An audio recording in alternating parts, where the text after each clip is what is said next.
already start. What are you doing? Yeah, what is this? What is this? There's a little hat. Yes. Oh.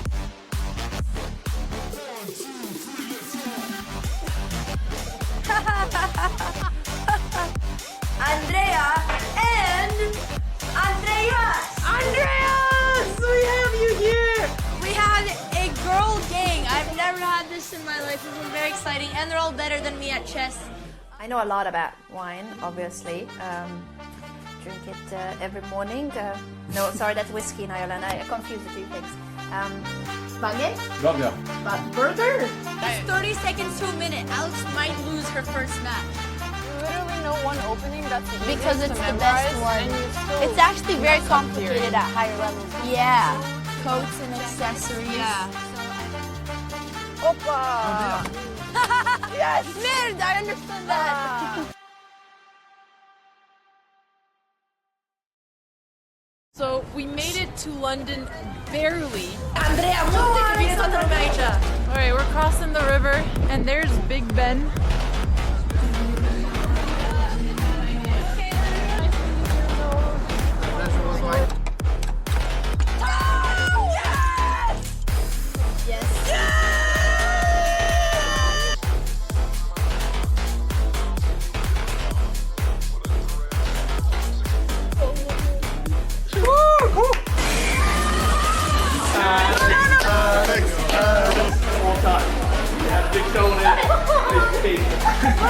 This is supposed to be team chess. Okay. I'm tired. That was fucking terrible. I'm never doing it again. You couldn't get a gambit already. Palms are sweaty, they're heavy, but on the service he's in check already. I'm so powerful.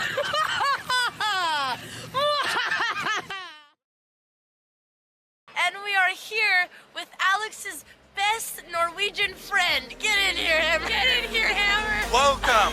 I have notes. The Yay, legendary notes. Oslo Botez Oslo tour. Yay. What do you think about this work, Nick?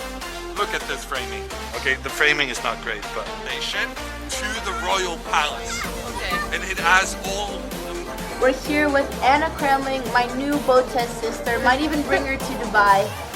Overhand machining. Did you hear that? Okay, this is too much. I'm out of it. Don't leave me. Which we're going to be seeing. One of the big pieces.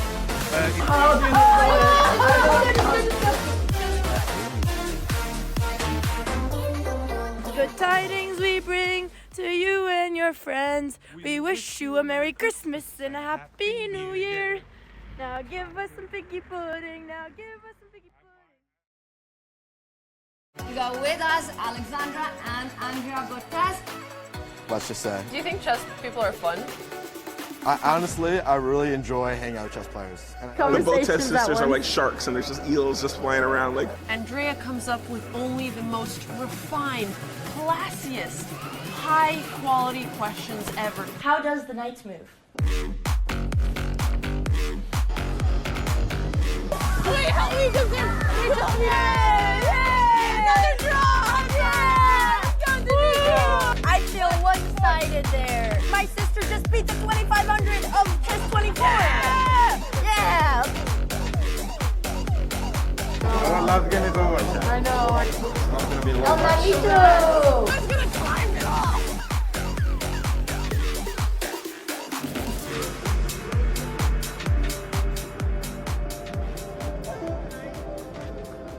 Is it over? Why are you still here? It's not going through. Look, Alex, what else did you want? Where's the radar going through? Bonjour, Alamon. Bienvenue à Paris. Already start. What are you doing? Yeah, what is this? What is this? There's a little hat. Yes. Oh.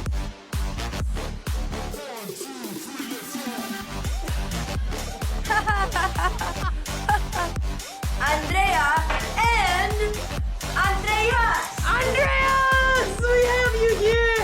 We have a girl gang. I've never had this in my life. This is very exciting, and they're all better than me at chess. I know a lot about wine, obviously. Drink it every morning. No, sorry, that's whiskey in Ireland. I confuse the two things. Baguette? Burger? It's 30 seconds to a minute. Alex might lose her first match. Literally no one opening that's the Because easiest it's to the best memorize, one. and you still It's actually very mess up complicated theory. at higher levels. Yeah. Coats and accessories. Yeah. Opa! Yes! Merde, I understood that. So we made it to London barely. Andrea, Alright, we're crossing the river, and there's Big Ben.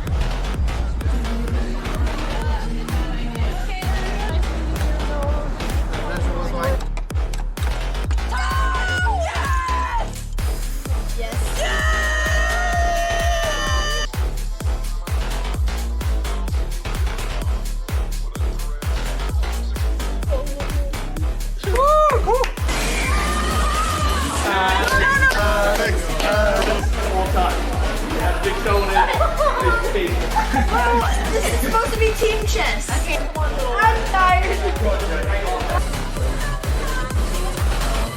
That was fucking terrible. I'm never doing it again. He couldn't get a gambit already. Palms are sweaty, they're heavy, but on the service he's in check already.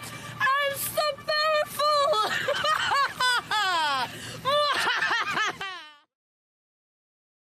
And we are here with Alex's best Norwegian friend. Get in here, Hammer. Get in here, Hammer. Welcome. I have notes. The Yay, legendary notes. Oslo Botez Oslo tour. Yay. What do you think about this work, Nick? Look at this framing. Okay, the framing is not great, but station to the royal palace. Okay. And it has all. We're here with Anna Kremling, my new Botez sister. Might even bring her to Dubai. Overhand machining. Did you hear that? Okay, this is too much. I'm out of it. Don't leave. Which we're going to be seeing. One of the main pieces.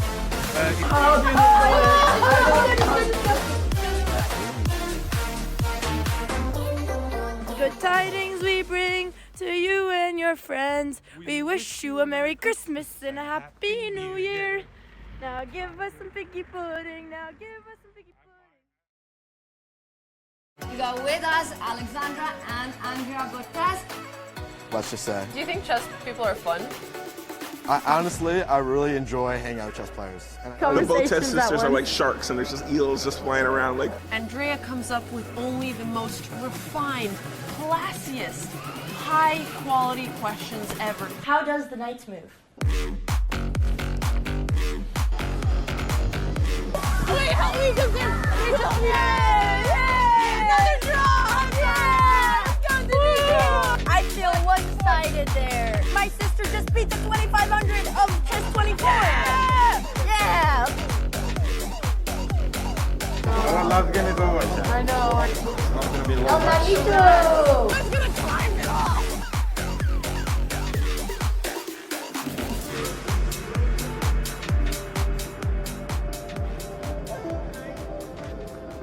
Is it over? Why are you still here? It's not going through. Look, Alex, what else did you want? Where's the rain not going through? Welcome to round 8 out of 9, the penultimate round of this tournament.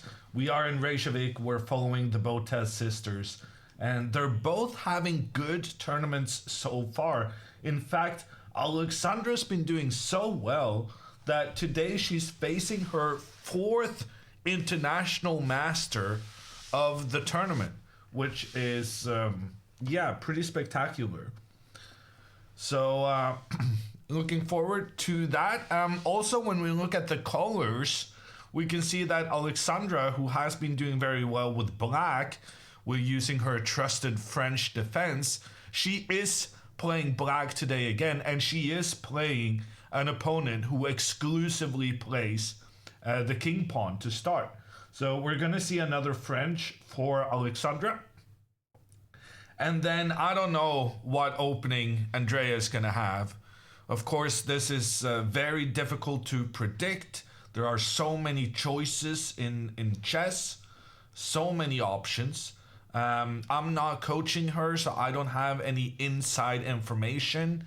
Otherwise, I would of course be able to make a prediction. So yeah, completely unknown what Andrea is gonna do with the white pieces. Maybe we should have like a prediction in chat. Can we do that? Can we have a prediction?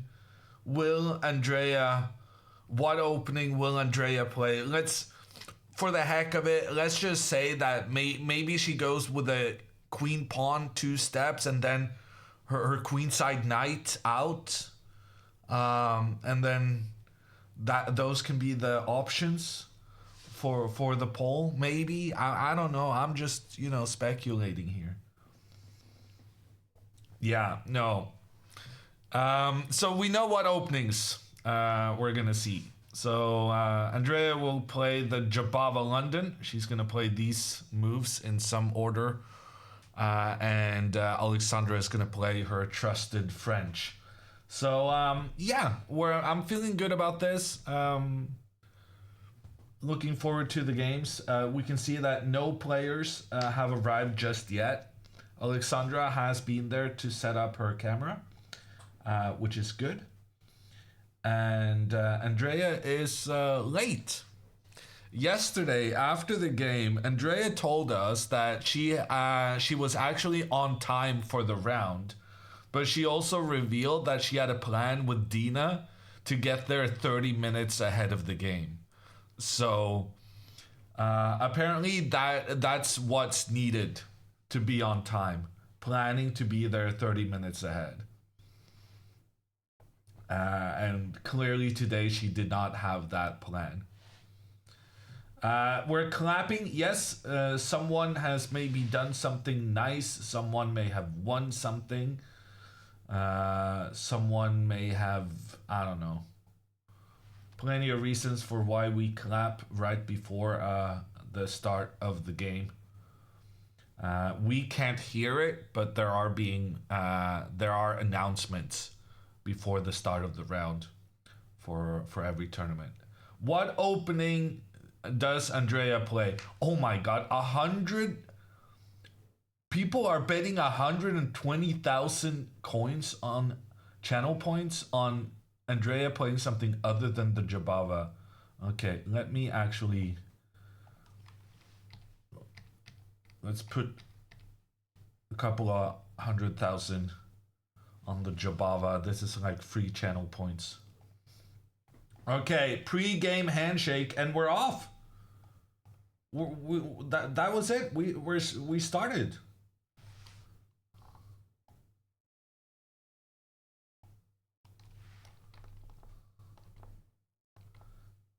Let's just crop this a little bit. Today's opponent is from Scotland. Stephen Mannion, 2,166, which is frankly within the range of players that Alexandra has beaten plenty of times before. But he is an international master, the 4th international master Alexandra plays in this tournament. And he starts with pawn to e4. He always does that. For his first 3 moves, Steven just does the same thing over and over, but then he kind of switches it around on move 4, 5, 6. So he's super predictable in the start, and then he becomes less predictable as the game goes on. Alexandra has played her French defense, and her opponent has played the knight to d2. I thought these moves were going to pop up, but I'll have to do them myself. So knight to d2, this is what he always plays. This is no surprise whatsoever. And now Alexandra has to decide on her next move. Normally, she plays the pawn to c5, but we were not completely happy with the positions she was getting after this move. So today we're speculating trying a different move. And we're going to go bishop to e7. which is honestly one of the weirdest moves you can think of in this position. There are like some general rules in terms of knights before bishops is a trusted one, because it's more obvious where you want to put your knights than where you want to put your bishops. So very often you develop your knights first and then the bishop. Also, moving this bishop out, the bishop is pointing towards the edge of the board. It doesn't seem to make a lot of sense, but let me explain why this is actually kind of clever. In the variation with knight to f6, white can go e5, push the knight back, and then white can essentially either go f4 and be very aggressive with this pawn, and then develop the knight, or there are some variations here where you can use your knights in a way where this knight goes to the e2 square, so that if black tries to take this pawn, you can have both the knights protecting the pawn in the center of the board. However, and this is why this third move Alexandra just did is so interesting. After bishop to e7, the best move for white is to go knight f3. But if you go knight f3 now, you've committed yourself. You no longer can do the double knight protection of the d4 pawn, and you can no longer push this pawn up to be involved in the fight for the center of the pawn. So essentially what we're trying to do is we're trying to play a useful move, wait for white to go knight f3, and then we kind of return back to the normal way of playing. And Alexandra has never played this move before, and as such her opponent is taking some time to think, because he wasn't expecting this to happen. Where's Andrea? Good question.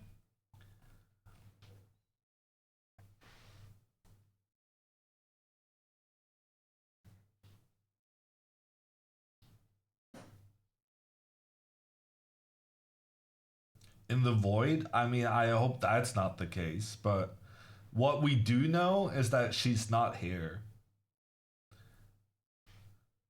How late are you allowed to be? If you're more than 1 hour late, you forfeit. Forfeit?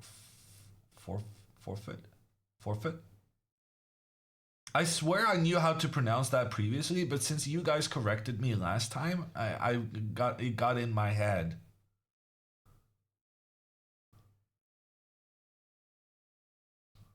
Forfeit.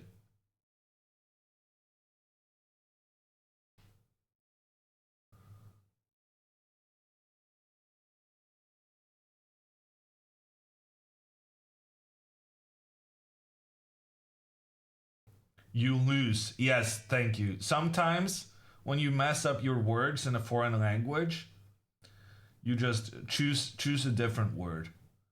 It's probably the best way of doing it. Alexandra's opponent goes bishop to d3. And now the move is pawn to c5. And Alexandra swore to me she was sending me messages at 2 a.m. last night. And she swore to me like that she had been doing so much studying in the opening and that she was so familiar with all the lines.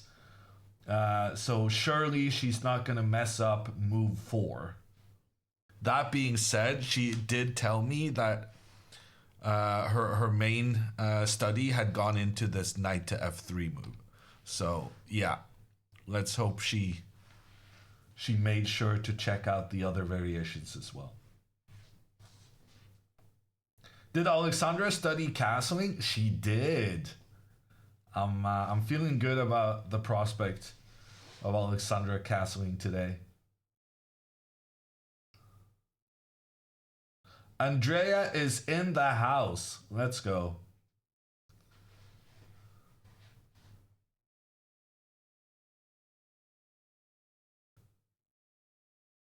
And she messes up the prep on move 4.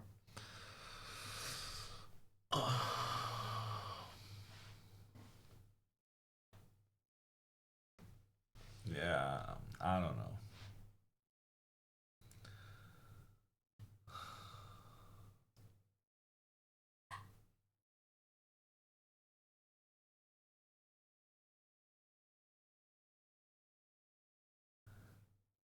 Sometimes, you know, you get so focused. So Alexandra was telling me that she had some concerns in the variation with knight to f3.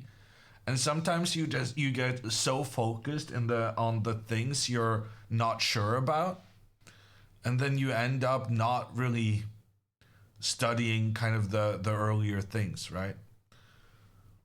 And in this opening, there are some nuances, and you have to know some move orders. But yeah. Knight f3. Wow, gets a question mark even. That's harsh. Knight f3 gets a question mark, and then knight f3 from the other guy. Wow. This is incredible. The guy makes...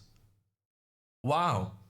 So the reason for why Alexandra's move here is not great, that's because, well, now you can go back to this e5, and then you have the liberty of pushing this pawn or going into these lines, which are considered quite good for white. Having both knights give protection in towards the center. So this is kind of the line we were trying to avoid, but this is what Alexandra's move kind of steps right into. She went into the line that we were trying to avoid for black. But her opponent basically doesn't think at all, plays knight f3 super quick, and now Alexandra is back into the variation she prepared for the game. This is great news. She's back in prep. Move 4, out of prep. Move 5, back in prep. Let's go.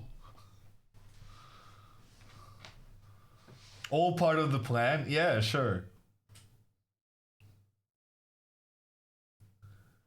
And now she gets to get back into, so pawn to e5, attacks the knight has to step back and then pawn up. And this is the line that she was studying all night instead of sleeping.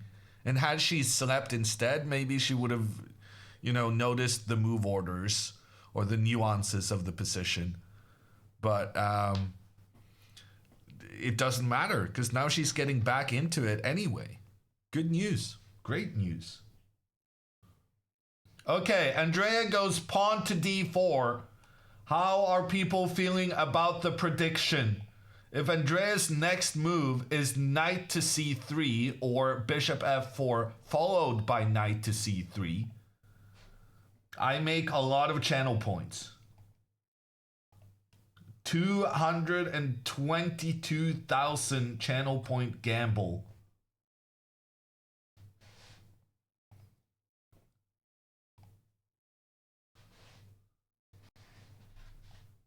That's my gamble. I'm not sure how much you guys gambled. Gamble in quotation marks? Fair enough, strong mint. I agree. It probably is just free money. Okay, in the meantime, Alexandra's opponent does play into Alexandra's preparation, but at the same time, it must be said that this part of the preparation is what Alexandra spent so much time on because she felt it was dangerous for black. So even though Alexandra is in her main prep, the reason she spends so much time on it is because she's kind of afraid of this. Oh my god, her opponent played e6. Oh my god, there's a chance Andrea goes e4 or c4. No, there's not, right? e6. That is scary. There's a lot of channel points being nervous right now. I will accept bishop f4 followed by knight c3. That is still a Jabava. But if she plays bishop f4 followed by e3, the channel points, goodbye. If she plays 2e4, channel points also goodbye. If she plays 2c4, Goodbye channel points. Can the non-believers... Oh, yeah, so everyone with a 2. Everyone with the 2 number next to their name in chat is about to 20 times their channel points. Maybe.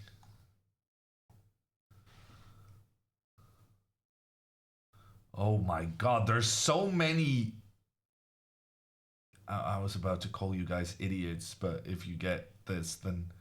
There's so many people believing that Andrea will do something other than the Jabava London.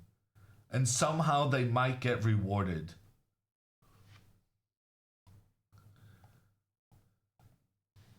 We believe in her? I mean, voting against Andrea playing the Jabava, I'm not sure if that's believing in her.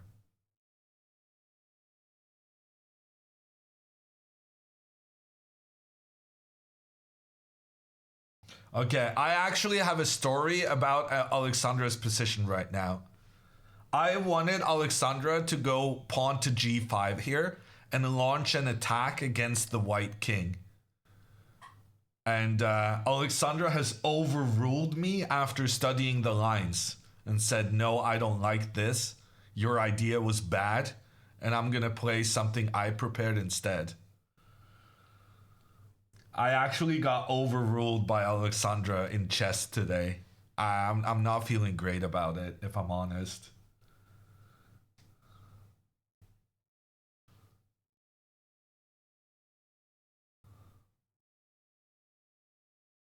Did the engine like your line? No. I mean, actually, pawn to g5 is the top move of the chess.com engine right now. But Alexandra plays a5 instead. She said she studied this, and she also got some advice from another grandmaster and decided this is a better move.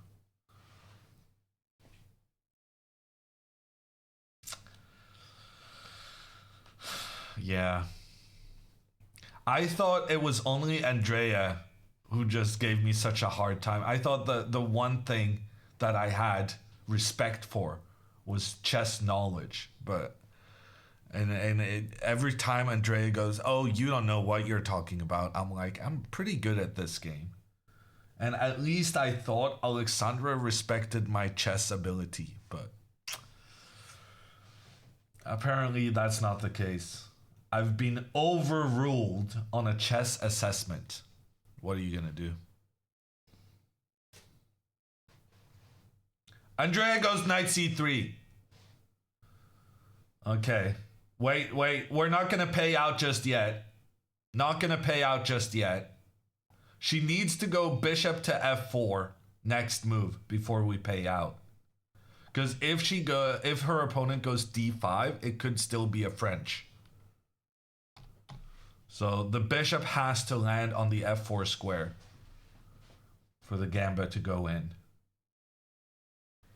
2 f5? Yeah, 2 f5 and we're losing. f5, the best move by far is to go e4. And then that's gonna be the non-Jabava people winning the channel points. All the number 2s in chat hoping for a Dutch right now.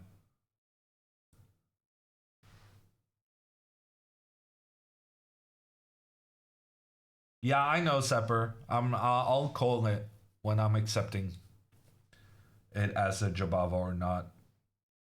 Elmer is Dutch. Oh, ooh, that is true.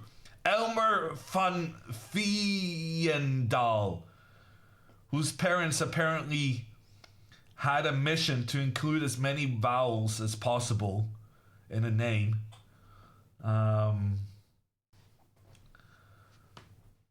He is Dutch. He might play the Dutch.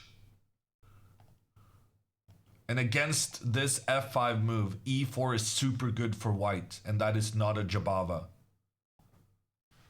Nerves in chat, still there. The drama, the channel points drama. Hammer's Dutch pronunciation Was it bad? I just know that a V at the start of a word is pronounced as an F. I have no idea what to do with all the vowels.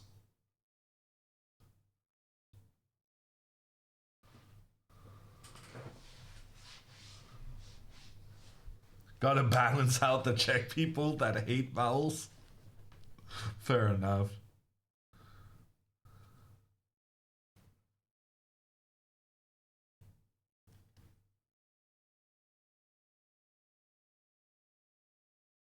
Why do they think so much after just a few moves? I have no idea. And I'm realizing... do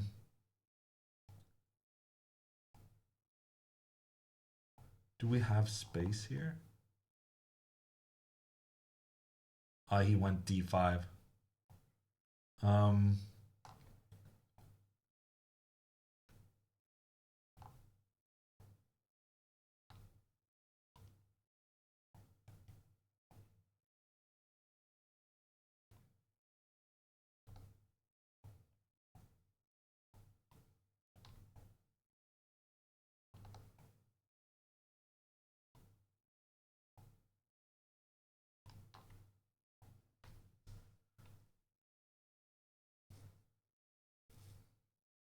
Okay.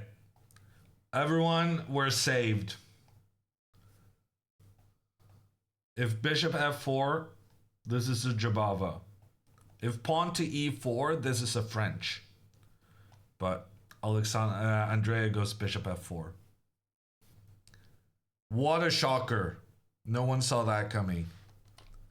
We got a little bit of a nerve-wracking path there. But it's time to pay out. The Jabava London has been played by Andrea Botez. Yet again.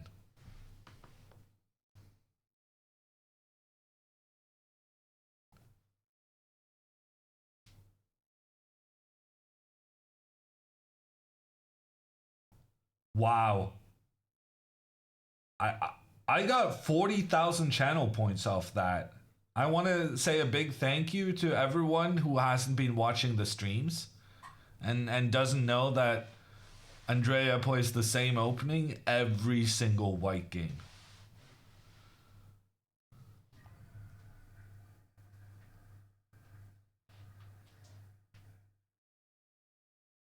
How much did you put in? 222,000. And 222. I just, I went crazy on my 2 key.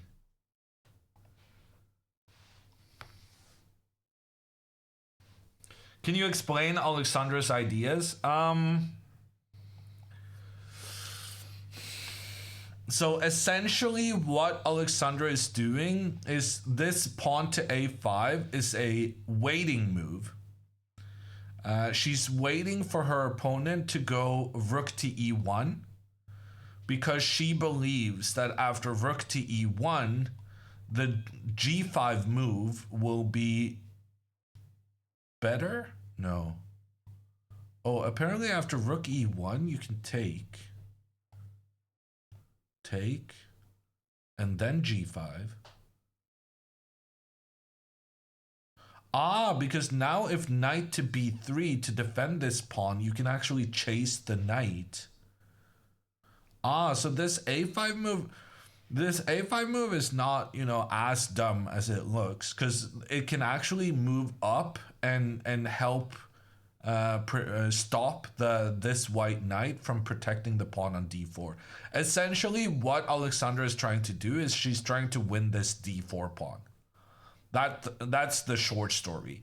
And then white is gonna, in some cases, be able to have their knights pointing in towards this pawn, but then we're moving this pawn up to chase this knight out of its protection, and then we're gonna move this pawn up to chase this guy away. There are some points here, and I spoke to Alexandra before the game, and she was feeling quite optimistic. Rook e1 is played, and frankly, computer is not super happy with this move. And computer says that with the best play, black will now win a pawn. So takes, and then pawn g5. And computer likes black. No, now it likes white.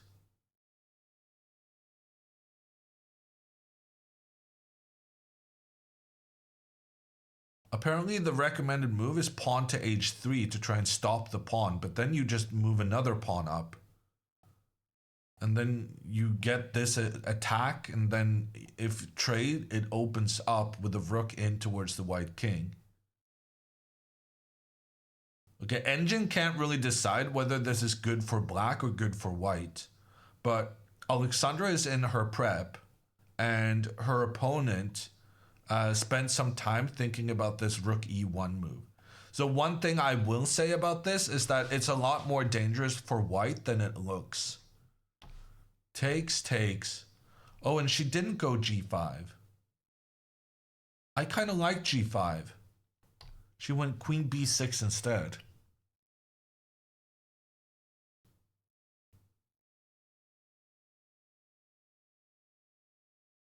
Okay, well, I mean, she's just taking the pawn. There's no way for white to defend this pawn.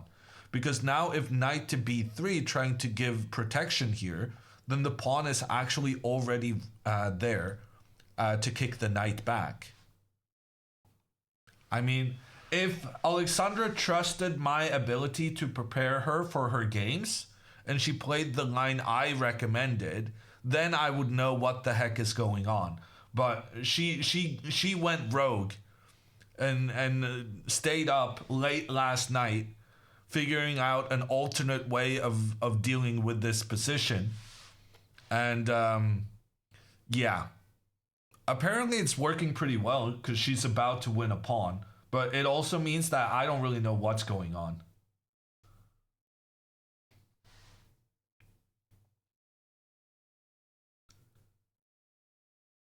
Can you comment on the benefits of learning one opening really well, as opposed to having multiple openings at Andrea's level? I think it's a very good question. I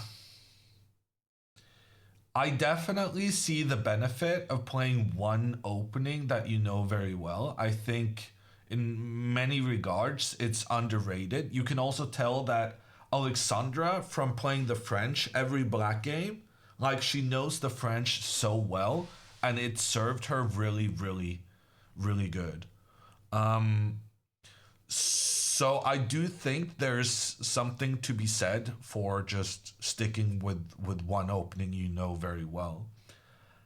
However, I kind of hope in Andrea's I just wish she had a better opening, because the Jabava is breaking a lot of general principles of chess, and if you're only gonna have like one opening that you play over and over, I would want it to be a bit more based on general opening principles.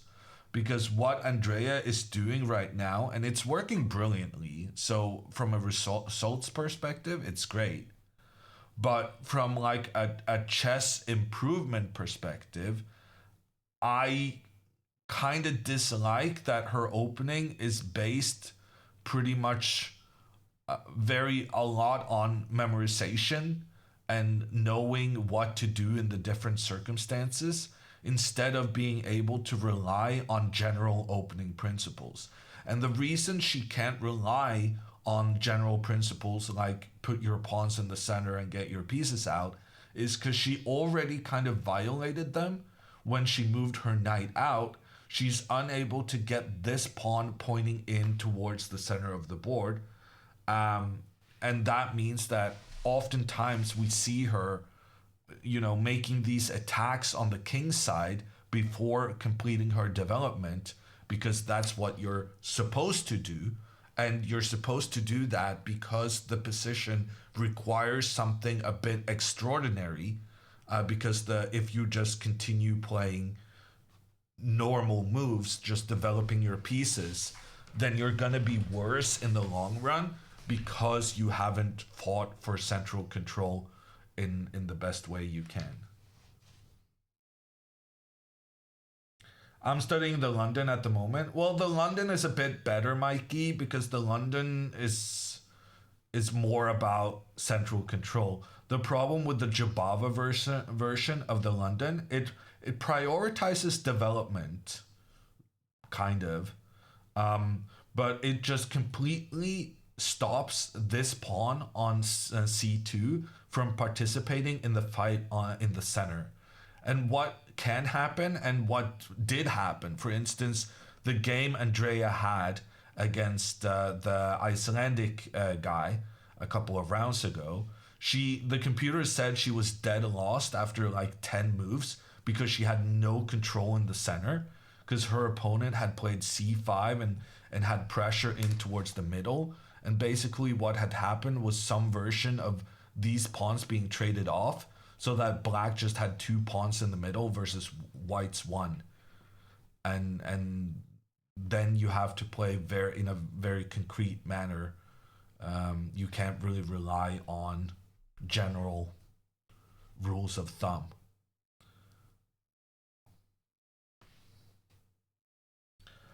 Is the Italian a good opening because it relies on the principles? Yes. Italian is nice starting out. Scotch 4 knights is maybe the most kind of easiest to understand opening when you're starting out with the white pieces. Makes a ton of sense. Italian is fine. Spanish is fine. Just, get the bishop out, get your king castled, protect your pawns. Try to gradually... The thing about the Spanish opening is that very often you develop your queenside knight in quite a strange way. So, I mean, at your level, I would probably say 4 knight Scotch is the best. No tracksuit today? There is no tracksuit today, but I do want to... Ooh, question mark. Wow, white played queen a4, which was in fact the only way to keep this pawn defended. But now after h5, exclamation point, and Alexandra is still in her preparation. Computer feels that this is already a very good position for black. And I'm going to be hearing about this for such a long time, aren't I? Oh yeah, no, I went pawn to a5. No, I just made a decision that was a better thing to do for this game. And like, I got a big advantage after 11 moves. I'm happy for her, but I'm also upset about what this means for my career. Now I'm gonna be the guy who got... I don't know what I am.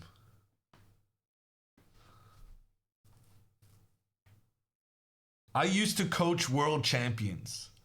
When I tell you you should play this, I'm used to people just playing that. And she goes, no, I'm going to do something else that I cooked up on my own. Checking lines with the computer. I literally got obsolete in this one game. I will say this though, I was the one who suggested bishop to e7 on move 3. So I still gave her like the 7 first moves before she improved on my prep.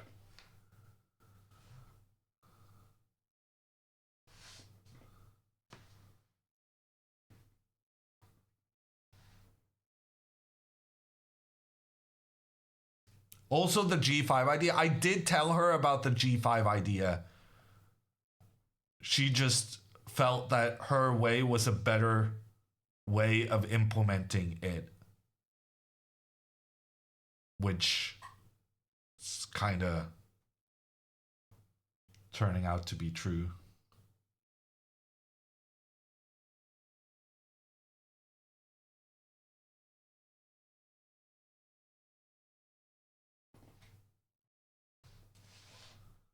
Hammer replaced by all. At least I still got my commentary gig.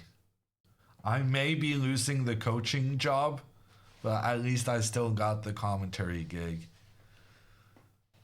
Because Alexandra might beat an IM this game. That would, in that case, be... If actually... Oh my god. Am I going to jinx her now? If Alexandra wins this game, she's going to be playing for a norm tomorrow. Like, for real.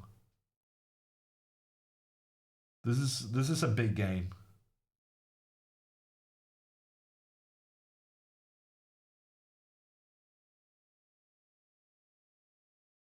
IM Lords are her specialty. Beating IMs as black in the French. We've seen it before at this same tournament. She can beat 16-year-old IMs with the black pieces. And apparently she can also beat 60-year-olds. She doesn't discriminate as long as sixes are involved. What is a norm? Who is norm? All good question. A norm is not a person, although that would be funny. A norm is the name of a thing, which the name makes absolutely no sense to me, so I can't really explain it. It's named that for whatever reason, and that's just how it is. But I'll tell you what it is. And then the name being weird, you're just gonna have to live with. So a norm is a star performance. Basically, in order to get the Grandmaster title, you need to have a certain rating. You have to have a rating threshold, a minimum level, before they will give you the greatest honor. But you also have to do 3 Grandmaster level performances. And one such Grandmaster level performance is called a GM norm. I don't make the names. I just know, how it works. So in Alexandra's case, she's not looking at the GM norm, but she is looking at the WIM norm. But the principle is the same. In order to get that title, you need to have a certain rating, and you need to have 3 Women's International Master performances, or WIM norms. And if she wins this game, she will be in the running for one of those performances, because she had such a good tournament. Is she already a WFM? Yes. So WIM would be like the next level for her. What is the rating? 2,200. So she's not super close to the rating, but it's still it's very good to start your norms.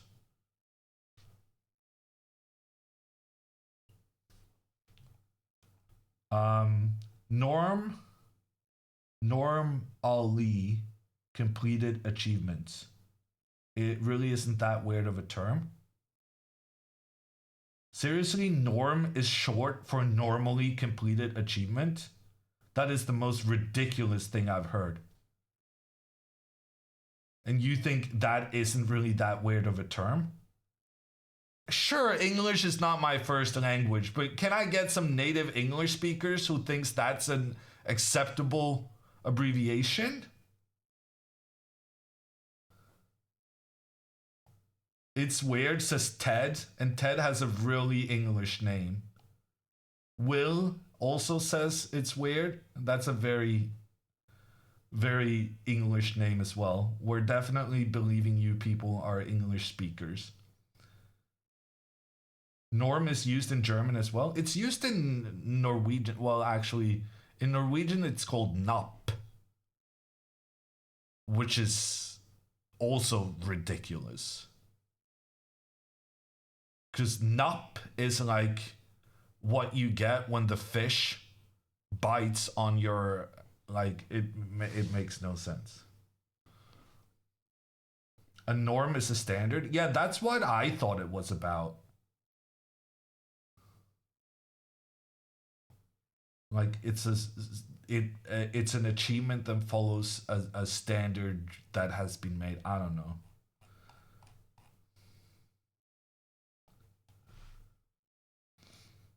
What about getting an NM title? NM titles are not real.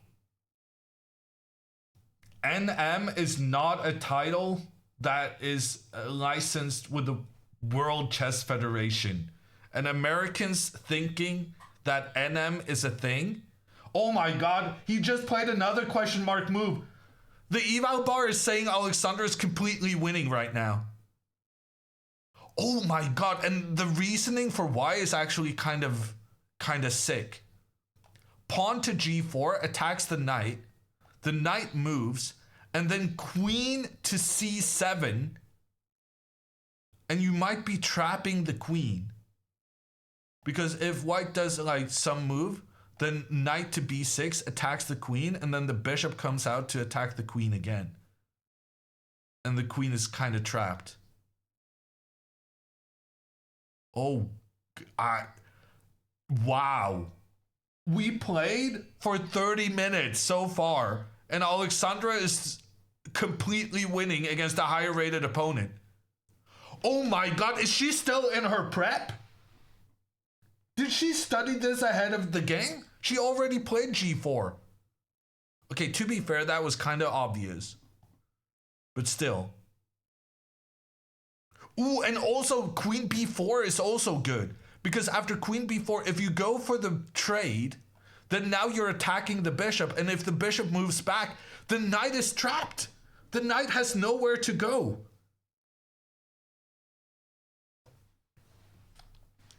The developments here are just happening so fast.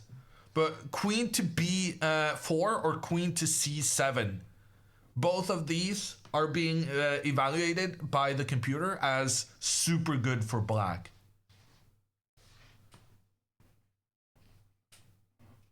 Oh my god, she played queen c7 so quick. She's still in her prep.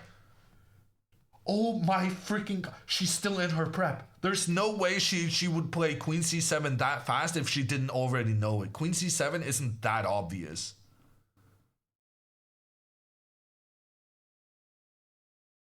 This is huge. And now what could happen is bishop f1 trying to make an escape path for the queen. Knight to b6 attacks queen. Queen moves. Bishop comes in attacking against the queen. And if the queen then moves back, pawn to a4 actually traps the knight again. Because if the knight moves forward, then knight comes in, attacks the queen, and eliminates the defender of the knight. Oh my. Oh my. She's about to beat an IM in an hour. Green star for queen c7.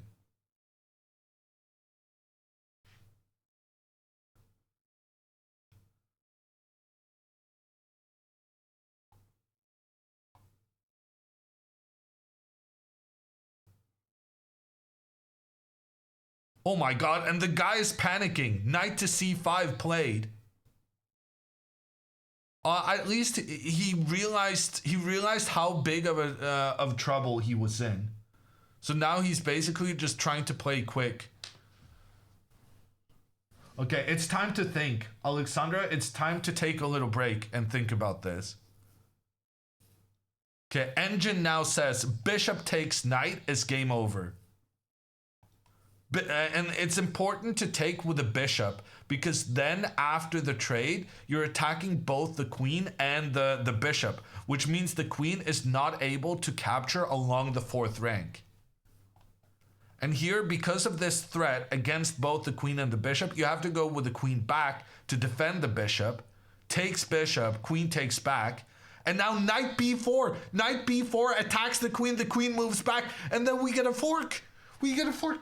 She's about to win a rook right now. Well, rook for a knight, but still. Oh my god, and she didn't really think about it, but she played the right move again. She's making me very nervous with her quick moves, but she's playing all the right moves. Oh my god, she's beating this guy in an hour. Bishop takes, pawn takes back, she took with a knight.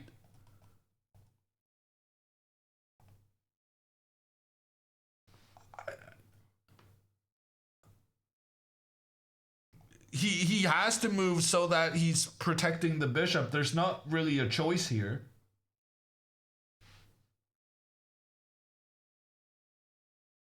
I can't believe that she chose to avoid my prep and then wins in an hour with the black pieces against an IM. My ego is taking a massive dent from this.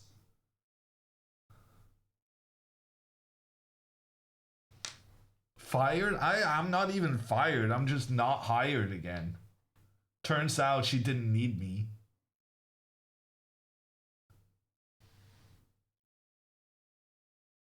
At least if I was fired, it would be not because I'm bad at my job, but because I did something, you know, inappropriate or whatever. Called Andrea better than her. Was too negative. You know, I can be very negative, right? But it doesn't make me bad at chess. I would understand getting fired for just not being supportive enough. That sounds like a very me kind of thing to have happen. But just not getting hired again because Alexandra can do my job as well, if not better, that's a real kick in the teeth. Andrea did something. We don't really care about Andrea right now. Alexandra is about to destroy this 2166 rated player with the black pieces, putting herself in a position to make her first international women's master norm.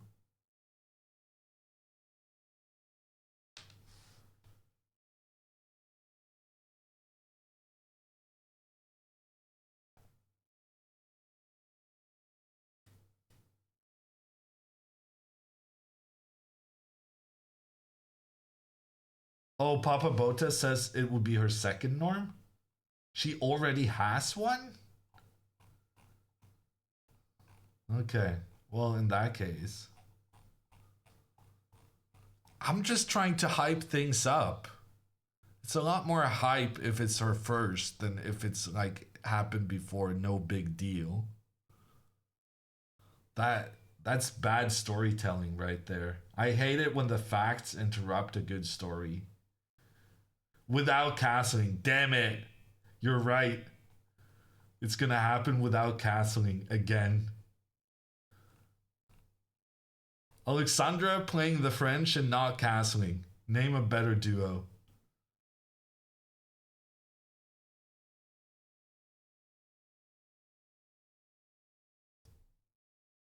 Can he move queen to c2? I mean, he can move queen to c2, but I mean, we can still capture the bishop and then go for the fork.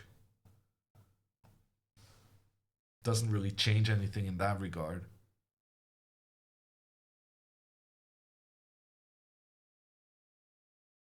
It's actually just game over.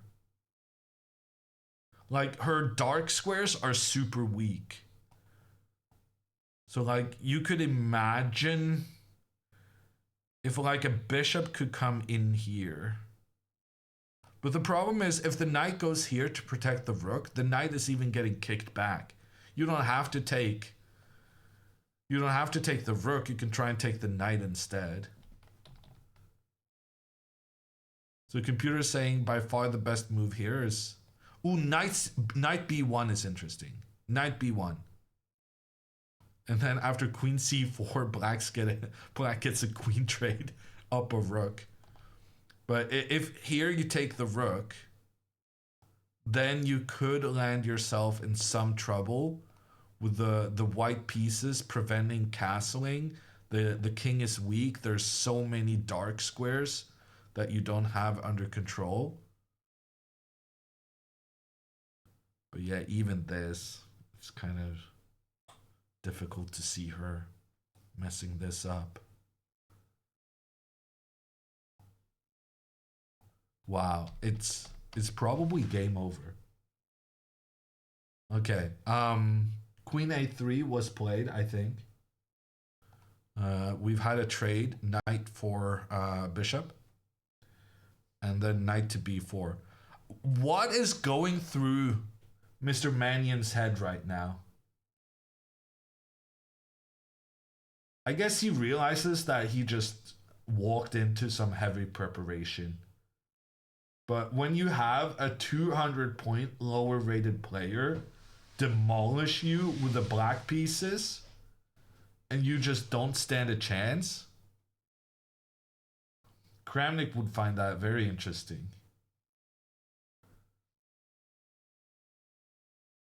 And the thing is, Alexandra has been playing the computer move every move so far. So far, she's like 100%. Okay, for some reason, the computer is giving Alexandra a 96 accuracy.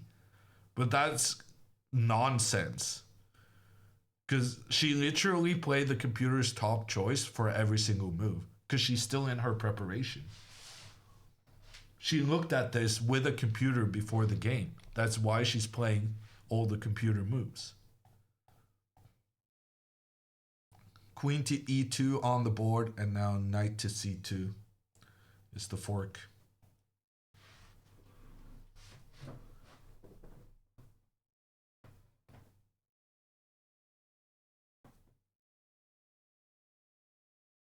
This is wild. So far, she spent 4 minutes. She started out with an hour and 30. And she's now on an hour and 26 with a completely winning position. Complete madness. Rook to b1. That was the best move. And then you take and take back. Okay, now she needs to calm down though. Okay, one of the computer's top choices here is castling, which is kind of wild.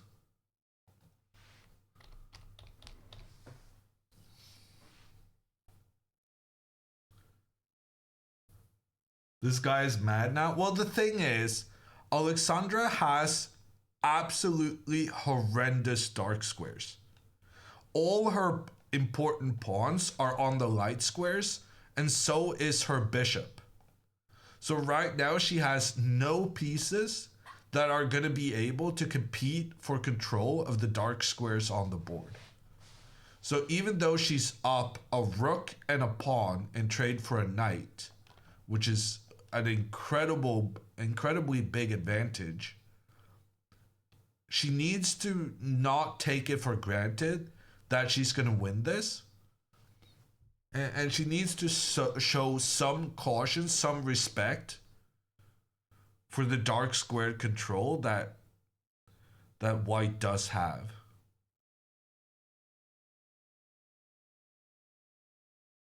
That being said, like, for this queen to even get involved in an attack against the black king, it's going to take some time. Okay, here's my new favorite move being suggested by the computer. Pawn to f6. And this really addresses everything I've been saying.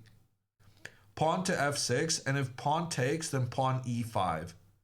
And then you get your pawns controlling the dark squares, and you open up for your bishop. Oh, but apparently this is...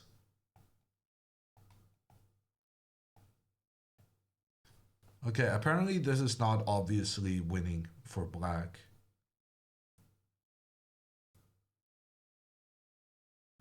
Yeah, and I wouldn't take it for granted that Alexandra is going to win just yet, but what a way to start the game.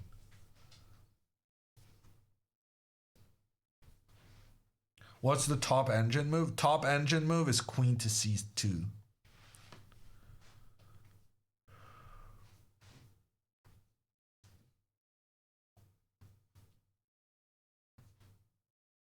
Is that a Danish flag on Andrea's sweater? The disrespect?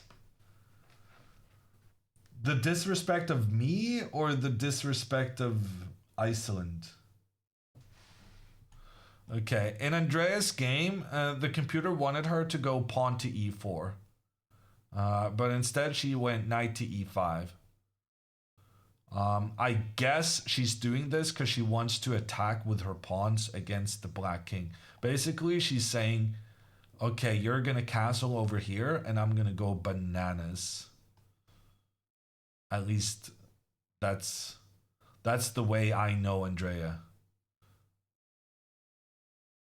So she's postponing her own castling because she wants to have the option of starting an attack, probably.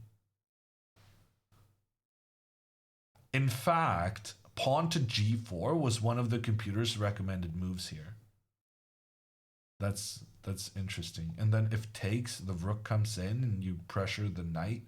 And if the knight moves, you start capturing in towards the black king. Yeah, maybe she didn't even need to move her knight up before launching her attack.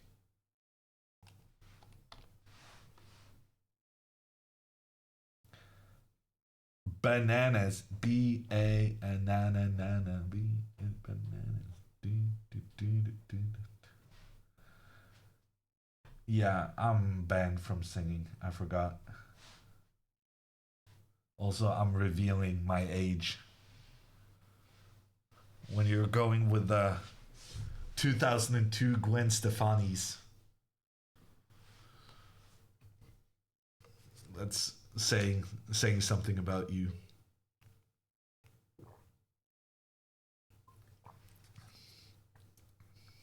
Who? Oh, cute dragon. Oh, don't do me like that.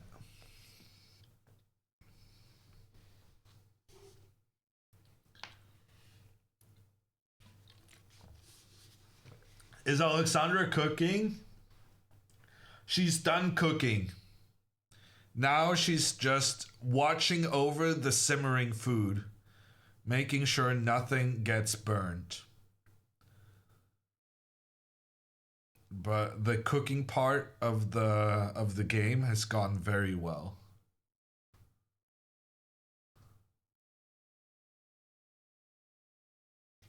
How certain are we? 90%?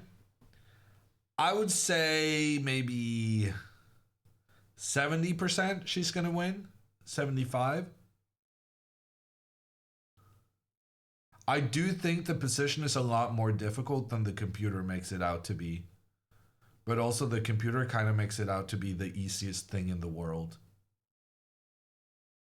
At the very least, there's a good chance of winning. She did Queen C2. Okay. That is 20 computer moves in 20 moves in the game and 20 computer moves from Alexandra.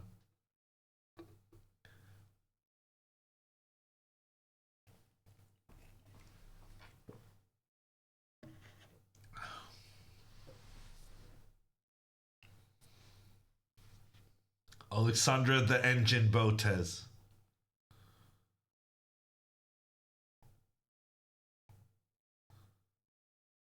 Can you be suspected of cheating for that? I mean, you could. But the thing here is that it was quite obvious that she had studied this line with a computer ahead of time.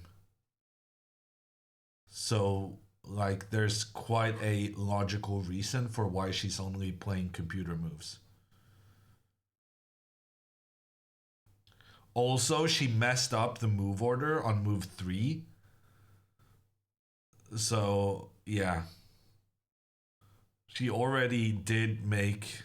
I say she played all computer moves, but that's because actually I forgot the way we got here.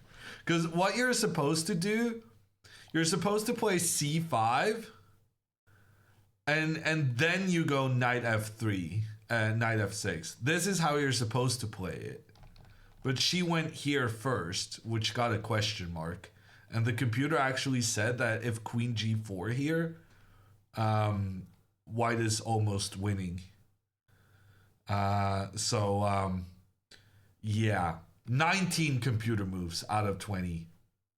Just a strategic messing up the nuances of the position to make sure everyone knows that, yeah, she's very good with the stuff she prepares. Actually, we had a talk about this a couple of days ago, and I told her that you need to pay more attention to the early deviations rather than trying to learn everything 20 moves down.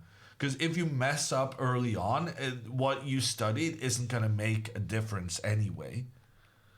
And then here she did mess up early on with the nuances, but she also got back into her preparation afterwards and then just annihilates the guy with her with the computer line she spent so much time on. Andrea looked over and is shocked. Andrea is smiling at her sister's position right now.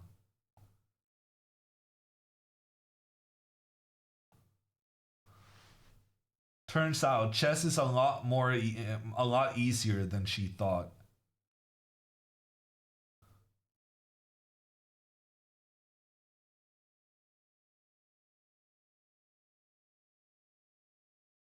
Can someone explain the Kramnik typing thing? So Kramnik is a former chess world champion who in the last 5 months has gotten a new hobby. And his new hobby is just accusing everyone of cheating. And he accuses people of cheating using Twitter. So when people in chat says Kramnik is typing, it means that he's typing a new tweet to make a new accusation without much foundation, which has become his MO.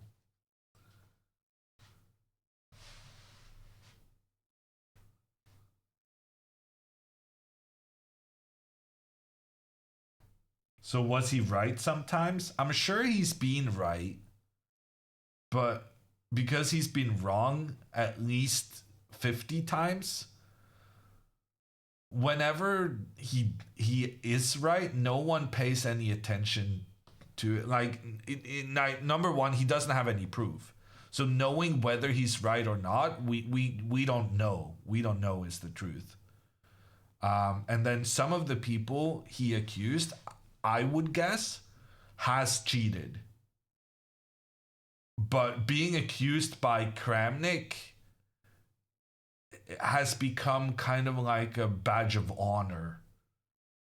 And being accused, it no longer gives people, like, at this point, people think that whoever is being accused by Kramnik probably didn't do it because Kramnik will accuse everyone.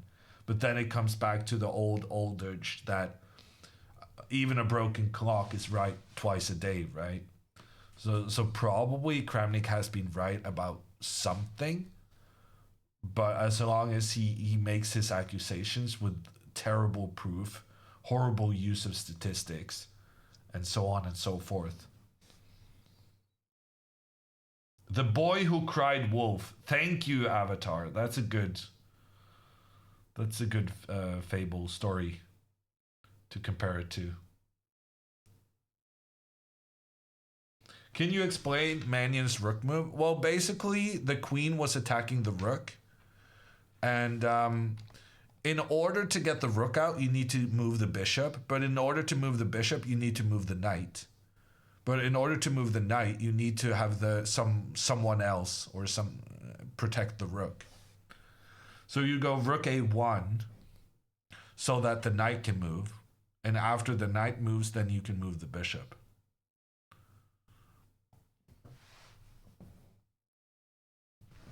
Is rook a6 followed by rook c6 an idea?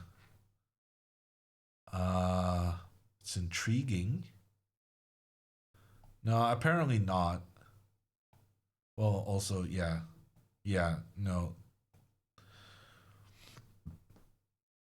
You would need to execute it with some nuance, and even then, I'm not sure.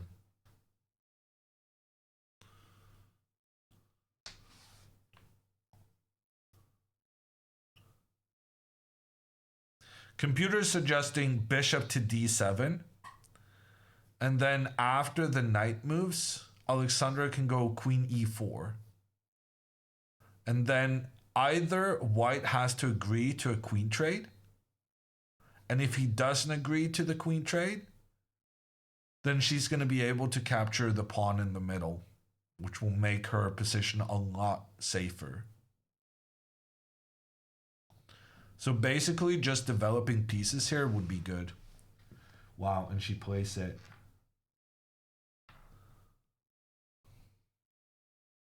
This is becoming a bit suspicious, Alexandra. You may want to choose something other than the perfect move at some point.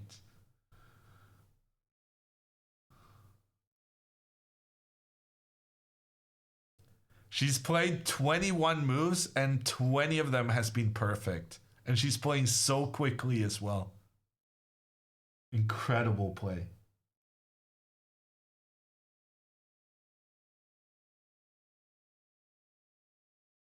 Bishop d2 is obvious. It's reasonably obvious. Don't distract me from my drama creation. That's why I'm paid the big bucks.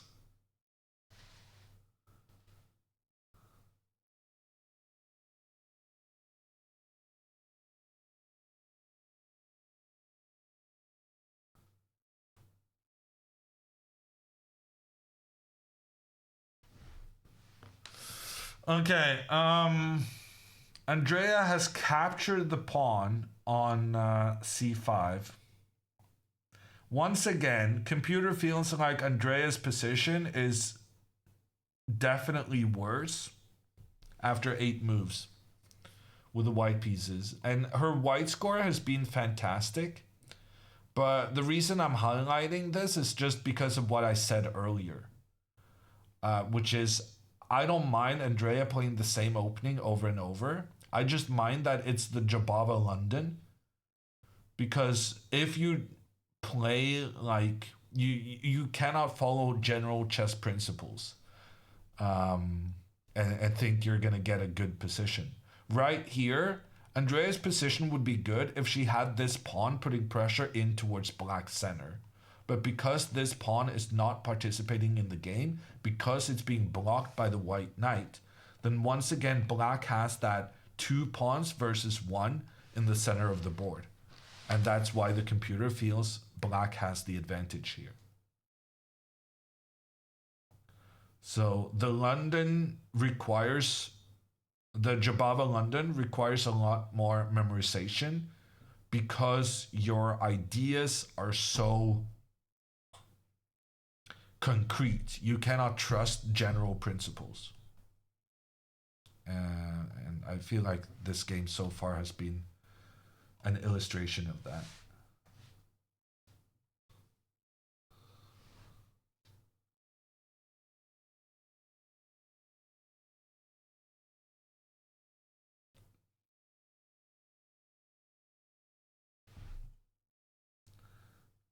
I'll move the Coinbase logo a bit.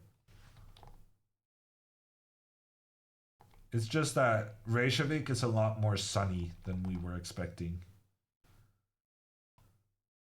I'll put it up here, actually. We'll make it a bit bigger since we're sorry we didn't promote them enough to begin with. Speaking of promotions, if you guys haven't seen already, check out my fancy little Botez sweater. Here are some other people in that Botez sweater. The sisters, flanked by 2 of their fans. This sweater, together with the chessboard and the chess pieces, are available in the merch shop. The link is in the chat right now.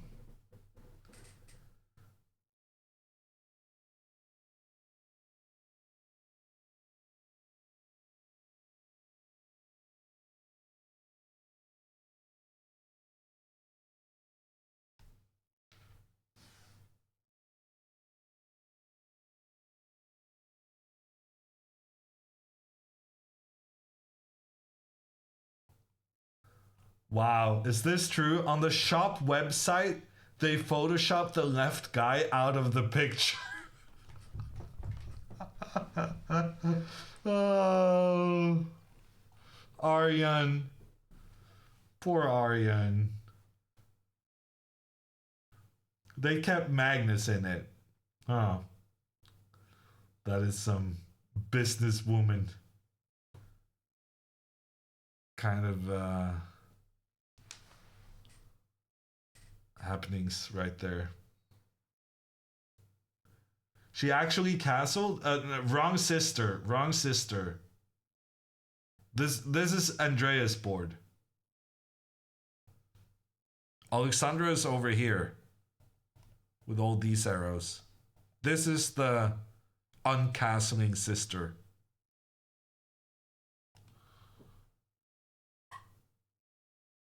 Ruthless businesswoman. For some reason, I was trying to remember the word. Ruthless businesswoman kind of jam.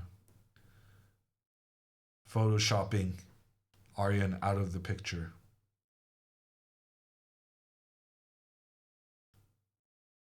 How does one uncastle? I said uncastling as in not castling. Yeah, I guess that's not how the language works. Was that Photoshopped Magnus? No.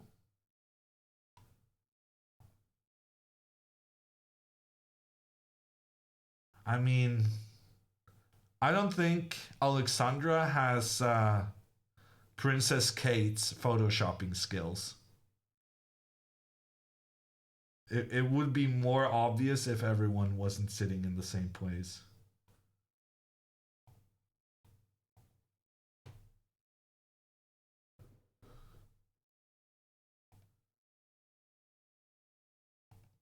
Now that I brought up the topic,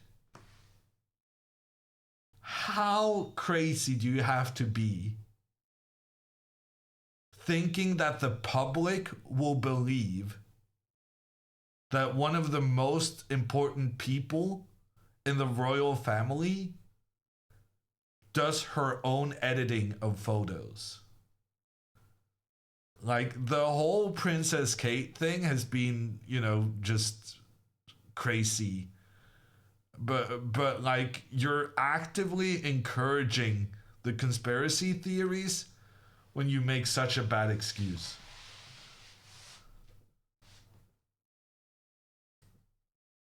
She said she did? No, someone entered her social media account and said she did. Who here believes that Magnus is posting his own stuff on social media? Like, how deluded?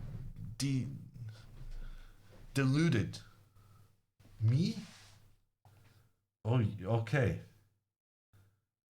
Yeah, no. I mean, Magnus posts some stuff, but most of it is just other PR people.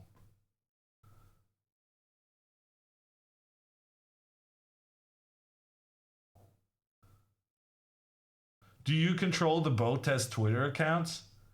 Oh, I wish I did. There would be a lot more chess content. More chess puzzles. Interesting chess decisions, stuff like that.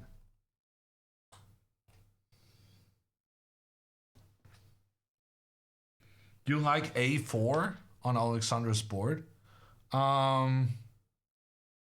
A4 is fine, but Queen E4 is the move we're kind of expecting. Wanting to trade queens when you're up material. Your opponent doesn't want to trade queens, but if he doesn't, then you win a pawn in the middle. So I'm expecting something like this.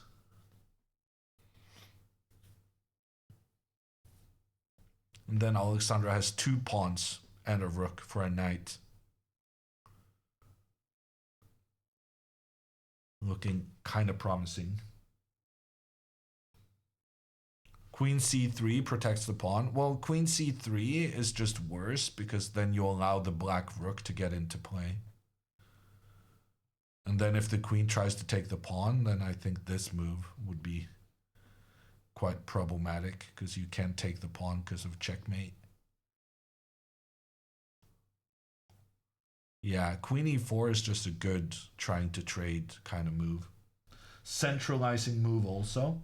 The queen is the most powerful piece, and your best pieces showcase their ability from the most central squares. I don't think Alexandra wants to trade queens. You're wrong, Cornell.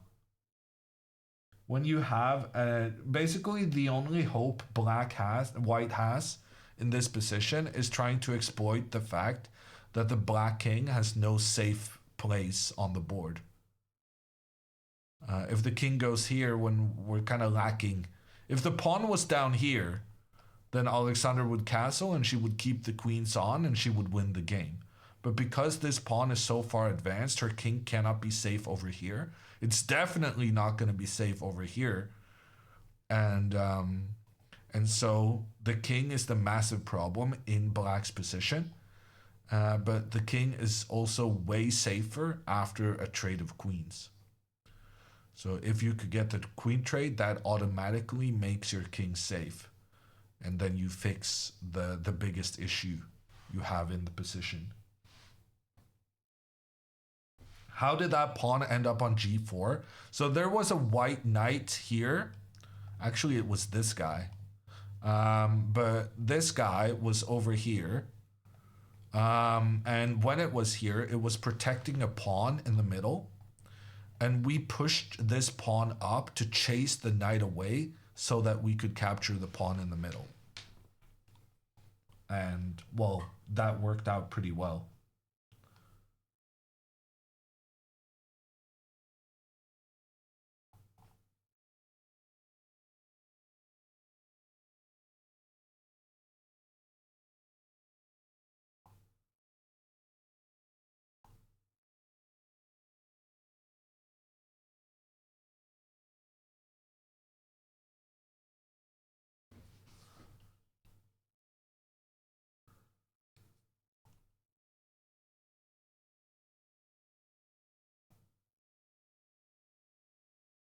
Are they allowed to listen to music while playing? No. But Andrea is not wearing music playing equipment. She's wearing something that tries to limit the surrounding noise.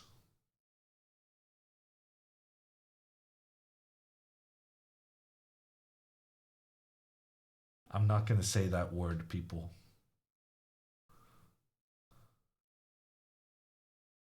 Is it loud in this hole or mostly quiet? It's mostly quiet. So in a chess venue, you're gonna have quite a bit of people coughing, and then you'll have some ambient noise in terms of people just walking around. You can't do that entirely quietly. But like, there's not going to be anyone talking or anything like that. One thing is that the Harpa venue, like it's like 30 meters floor to roof. So and it's just basically one big room for the entire thing. There's not a lot of walls splitting the rooms. So maybe that makes it a bit noisier. Need carpet flooring? You'll have to talk to their interior decorators. A3 played on Andrea's board. Yeah. Once again, we haven't spent a lot of time on Andrea, but there's a good reason. Because it's so exciting what's happening on Alexandra's board. And during the tournament in Prague, we did have a couple of instances where we didn't really care about Alexandra's board because Andrea's was so exciting. What I will say is that the computer feels black is a bit better, and it has to do with black having 2 pawns in the center while white only has 1. But interestingly, computer doesn't want black to trade the knight for the bishop, because if you make this trade, you allow the white pawn to come in towards the middle, and suddenly we have a 2 versus 2 situation with the pawns in the middle. So that's interesting. Okay, Alexandra has played pawn to a4. That might get a question mark, not the recommended move. But after knight to d4, queen to e4, she is... Ooh, yeah, no, here's one of the problems with this pawn to a4 move. So with this move, Alexandra has taken the only pawn she had on a dark square and she put it on a light square.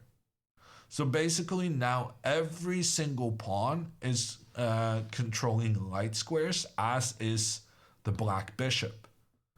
So the number of weak dark squares in the position just increased yet again. And after knight to d4, the immediate problem here is that after queen to e4 offering the queen trade, then queen to b4, the queen gains access to a square where it couldn't go previously. And then after queen takes pawn on e5, computer says that after bishop d2, despite black having an overwhelming material advantage, Engine says this is actually quite unclear because white is about to get their rook pointing in towards the black king. The king cannot go to castle queenside because, well, you have no pawns defending your king over here, so that could be highly problematic. And you cannot castle to the king's side because the white queen is controlling one of the squares that the king would need to go past to get over there. So yeah, this is quite a scary position for Alexandra. So yeah, definitely not sure she's gonna win it. And well, I already said that, but the thing is, this position, it's kind of like a win it or lose it situation. So if she doesn't win, the chances of it being a draw aren't actually that great. If she doesn't win, she's probably going to lose due to her complete lack of control on the dark squares and the problems with her king safety. You actually said she already won? I literally said I thought there was a 70% chance that she was going to win. That is a direct quote. And if you think 70% and 100% is the same thing, that's a you problem. Did you not say 75? I said 70, maybe 75. I mean, I'm saving the VODs on my computer, people. I have proof.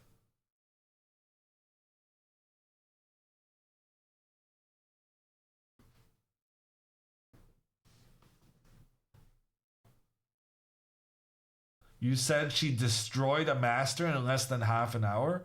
Well, I mean, she did destroy him. But, you know, that's the thing about playing against good chess players. You try and knock them in the head, and they kind of just pop back up. They're kind of like Wile E. Coyote in that way.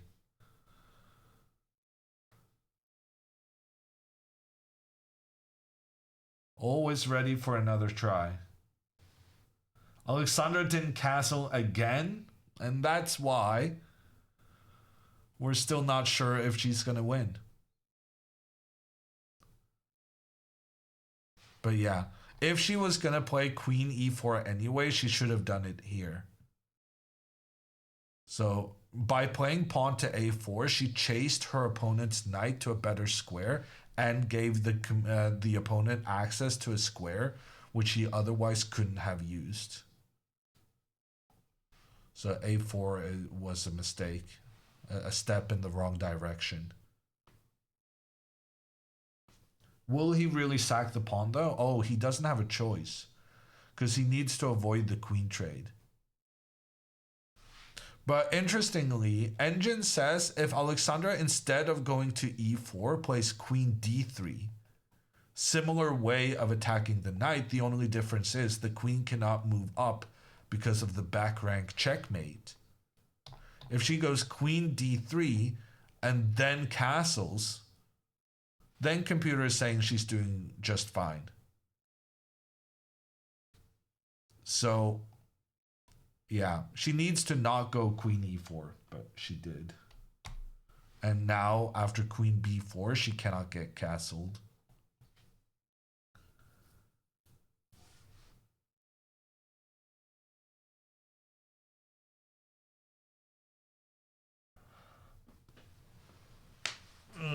This is going to be a bit nerve-wracking.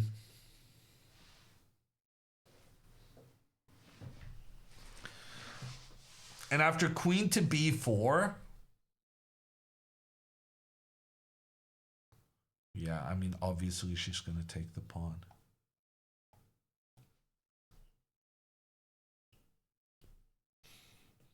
How bad could this be? Like, she's up 2 pawns and a rook for a knight. Computer is giving her less than -1 advantage. So normally, when you're up a rook and 2 pawns for a knight, normally you would think that should be a +4. So when the computer says -4, -1, it basically means that your opponent has a ridiculous amount of compensation. In this position, I would assume she goes rook c8. That looks very normal. Rook e1 would definitely be played. And if she moves the queen back,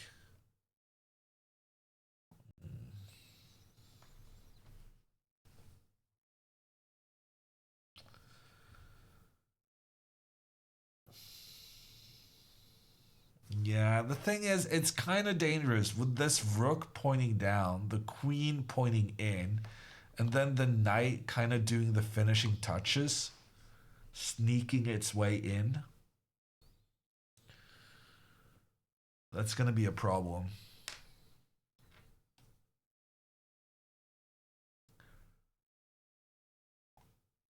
Queen trying to trade, and then just the queen steps over, and you get the bishop in here and the queen in there. Yeah, no. Alexandra's position is very, very dangerous. And he does play queen b4.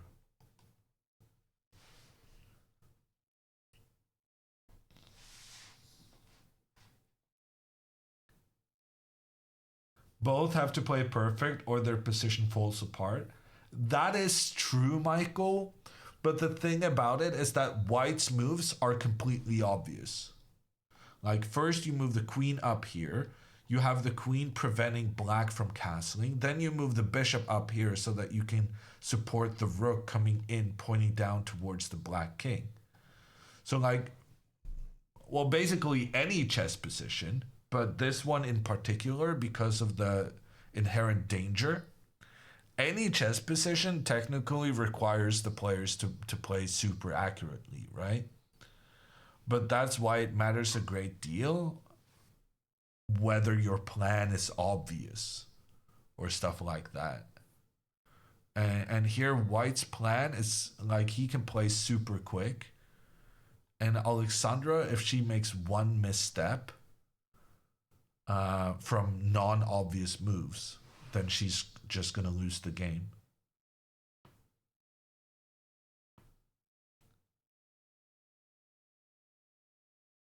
So that white e-pawn is kind of poisoned.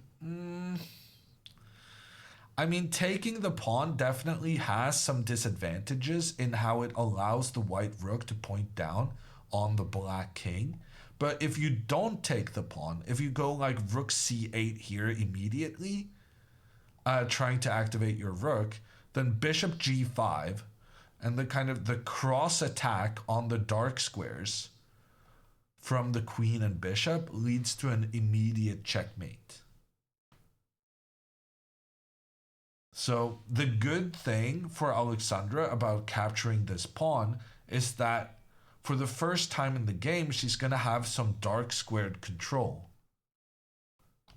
So taking the pawn makes a lot of sense in terms of the queen controlling here, here, and here, which are three of the most vulnerable dark squares in the black position. You got to give this guy credit for keep fighting. I mean, I'm not sure that you do. Because why wouldn't you keep fighting? He's doing the only sensible thing. And right now it looks like he's going to be rewarded for it. But I think your comment is based on a reading of computer valuations. And I think a big discussion that we have had in chess for a long time is how the computers becoming as strong as they have makes people think that chess is easy. And it's really, really not. Top players make it look easy.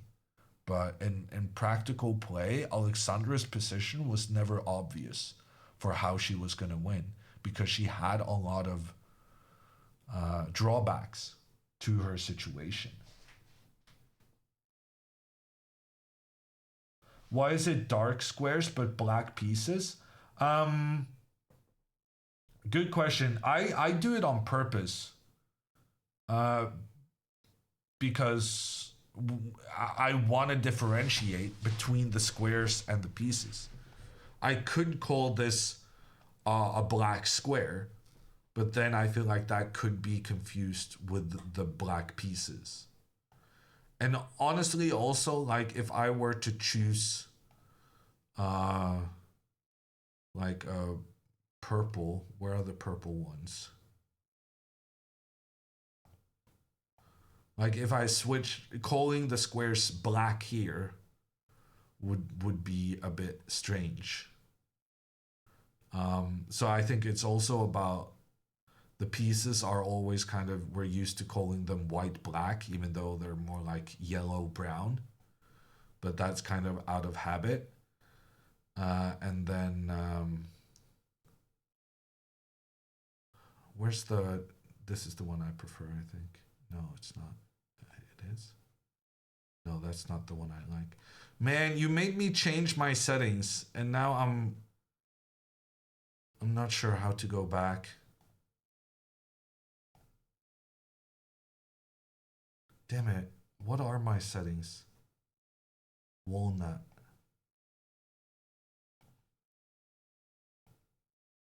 Ah, no, this is right. It just looks different because we were in a variation. Okay, queen takes e5 gets a question mark. But frankly, all the last moves have been inaccuracies. So 3 moves in a row, Alexandra kind of lost the thread. It's not necessarily, well, I feel like she doesn't necessarily understand the danger. Or the importance of getting castled. On move 24, though, for those who pay attention to the Botez castling arc. G3, however, this was a mistake from the opponent. So I feel like he should have played bishop to d2 to try and get this rook pointing down on the black king as quickly as possible. But when he goes g3 instead, it means we get one more move where we can kind of try to come up with something before this rook wreaks havoc on our situation. So rook c8 now feels pretty obvious. Oh darn, even b3 is quite good for white, because you can try to get the bishop on the diagonal. Oh, and this diagonal, that's kind of scary. Wow, b3 is a wild move.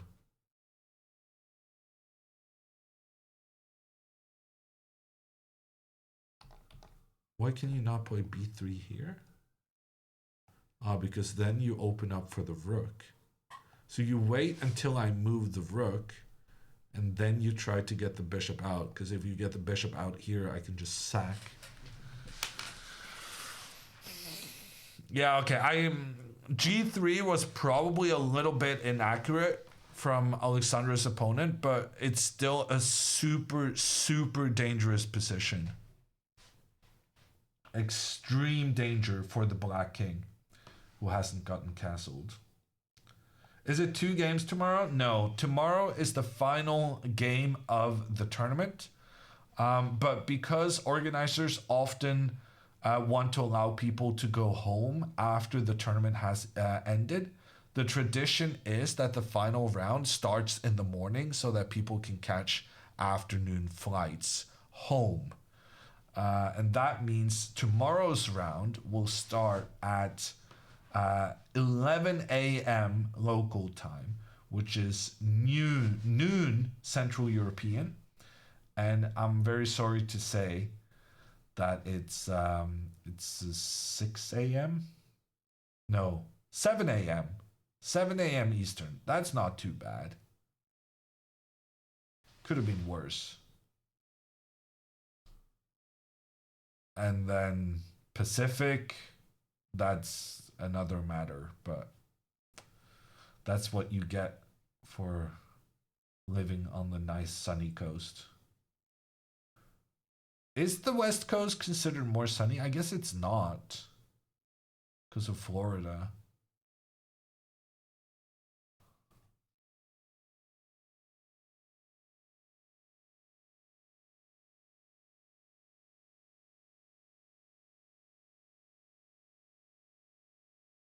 West Coast equals best coast. That's what I say, Cheeto. I saw a tweet this morning, which was some German guy talking about the new building for the Berkeley Chess Club, which did seem kind of random, but I was very interested in it because apparently the Berkeley Chess School has gotten a donation or something, and they're building like a chess club building or something from that donation. And there was like really cool photos of what the architects envisioned. But what caught my eye about it was that Hans Niemann was mentioned, because it said the Berkeley Chess School, where Hans Niemann played as a youngster, is getting an upgraded building. And honestly, I thought Hans lived in San Francisco. I'm not sure Hans has anything to do with the Berkeley Chess School at all. But do you know the second most famous Berkeley Chess School alum? If I'm right that Hans is not from there, and if I'm wrong, then I'm number 3. I mean, this person is number 3.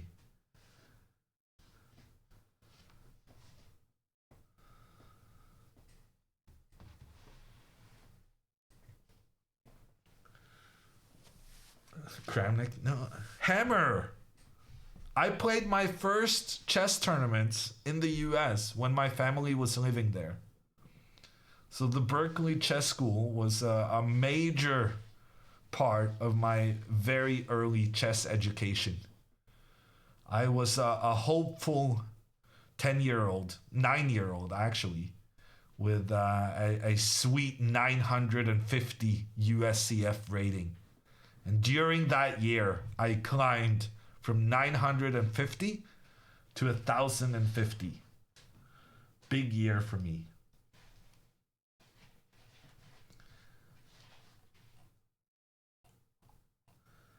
Also from the Berkeley Chess School is Sam Shanklin. But he's younger than me. So there was a time in which I was the biggest thing to ever happen to the Berkeley Chess School. Christopher Yu too. Yeah, well, I'm still better than him, I think. Let me check his latest ratings. Christopher actually beat me in one of the online tournaments recently. Yeah, no, I'm still ahead of him for the time being. We'd love to have you back in Berkeley. I've been back a couple of times. I've been back like 3-4 times. I've stayed at Sam's place, and yeah, we have some mutual friends in Berkeley and stuff.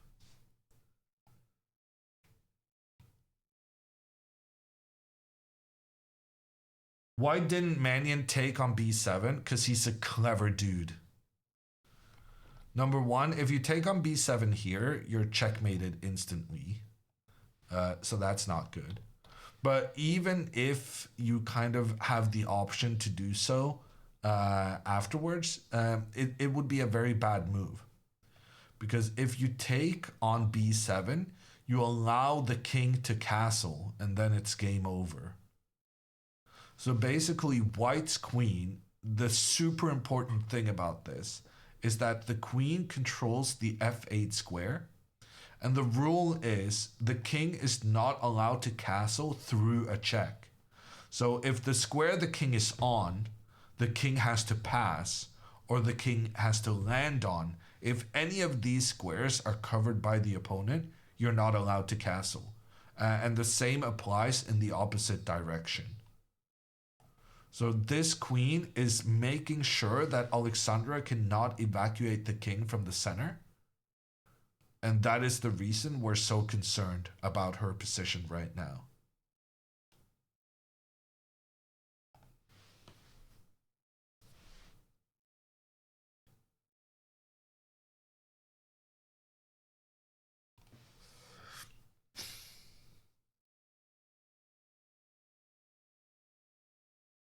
Why can't she castle right? Well, she can castle right. It's just that there are no pawns over here. There's nothing to protect her king. So if she castles here, the bishop will come up, attack the queen. The queen will have to step back, and then, yeah, there's just too many things pointing down on this king, causing an immediate checkmate. So you're allowed to castle to the queen side. You just shouldn't. I've seen a lot of people mention the move f6, and I do appreciate the idea in trying to get the king to basically escape from the dangerous area. But one concern is that the bishop will come out to attack the queen, and then the rook will come in. And something like this could be very scary. Like, both of black's rooks are completely out of play. So even though black is in theory up on material, it doesn't really feel that way because all the white pieces are like in the center of the action, involved in what's going on, whereas the black rooks so far just not participating at all.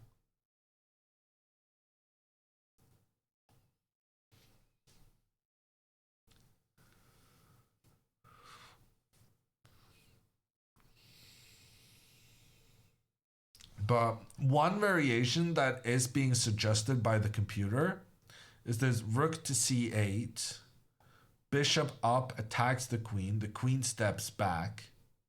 And now if rook to e1, which has been the primary concern in all the other variations we looked at, then rook to c4 is a nice attack both on the queen and the knight in the center. So in this position, the best move for white is knight to b5, trying to get the knight in here and attack the king. However, then at least we're able to make an important trade. And then we can try and run away with our king. And it's not super easy still, because after rook e1, we cannot move the king up because the bishop catches both the king and the queen on the same diagonal. But this feels more manageable than many of the other variations we've seen. Something like queen back. Okay, and somehow our king still gets kind of stuck. But at least here, probably we shouldn't get checkmated. It's still a dangerous position for black, but we could survive something like that. Can't you castle out of a check? No. If your king is in check, you're not allowed to castle.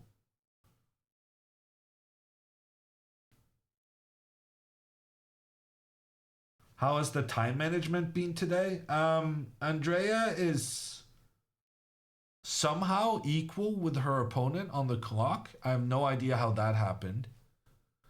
And then Alexandra had a huge time advantage out of the opening because she hit her preparation. And she had a winning position with like 30 minutes extra on the clock after 40 minutes. But since then, she's made a couple of inaccuracies in a row. And she's also spending a lot of time trying to figure out how to save her king. So Alexandra is suddenly a bit behind on the clock. Clocks are accurate today. Yeah, Vortex.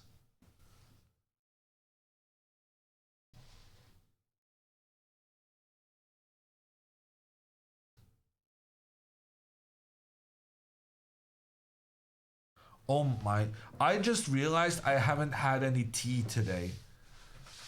I'm gonna have to fix that. In the meantime, we'll do some promotion for the sweater.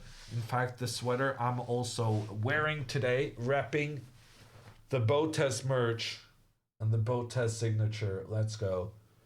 But while I'm not here to rep the merch, we're gonna leave you with Mr. Carlson and the Botez sisters, plus some guy they cropped out of the merch website.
Okay, did I miss anything?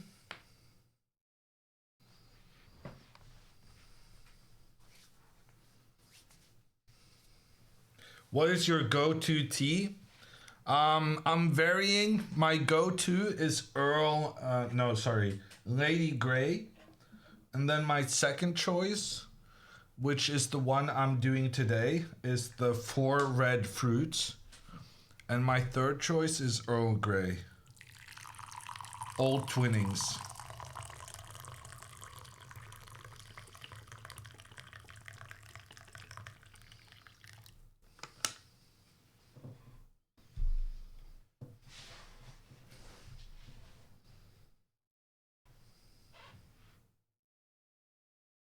Why tea though? Are you British? No. You know, I just promised my mom not to do drugs.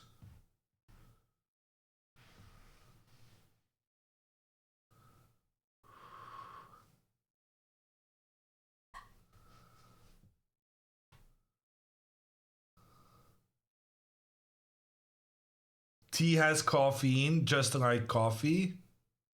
Not as much.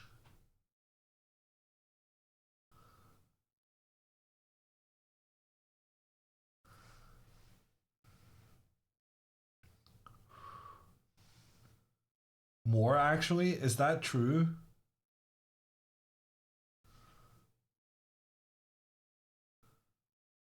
I'm gonna Google that.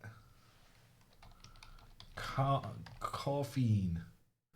Caffeine is a drug that stimulates your brain and nervous system.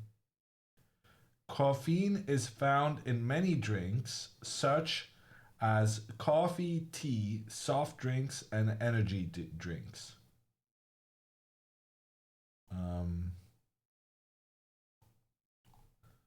Where does it say amount? Caffeine amount. Here. Check the chart. Coffee, 96 milligrams. Espresso, 64 milligrams. Brewed black tea, 47. Oh gosh. Okay, Mom, I have a confession. Tea is only half the amount compared to coffee. I thought it was less. And the thing is, when I start drinking tea, I don't have just 1 cup. I have a lot more than that. Okay, apparently. I made Mom a promise, but I haven't been keeping up with it. We got moves though. Alexandra played Queen to G7. That was not on the top 3 list from the engine.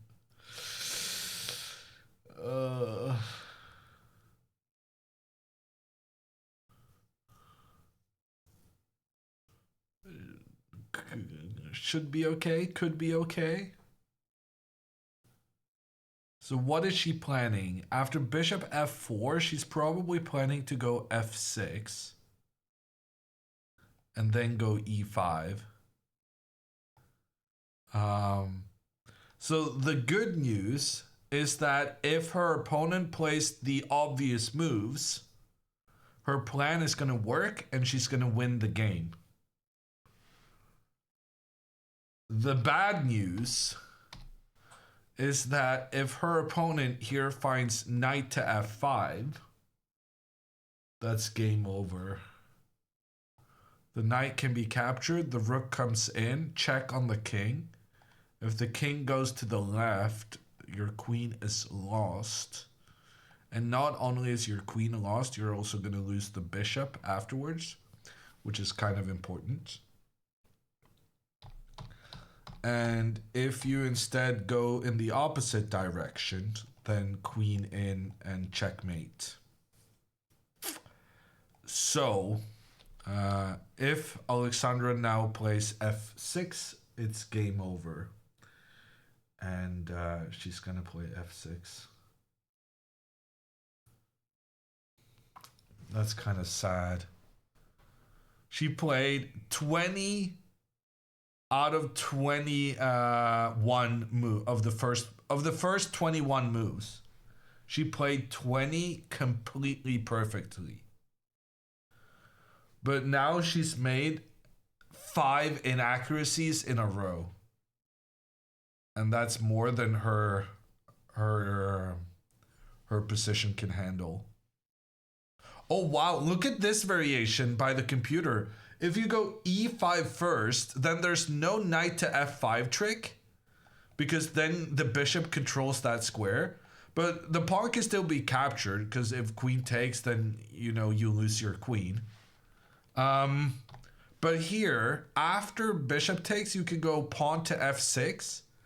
And now computer's saying the best move is bishop to b8, which is the craziest thing I have seen.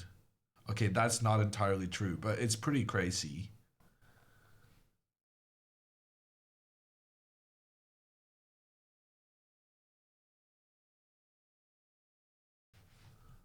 But like, there's no chance she's playing e5.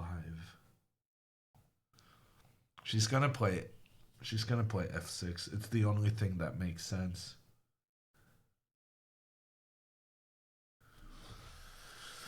Oh no.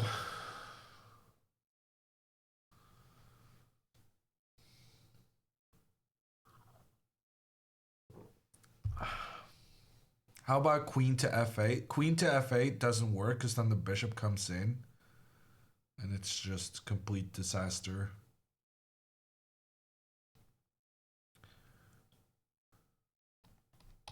Okay. No snide remarks about castling. I need to start preparing for the post-game talk. Do not mention the C word.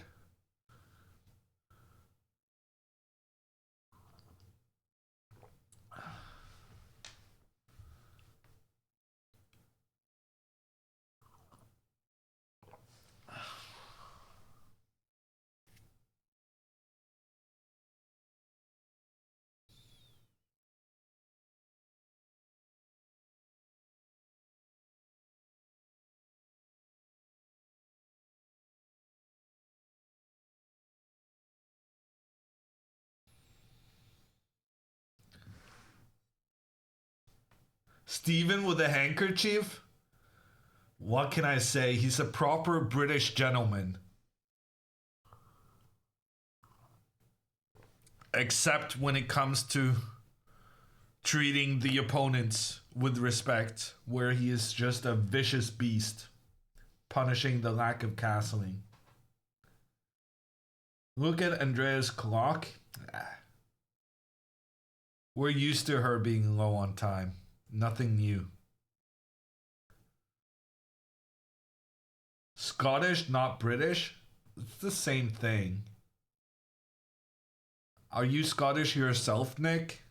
Did you not notice that you lost the independence vote? Not the same? What kind of delusional people are you?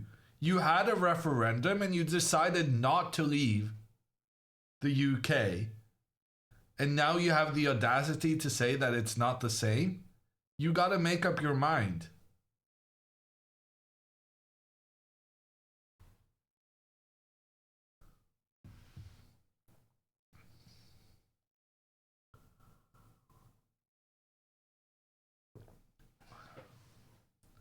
Now, why the Scottish didn't vote for their own independence, that is beyond me, but you didn't, and now you gotta live with the consequences. Right now, the consequence is I get to call the Scottish guy British.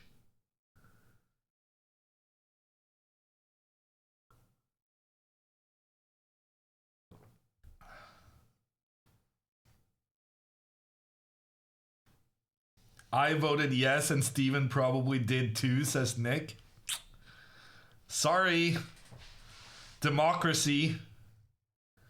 If you want to live in an authoritarian state, you're gonna have to move to the US instead.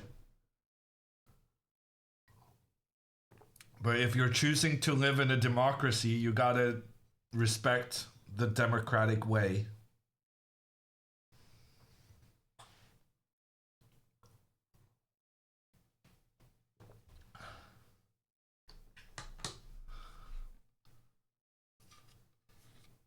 That woke people up.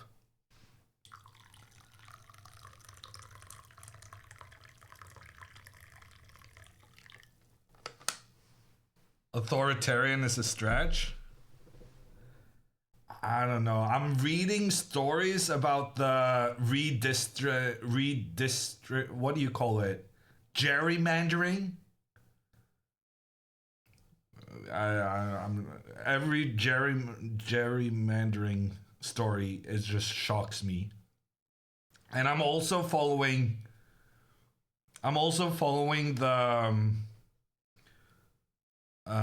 there's this account I started following that tracks the trades of the representatives in the US House. And the amount of money US politicians make in the stock market is very suspicious. Either these people are the greatest traders in the world, and the fact that trader and traitor is pronounced the same way is surprisingly useful in this instance. But yeah.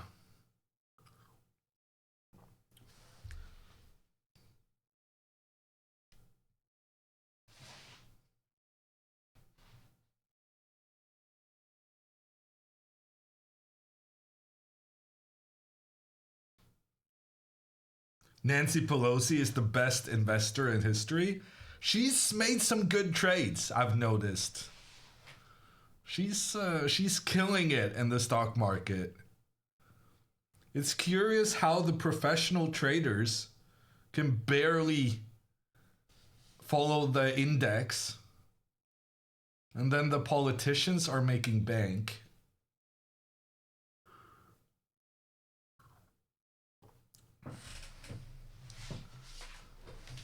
I guess she's just very talented. Or her husband is very talented. I read that her husband is an investment banker, but still. Okay, we gotta stop the US Scottish politic talk, because Andrea just spent 37 minutes on a move that got a double question mark.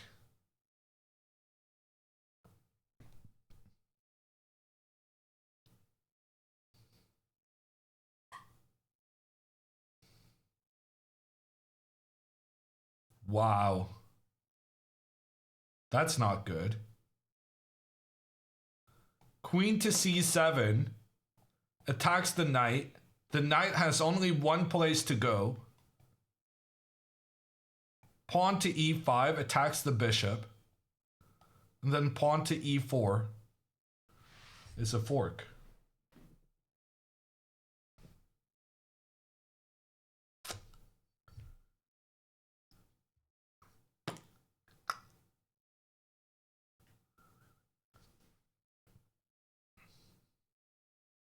And Alexandra is about to make a double question mark as well, because I think Alexandra is going to play this move f6. Alexandra is going to play f6, and that's going to be a double question mark as well. Oh, God.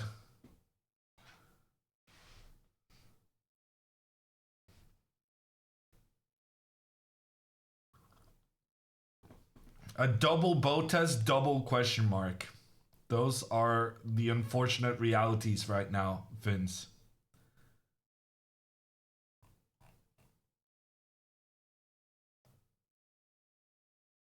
Not the greatest 5 minutes of chess right now. The vibes are taking a hit.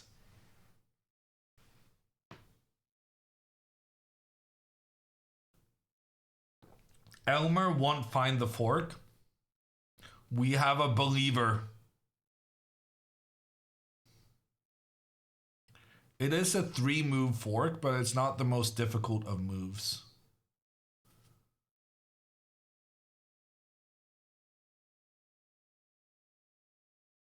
Would rook to a6 be a good move? Rook to a6 loses a rook. Rook to a6, queen takes pawn. Rook is trapped. Oh, wow. But then she can castle and computer's saying this is equal. At this point, yeah, I don't know if I've stressed this enough, but at this point in Alexandra's game, if she can make a draw, that would be a success now. She's in massive trouble.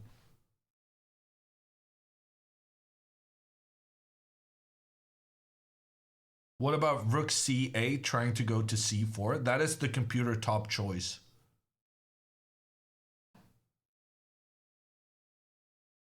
So that would be a variation that could save her. But I think her plan is pawn to f6. And pawn to f6, knight f5, white wins with a sacrifice to open up in the center. The fact that Alexandra has spent so much time thinking right now, it could be that she spotted the problem with pawn to f6 and is looking for alternatives. That would be very good news.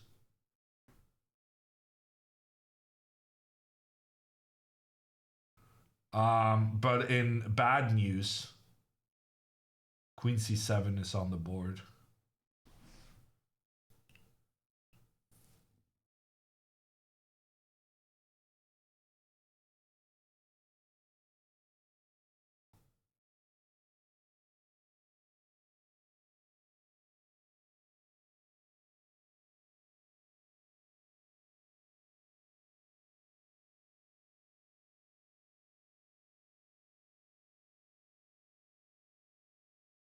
Why is it blue? I don't know. Why is the good move green?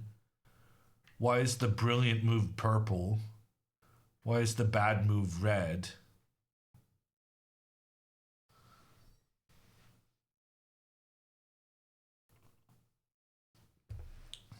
Purple? Is it not?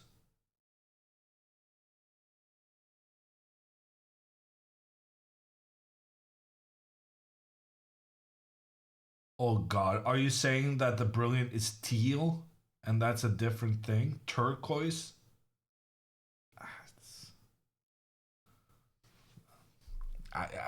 It's not my fault. The girls play so few brilliant moves that I don't get them on my screen often enough to remember the color.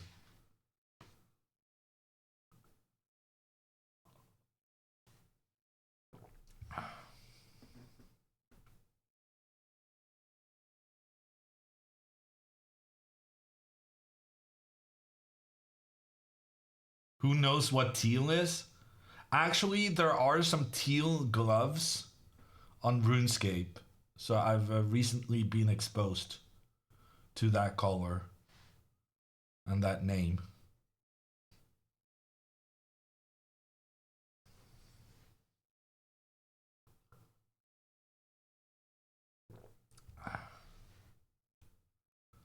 Hammer, old school enjoyer. Hammer is an old school streamer.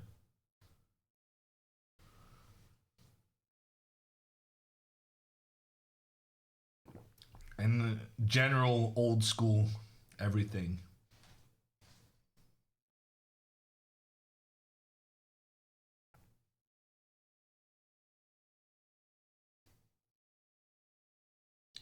Is b4 okay for Andrea? No, because if b4, the knight can move over here. So Andrea could have tried b4 here, and then if takes, knight takes, and she's okay. But the knight would move out to the edge, so that the knight would still, this guy would have a problem still. But I don't know. Maybe it would be better than what she did.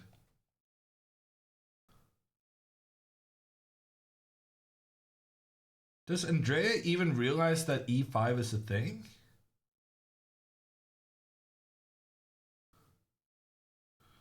Oh man, this is gonna be a tough day. If both games are decided by just unnecessary blunders. She played knight f3 so quickly? Yeah. It makes me think that she's about to get a shock when the pawn moves forward.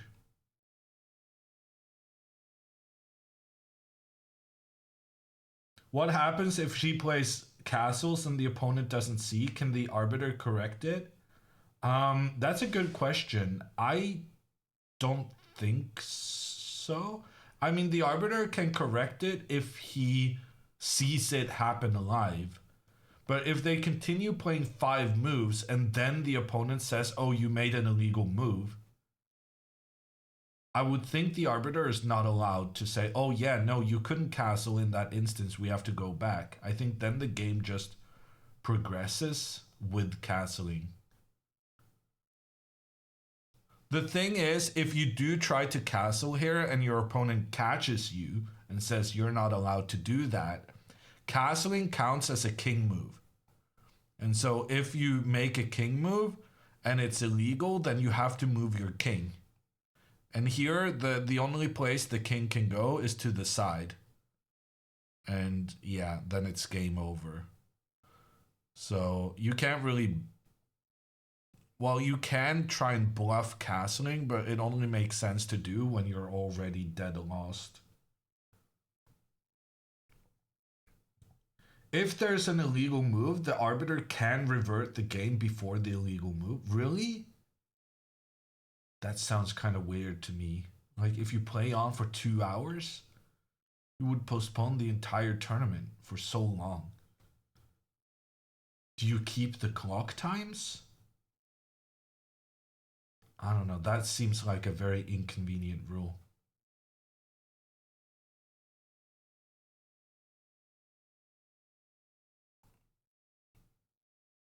Imagine you're about to get checkmated and you say, oh no, actually, you made an illegal move earlier.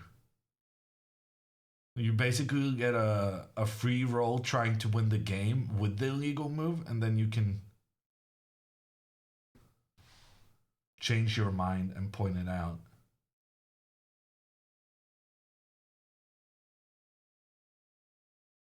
Elmer found the fork? Yeah, but Elmer was always going to find the fork.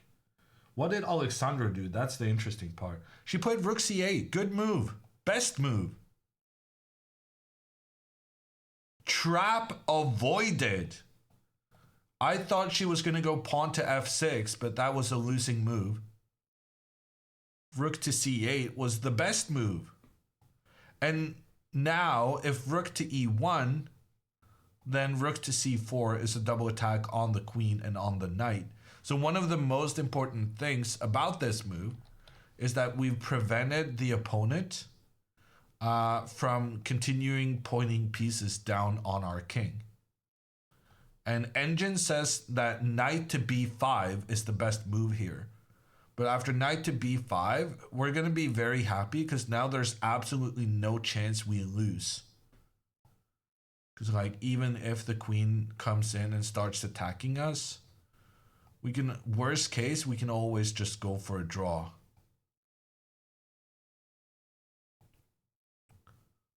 Like something like this, and the rook just gets attacked. We can always get away with a rook. In fact, Engine says that we can even win because we can sacrifice and then take here and then create space. No. And then go here and get the king out. Yeah, wow.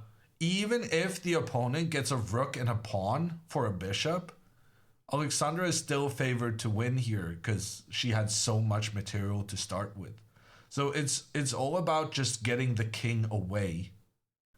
And so knight b5 may be the best move according to Engine, But from a practical point of view, I don't think it's very good. Because it means then white has no chance of winning anymore. Yeah, and that's what Mannion thought as well. So he's not going to go knight b5 because it makes black's position much easier to play. And instead pawn to b3 is clever because it controls the c4 square and avoids getting hit by this rook move. Although, maybe we can make this rook move anyway? Because after pawn takes, the queen is no longer protecting the knight.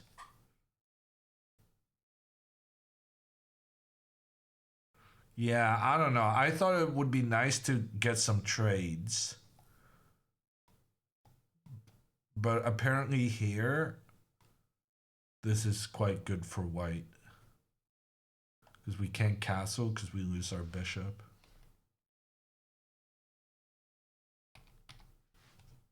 Very interesting position still in Alexandra's game.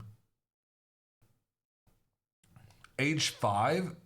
I find this H5 move quite intriguing. Because I'm basically wondering if there's some circumstance down the line where we can basically get this pawn to H3. Okay, so here white wins because the knight gets involved with some threats and we cannot take the knight because of the rook pointing on the king. But let me live in a fairy tale world for a little bit.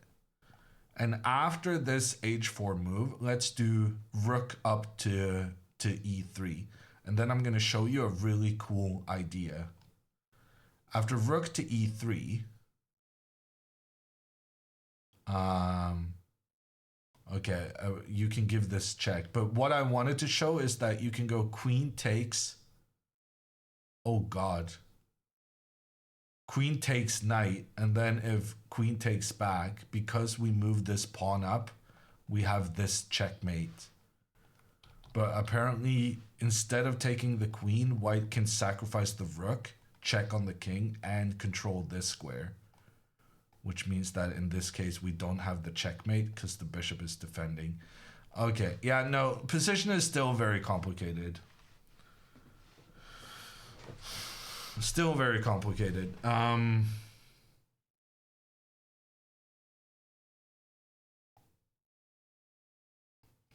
f6 is still a losing move against knight f5.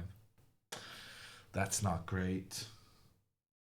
She dodged the bullet 1 move, but now she needs to dodge the f6 move once again.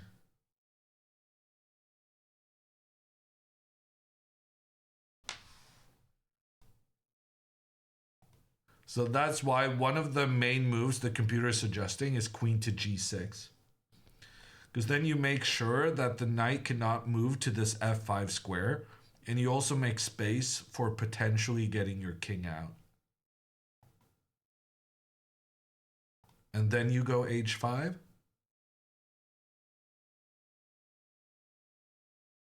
And basically what the computer is saying is that white has optimized the positioning of all their pieces, but you don't actually have a follow-up here. And so the computer keeps suggesting this move knight to b5, but that makes life so much easier for black because after the trade, we do manage to get the king out of trouble. So it turns out, if Alexandra just remains calm and plays her queen to g6, white is actually unable to make any more threats against the black position. And if the queen starts capturing pawns,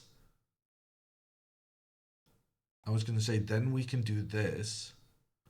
But apparently this is good for white. Then we can go queen d3, taking control of this square, making sure that the knight cannot move forward.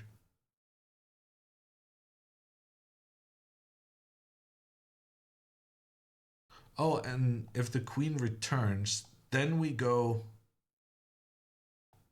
queen c3, and we get a trade of queens. Yeah, okay. You can't really rely on any sort of logic in this position. You just got to go with a brute force calculation. And that's actually becoming a bit of a problem for Alexandra because she doesn't have that much time left for the calculations. On her previous moves, she's just spent a boatload of time. And she's running out of it. So Alexandra is going to have to make some quick decisions in this next phase. And she just has an enormous amount of pressure towards her king. And the right answer here is apparently to just sit still and hope for the best, which is easier said than done. Can Andrea go for bishop trade? Andrea is just game over. I'm just gonna focus on Alexandra because frankly, Andrea would probably appreciate that the less we talk about her performance this game, the better.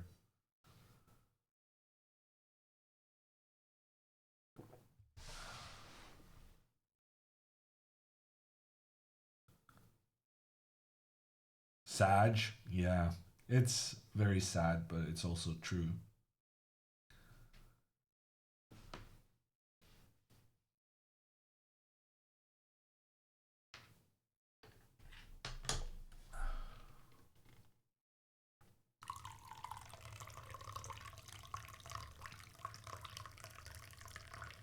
Can you tell Andrea not to spend 30 minutes on a move?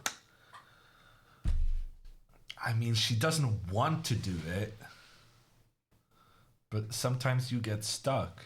I spent more than 30 minutes on a move when I played last weekend.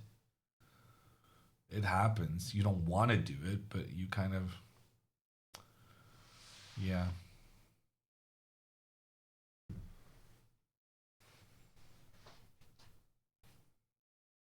Do you call Mama Hammer Mammer? No, I do not. I call my parents by their first names. Is that weird?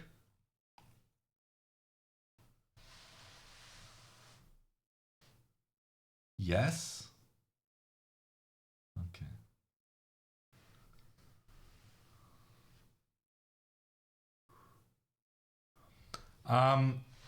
Andrea is sacrificing her bishop. And she's getting a check on the opponent. But she also loses a piece.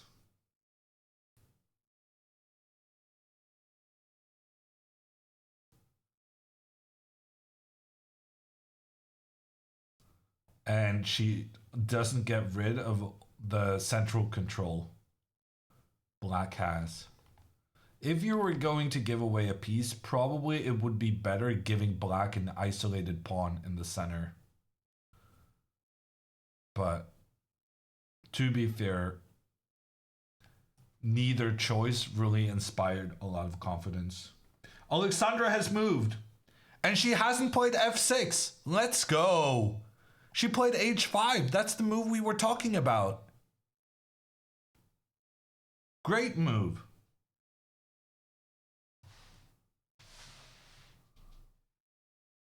That was the computer top choice after making a lot of inaccuracies in a row. Alexandra's back. And frankly, now it's not going to be too easy for Mannion. Because after rook e1, queen to g6 looks pretty obvious, right? She cannot go here because of the bishop. She can go here, but that looks... Ugh.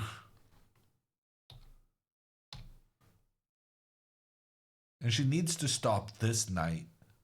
I think queen g6, basically obvious. And if we get to this position, This is really good for Alexandra because the decision white has to make here is super difficult. You have so many different ways of trying to improve your attack. But the reason this position is difficult for white is because you've already done all the obvious moves. You got your rook pointing down on the black king. You got your queen making sure that the king cannot castle. You put your bishop in the most active position possible, and you have your knight in the center. The irony of perfecting your position is that it becomes more difficult to find the next step because it becomes about maneuvering instead of just putting a badly placed piece on a good square.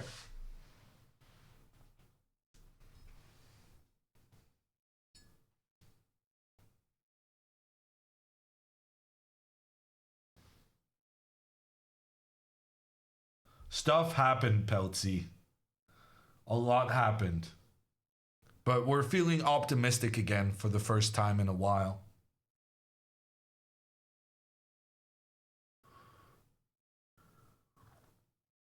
From your best position, you can only get worse. Yeah, kind of like that, Fremont.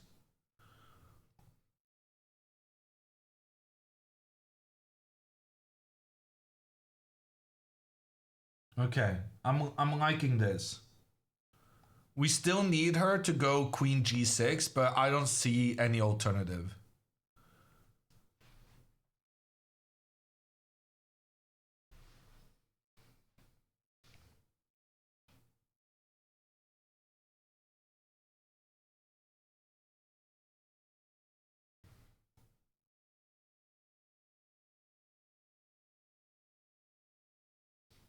What move is it in Alexandra's game? They're on move 27.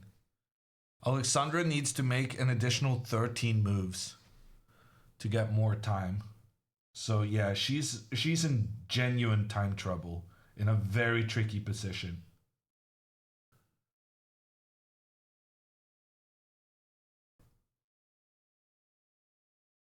Stop worrying, they're both gonna win. Bruce, are you new to chess? I'm sorry for being blunt, but the thing is, I tell my mom, when my mom doesn't really know a lot of chess, so what I've told her is that you can look at the clocks. The person with the most time is normally the one feeling the most comfortable. So being up on time is an indicator that you're doing well. And things she has mastered is counting the pieces. And here, Andrea's opponent has 4 of the little ones, the knights and the bishops, minor pieces we call them. And Andrea has 3. And Andrea is losing no matter what, unfortunately. Wow. G-South is flexing 69,420 points. That is wild. Did you make some money gambling today, sir? Because so did I.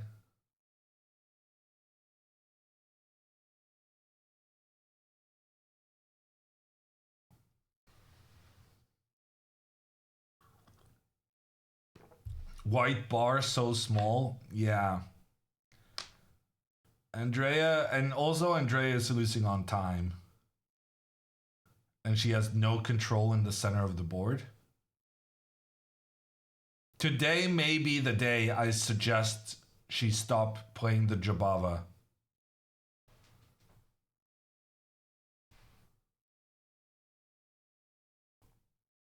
Was it really a gamble though? Fair enough, Mateus.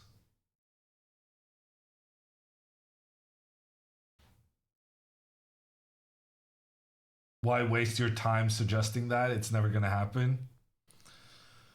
Yeah, I guess you're right.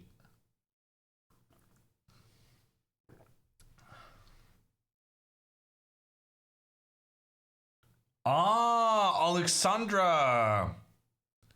She went queen h7. Please don't make... That's not on the top 3 list. Oh, man. Is it on h7 or is it on g6? It's definitely on h7.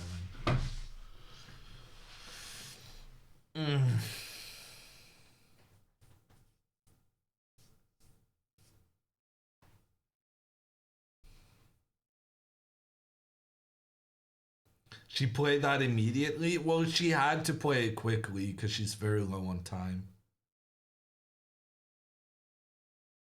But yeah, that's a bit sad. She had such a good start.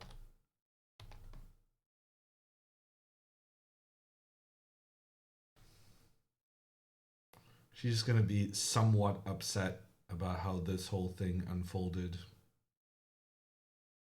Why is it such a bad move? Because of bishop to g5. So basically the queen gave up control on these 2 squares, which the computer feels is a bit of an issue. Bishop to g5 threatens checkmate. And she just doesn't have a good response against that.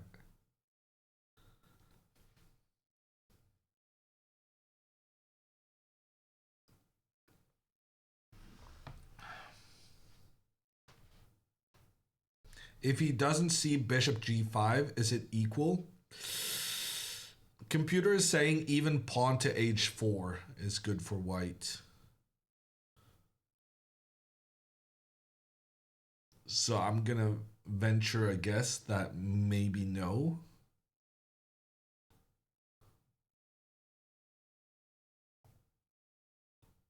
But yeah, bishop g5, somehow getting the bishop to attack a checkmate is the only...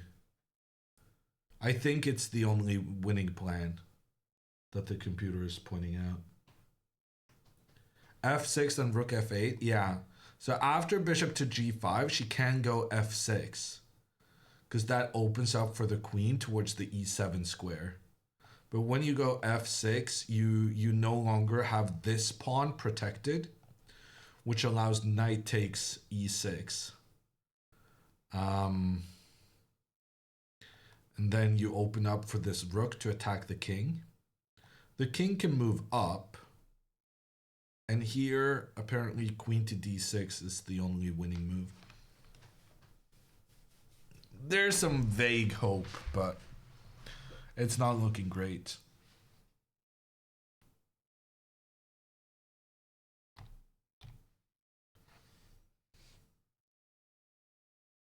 You missed the bishop e5 idea. I didn't miss it. I chose not to talk about it because it's the same move, essentially, as bishop g5. The only reason bishop e5 is being suggested is because you can then try and give this checkmate threat. So it's essentially the same.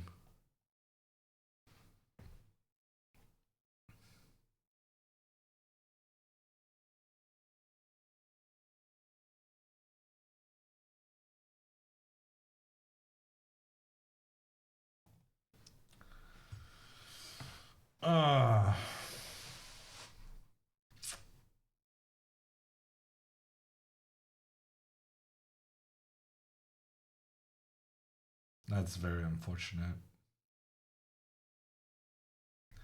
Hammer, you have to take Alexandra to the beach and have her practice building castles.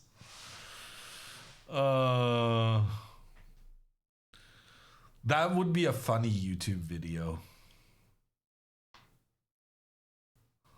I'm not sure it's quite the content Alexandra is looking for at the moment, but my coach sent me to the beach to make sandcastles as a reminder to castle in chess. Okay, that was... The title started good, and then I showcased why I'm not a YouTuber. But...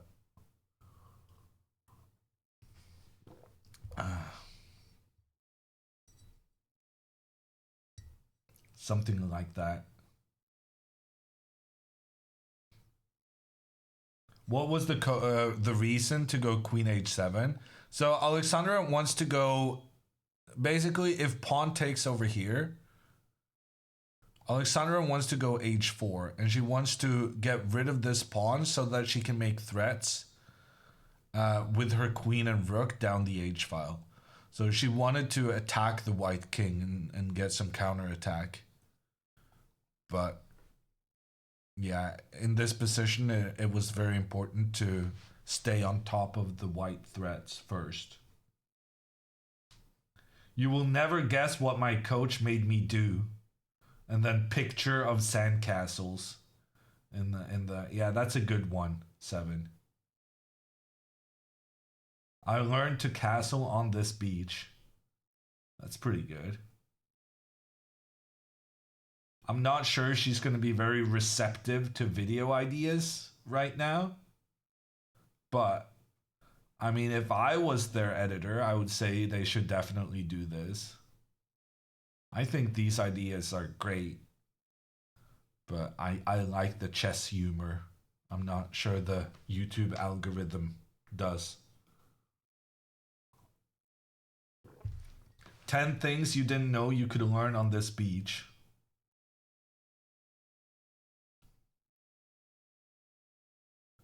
Literally already DM'd her about this idea. Wow. Chat, we could be famous. Who am I kidding? She's gonna steal credit. She's not gonna say the idea of chat. If you're the one, who made the beach castle comment, I would screen grab that message while you still have it, and then post it when the YouTube video is out.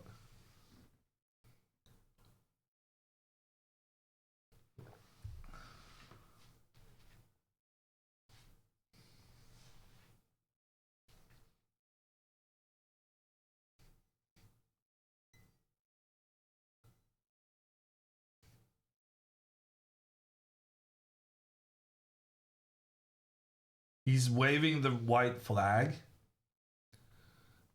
We wish.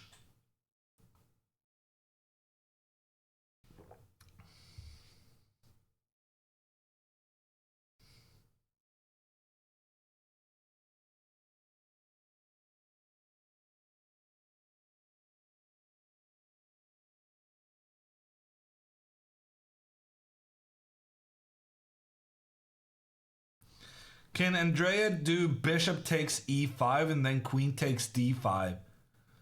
Wow, a chatter having an interesting idea, but even though here the queen is attacking 2 pieces at once and you're gonna get to capture at least one of them, the problem is this bishop suddenly started pointing down towards the rook in the corner.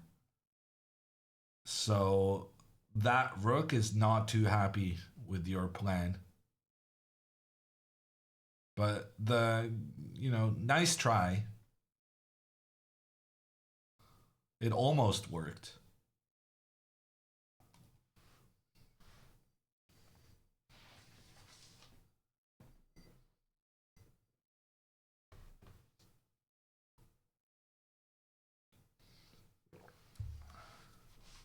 Rook didn't complain though. Yeah, no, honestly, that rook was just happy to be put out of its misery.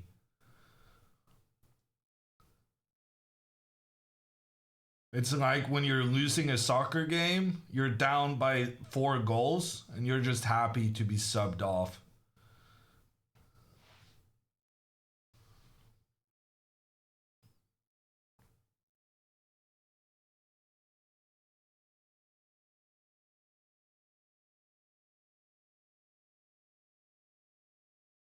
Is there a way out for either girl? No. Well, I mean, Alexandra can hope that her opponent doesn't find the best plan. But that seems a tad optimistic. And for Andrea, it's been over a while.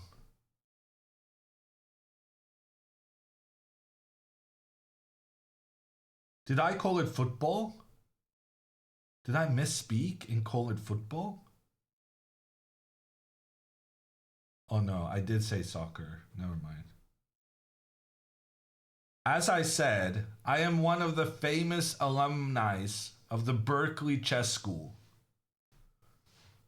The day I say football is the day that I abandon my roots.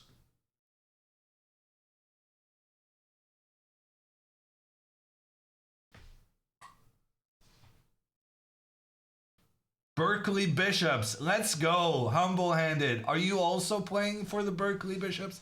I played a team match. The Berkeley Bishops against... I don't remember what the other team was, but it was some town to the south. And we had a youth match over 30 boards. And we played the same opponent twice. And I played this girl and I beat her in the first game. I was so proud. And then in the second game, I'll show you what happened. Essentially what happened is that at some point I moved my queen out to g4 and then she played e5 or something and I was like, oh nice, free pawn. And then she took my queen. It was the early stages of my chess career.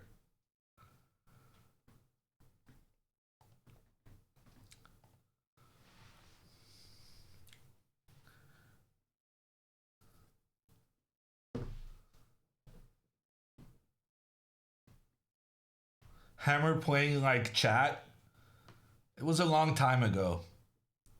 But a reminder to everyone that even the best players in the world were once beginners. They made all the same mistakes as you made.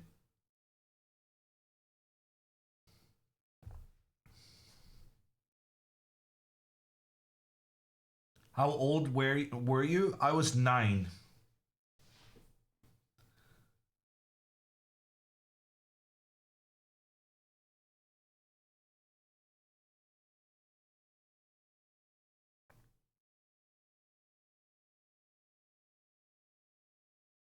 I bet Magnus was never a beginner. There's this, the first tournament Magnus participated in, he was like number 26 out of 35 participants. The first time he played the Norwegian Championship. I'm pretty sure there are some standings on the line somewhere.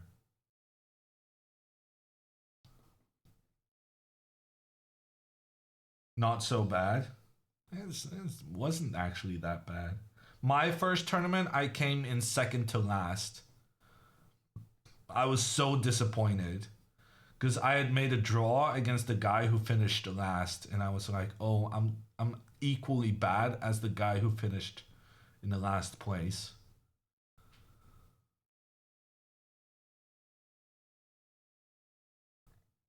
I think I scored 2 draws out of 7 games or something.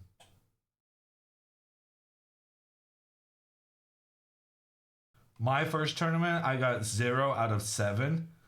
Oof, that's rough, Hawaiian. Were you an adult improver? Normally, the children's tournaments are a bit easier. But if you start out as an adult, you're gonna have a rough time. Have you ever won a tournament? Wait, what? I am a world famous chess grandmaster. Have I ever won a tournament? I've won like 7 tournaments.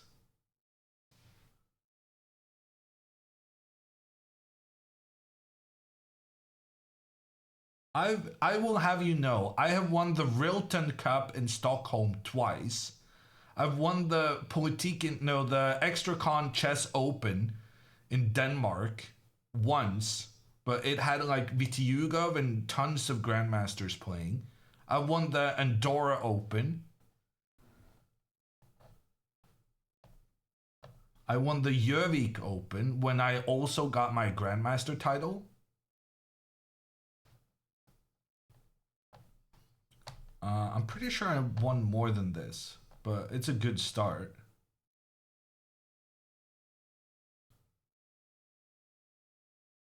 When was your latest win? Let's not talk about that. It's been a bit rough since the pandemic. I haven't played that much. Okay, moves are on the board. He did go bishop to g5, threatening the checkmate. Alexandra plays f6, knight takes e6, played quickly in response. Alexandra only has one acceptable move, king to f7, but I think she's going to find that. And interestingly, after king to f7, the only winning move is queen d6. If he finds queen d6, it's all over, but if he doesn't find it, there's still hope.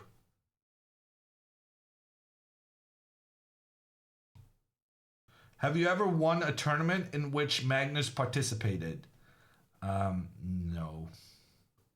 But I came really darn close. First time after I returned from the US, I played the Norwegian Championship and I beat Magnus in the penultimate round. And I had won every game. And it looked like I was going to win the tournament.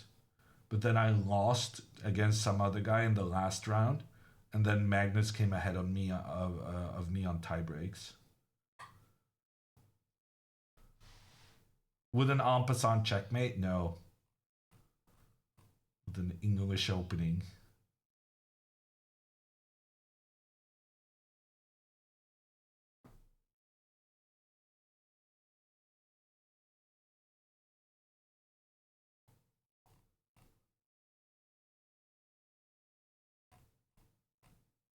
Wait, what? Knight f8 is a blunder! Knight f8 is a blunder! Blunder alert, blunder alert. She did play king f7 and he did not find queen to d6, which was the only move. Knight to f8 is on the board and now computer says it's a draw again. The drama is never ending. The guy tries to be fancy, but it backfires. And now Alexandra has an equal position according to the engine.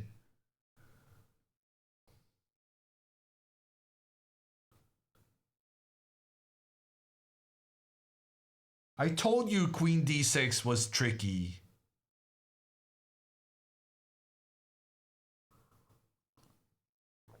Either rook is okay. Apparently either rook is okay, but I would definitely use this rook, because then the queen is protected by the rook on the other side.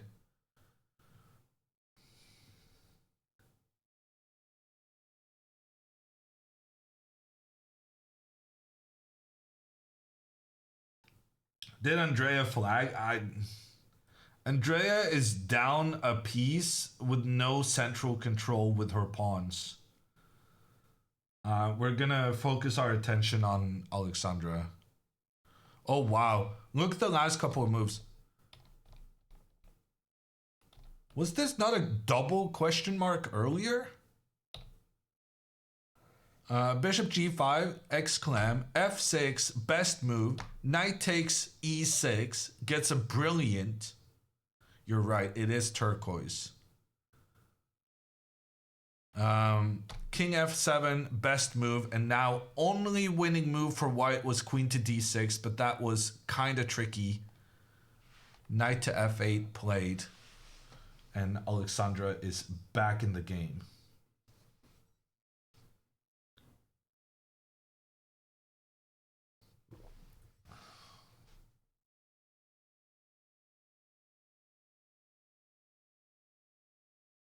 Why was going queen d6 tricky? Because there were so many other options.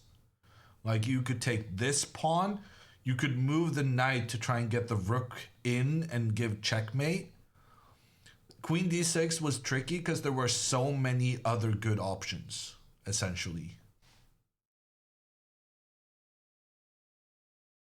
Or not necessarily good options, but tempting options.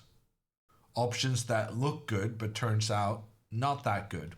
such as knight to f8. The knight attacks the queen. If the knight is captured, Alexandra will lose her queen. Check on the king, pressure on the queen.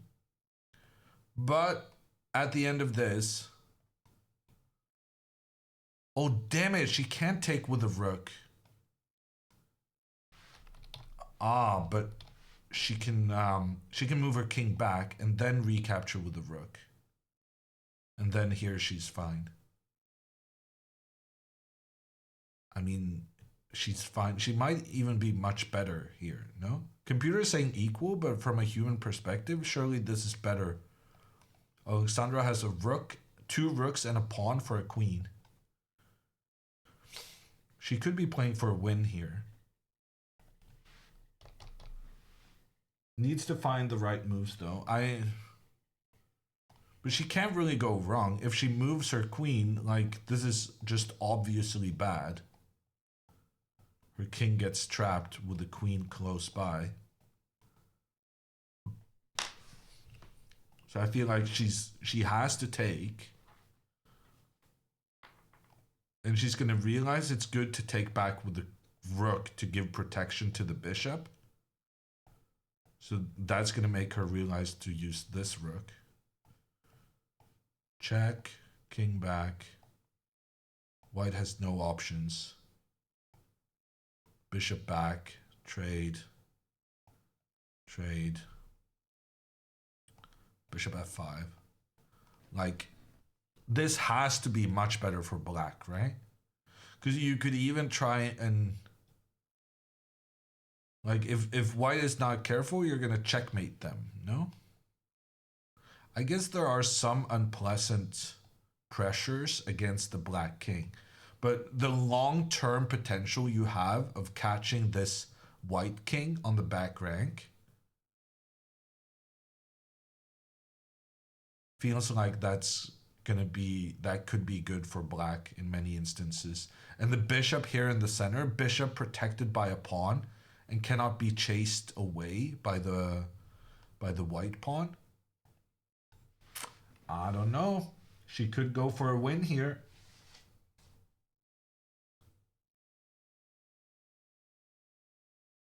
What was good about queen d6 for white? It's just a bang-bang kind of position. It's threatening the bishop. If the bishop moves, then apparently you can sacrifice your knight. And then this is checkmate somehow.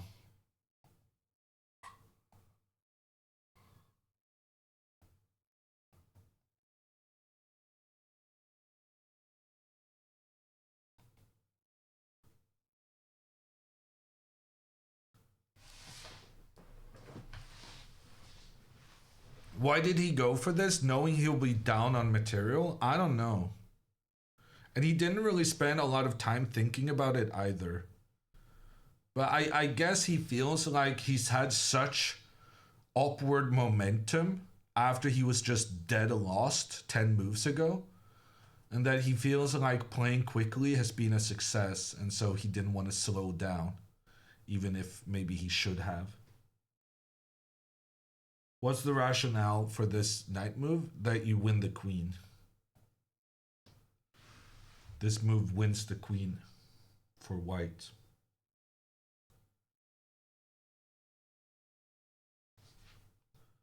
What if he went knight g7 instead?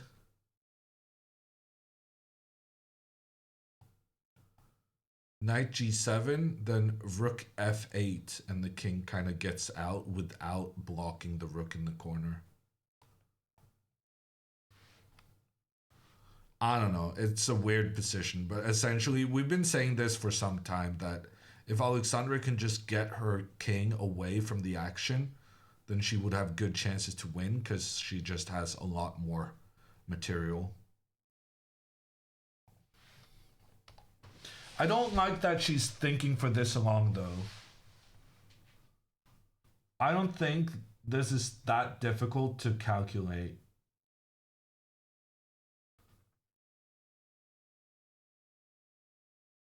I mean, at some point, you just got to be very happy to get rid of some of the opponents. very dangerous attacking pieces, and you lose the queen, yeah, but there wasn't really any hope for you to save the queen anyway.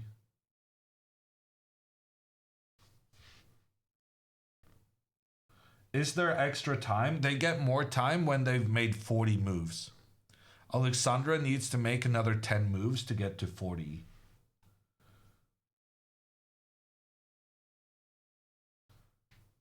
$2,000 ELO player can't see the moves like a GM like Hammer. I mean, I can't even see the moves like this. I'm looking at the computer suggestions.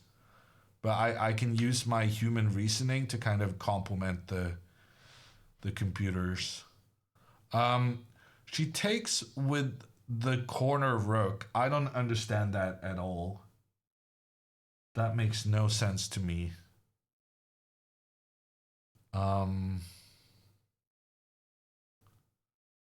She's making it way more difficult for herself by not having the rook recapture the queen to give protection along the rank.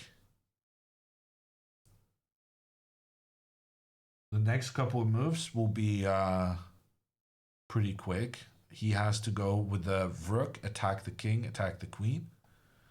King has to go back. Rook has to take queen. King has to recapture. And now we get this position when we could have had this position with the rook here defending some of the black pieces. And now some of the extra options black got as a result, white got as a result of this, is that now you have some extra possibilities to give a check. You can take this pawn and attack in towards the king in that way. Yeah, I'm very surprised she took with this rook, because that means her king basically has fewer defenders around it. But computer says it's completely fine. Like, computer says this is equal.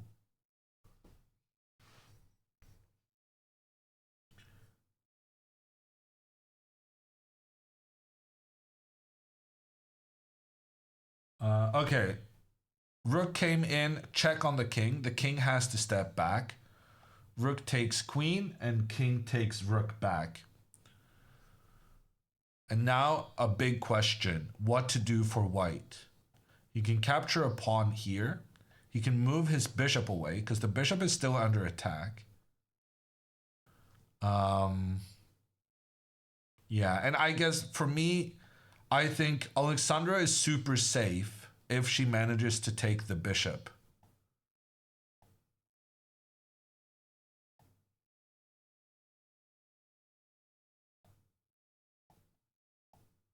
Oh, apparently this is winning for white. Damn it.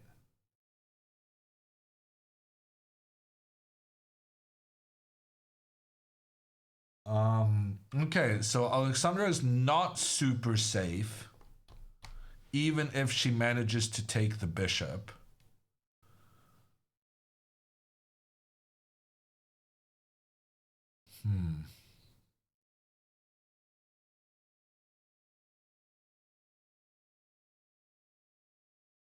So queen takes here strikes me as the most obvious move. And then computer wants rook f7, bishop back, king up. Computer wants this, which is kind of weird because then black has given away all the 3 pawns we had on the queen side. But Engine says that this will lead to a checkmate somehow. Because that's what we talked about, how that if the rooks can come up and give a check on the king is not feeling super safe. Check, pressure on the queen. Check on the king. And here bishop to d3 is the winning move.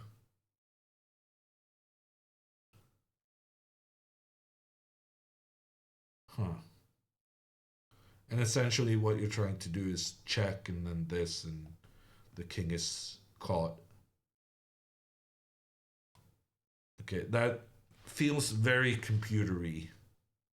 But I do think it's very nice to see that there are circumstances in which we can actually give away all our pawns and still win. That is actually insane.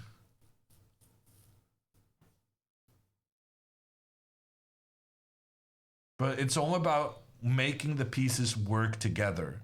So back in the day, people thought that 2 rooks are always better than a queen.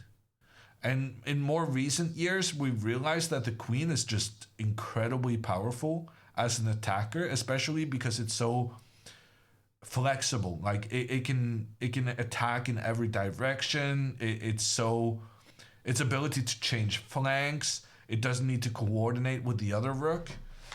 The queen is just a very powerful piece. And that feels like something we should have realized sooner than like 5-10 years ago. But we realized that, yeah, she's good. So the key for Alexandra is going to be to try and coordinate her rooks. Because she has 2 pieces, she has a more difficult time making her pieces work together, because the rooks are not going to be very effective as a lone attacker. They need to work together to make the threats. So playing with the 2 rooks is a bit more, I want to say, skill-based than playing with a queen. Because with the queen, you can just kind of move around and suddenly get lucky. Whereas with the rooks, you have to be like very meticulous about how everything's defending each other. And then you go for the attack at the right moment.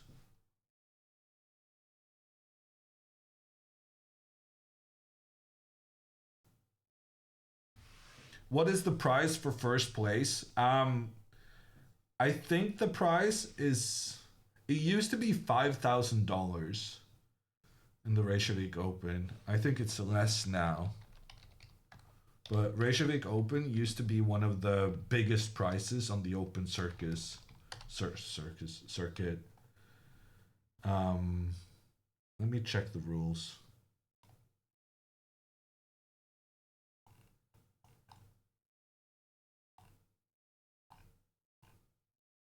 Regulations does not have the prices in it. Here, prices. $5,000 first prize. So they still have that. Pretty decent for this level. Only 5,000 for this level. That's a very good prize. Like normally tournaments that are open to anyone and where the best players are like number 100 in the world, normally the prize would be like $2,000.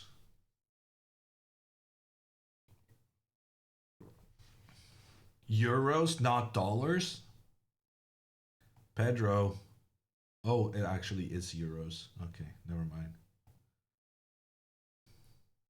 Iceland is way closer to the US than anything.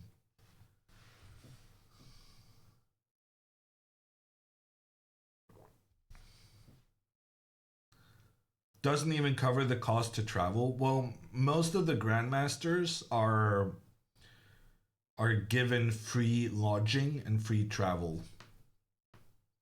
So it's not as bad as it sounds. A lot of your expenses are covered by the organizers.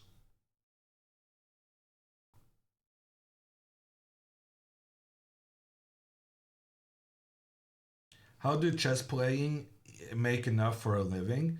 Well, a lot of the professional chess players are from Eastern European countries with a somewhat cheaper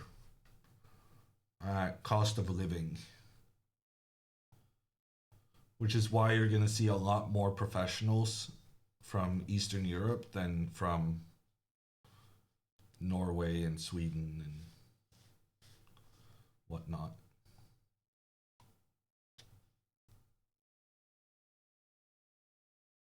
It's not cheap anymore since Sensei. I mean, if you feel like the Eastern European countries have been hit by the inflation and booming economy, let me tell you what has happened in Norway. Everything is relative. Norway is not as cheap as it used to be anymore. And those who know that we weren't really that cheap to begin with.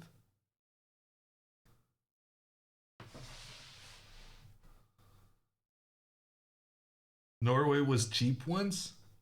I mean, I think Norway is reasonably priced.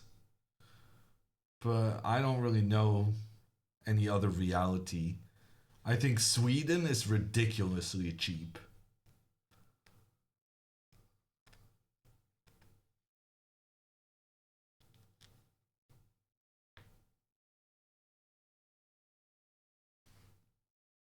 Rosen in the house with a rate of 363. How are you guys doing? We got an exciting game going on. Alexandra is playing an international master from Scotland. She was winning out of the opening, then she was losing. Now computer says it's equal, but it's tense. Very, very tense. Alexandra has 2 rooks. Her opponent has a queen. And they're about to have the time scramble. Alexandra 6 minutes left, her opponent 22 minutes. In other news, Andrea Botez is also playing. But we're going to do her the courtesy of not recapping what has happened. Suffice to say is that success is not in the cards.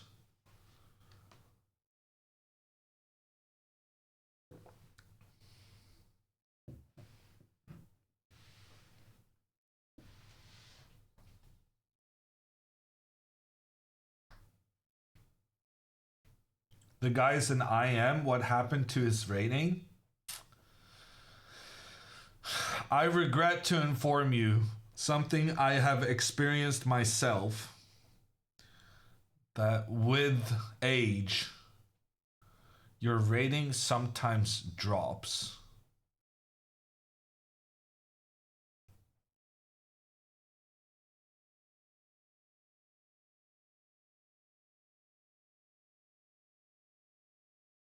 Okay, Andrea's opponent just took a rook. So Andrea is now down a rook.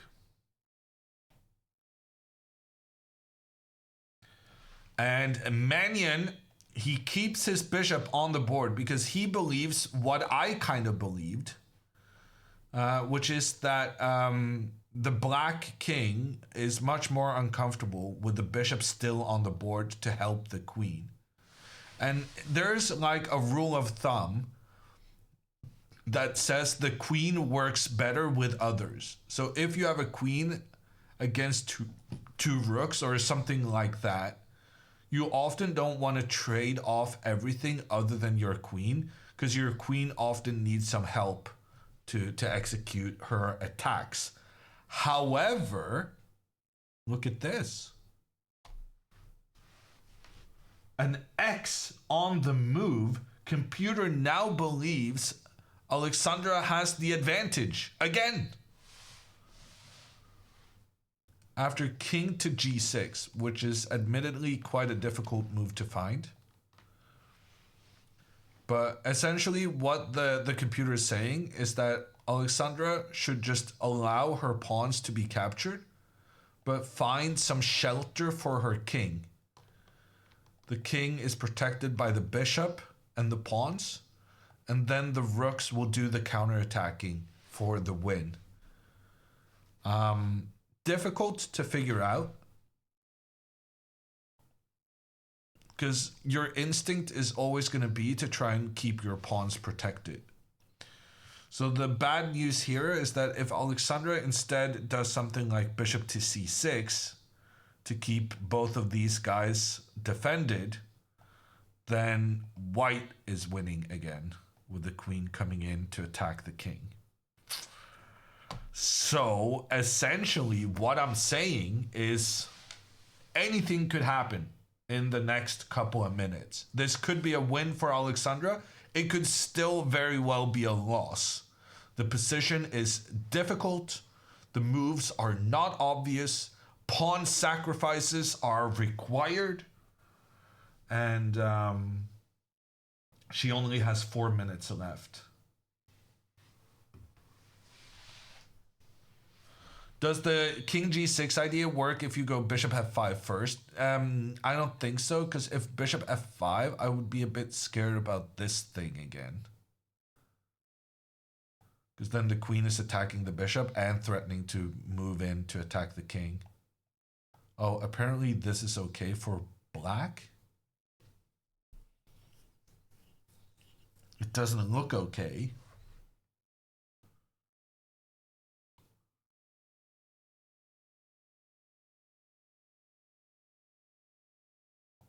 Okay. I think the main thing is don't play bishop c6.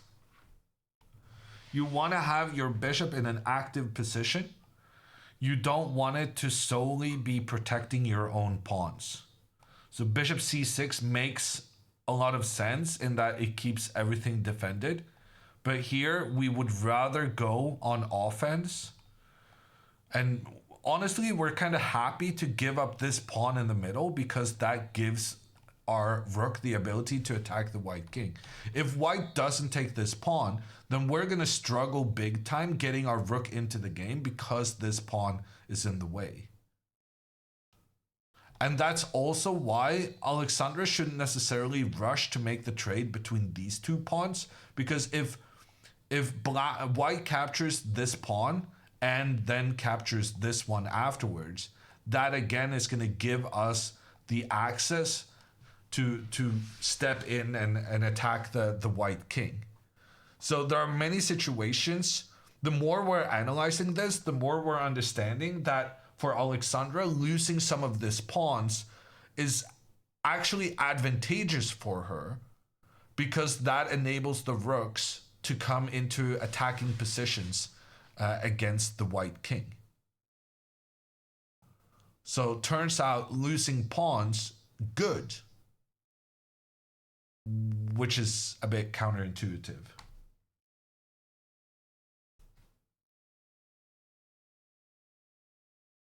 Pawn d4 to get rid of it, honestly, not the worst thinking I've seen, especially based on what I just said.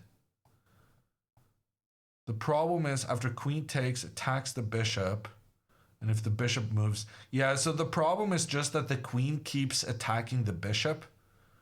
So preferably we want to lose the pawns without also having the queen attack us.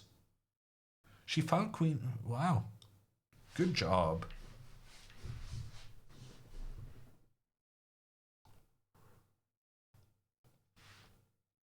You guys are gonna like this.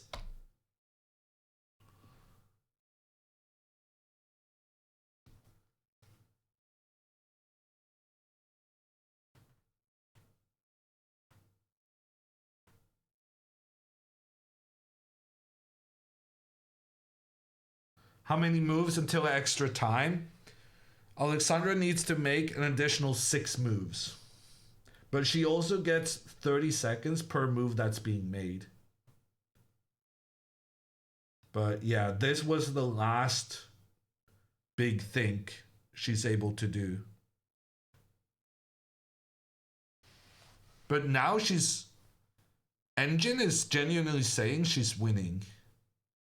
The more Engine thinks about this, the more optimistic it's being. And now this queen to f4 move that was causing all the problems earlier, trying to get in to attack the king. Now we can play rook h8 and keep this square under control. And then we go bishop f5 and this bishop gets a really good positioning in the center of the board. I don't know, she might win it now. She might win it now. A reminder, something I mentioned back in the opening when Alexandra had a winning position after like 10 moves. If Alexandra wins today, she will be playing for a norm.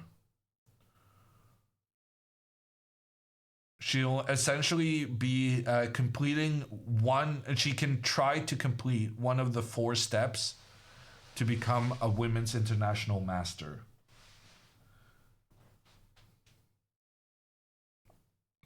What is a norm? It's one of the steps you need to accomplish to get a better chess title. What are the 4 steps? The 4 steps are that you need 3 norms, and then the 4th step is that you get a 2,200 rating.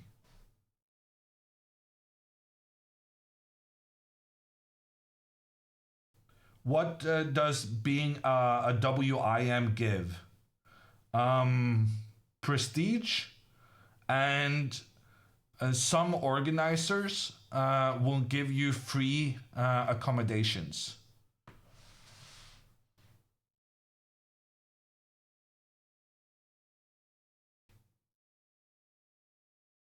For other people who are trying to become a women's international master. Okay, Andrea resigns.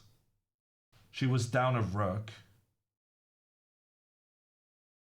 Alexandra Chess with the raid. Our fellow Reykjavik IRL streamer. We're currently watching the end of this game between Alexandra Botez and Stephen Mannion, an international master from Scotland. Andrea in the background has just resigned her game. But the good news is that Alexandra, according to the engines right now, has a winning position. And if she wins this game, this will be the 2nd international master she beats in this tournament. Alexandra, so far in the 8 rounds, have faced 4 international masters.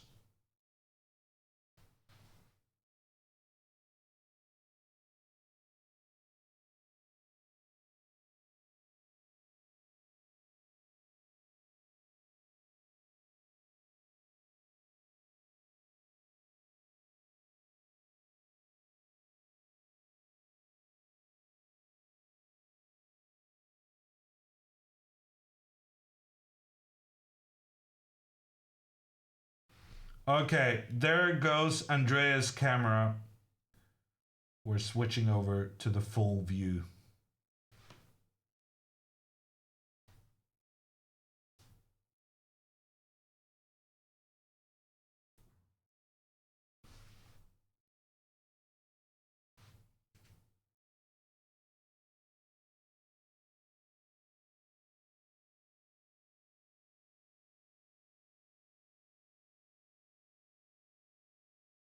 Will you talk to Andrea? I don't think so. She's not going to be in a great mood, and we're going to want to watch and give full attention to the time scramble in Alexandra's game.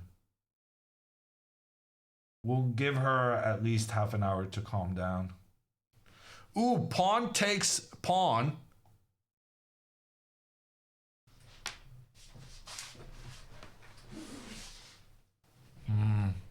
Okay, it was not among the computer's top choices. So now bishop f5, I'm guessing, should be the move. What about this d4 move someone in chat suggested?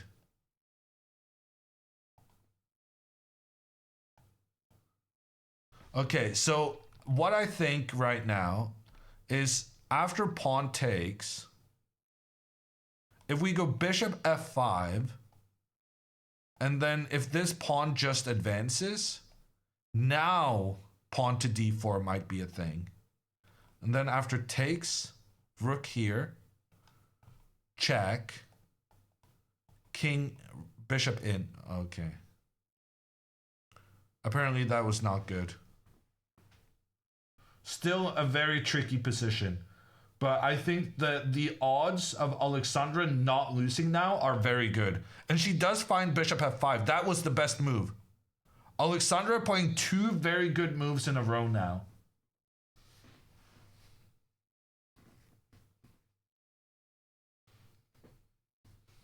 Might need this pawn alive to put the bishop on e4. Good shout. Good shout. Alexandra is going for bishop to e4, and then these two are going to be protecting each other. And then she will be preventing this idea with the queen coming in, annoying the king. So I assume now queen here is going to be the move. And then we defend against the immediate threats. And then white doesn't really have a good plan here. Like, he can try to point his pieces down towards... But then, yeah, rook up here is super good. So essentially what the computer is saying is that white is lacking a plan here, and white needs to find the move h3, which is essentially just giving up a pawn, yes, but it's giving up a pawn to create a shelter for the white king. And on this h2 square, it's going to be very important, very difficult for the black rooks to attack this king. So he needs to understand the long-term trouble his king is in and try and play this h3 move. And then the interesting part is computer doesn't even want Alexandra to take this. Computer wants Alexandra to go bishop e4, because if the trade happens, then the rook will come up the side of the board for the checkmate. And then if the king goes here, like maybe we can create a scenario in which we sacrifice and put all the pawns up against each other to open up along the h-file. Yeah, computer was not a big fan of that. This position is still very tricky. Alexandra has been playing well the last 2 moves, finding the absolute best ones. But if her opponents understand the crisis that's facing the white king and manages to evacuate the king up to the h2 square, it's still super tricky.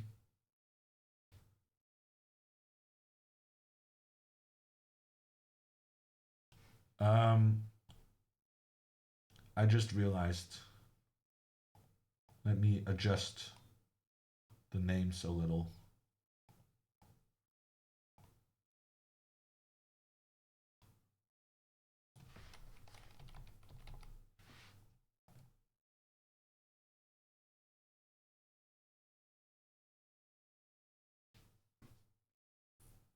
What's 2100 over the board on the line? Well, Alexandra is like 2400 on the line. So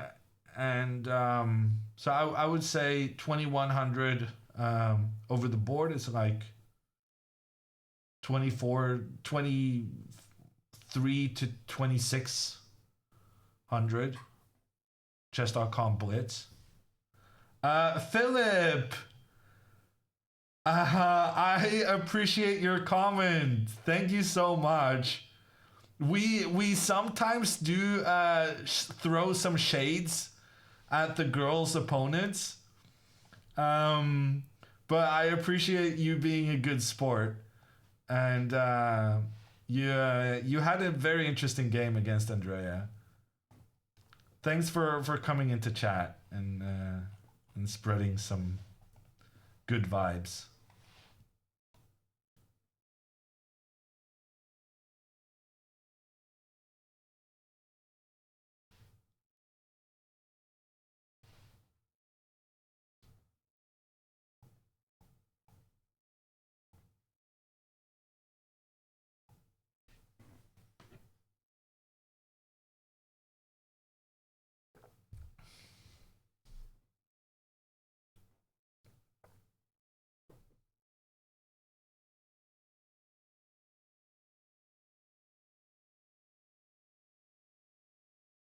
Do you think not giving an interview because you lost is a bit unprofessional? Yeah, I think so. I think when Magnus refuses to be interviewed because he lost. We would definitely prefer that he doesn't, that he shows up. Andrea not coming for an interview because I'm asking her not to, because I want to do the end of the chest of the stream. It's a bit different.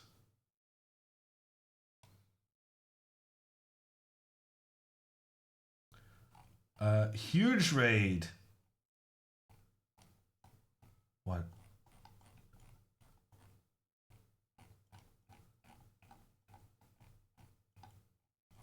I'm scrolling. We had a Danya raid?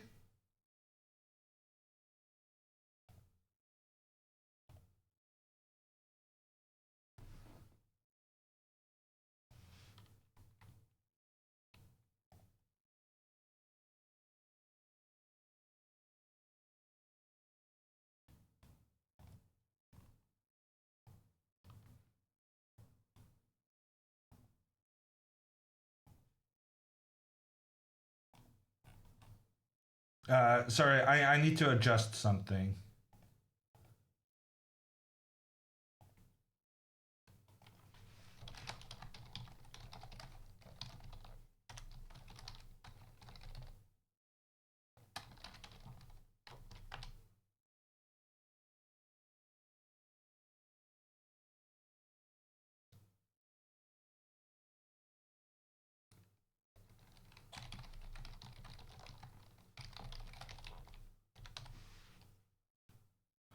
Vila, I'm sending you a couple of messages. Okay, moves are happening. Queen to f4 played. Very easy to spot threat. Alexandra immediately goes rook h8. This is great for Alexandra because now she's also threatening rook to c4, which is an unpleasant pressure against the queen. And if white now realizes that he needs to make space for the king, he's kind of a bit too late. Because now Alexandra will be able to coordinate her pieces in towards this king. And this is now completely winning, apparently, for some reason.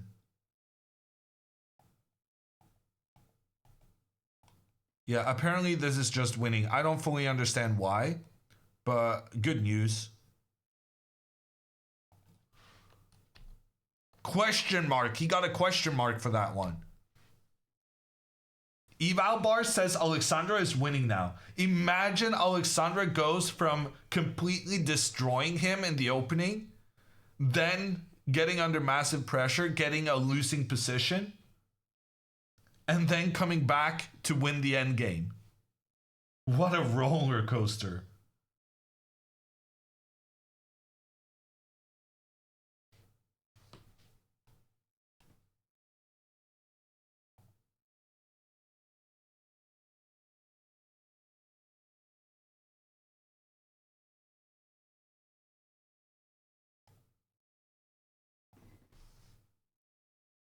Oh my, he actually realized he needed to make space for the king.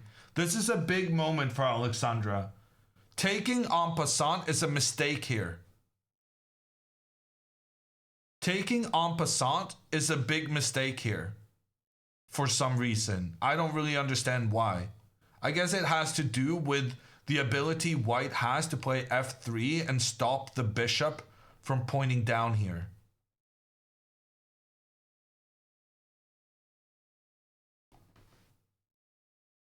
Oh, and she doesn't take en passant. That is such a good decision.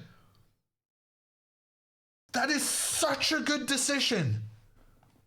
Rook to c4 played, attacks the queen. The queen has only one square to go to. And now bishop to e4. Bishop to e4, and if bishop to g5, trying to exploit the queen pointing in towards the black king, then the rook steps back and both attacks the queen and protects the king. And she plays it. Okay, I swear to God, she has played 4 X-Clam moves in a row right now.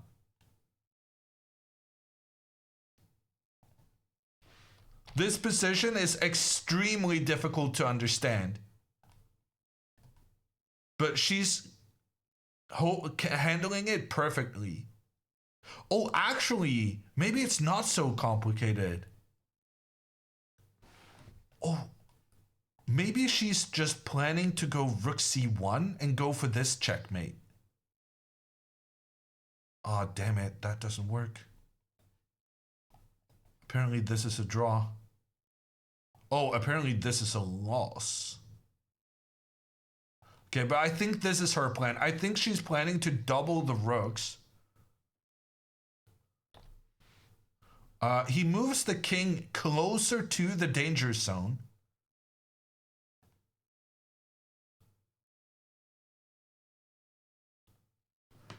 Alexandra needs to make 2 more moves. Oh, she already played this. Alexandra only has 1 more move until she gets additional time. And her position is winning with correct play.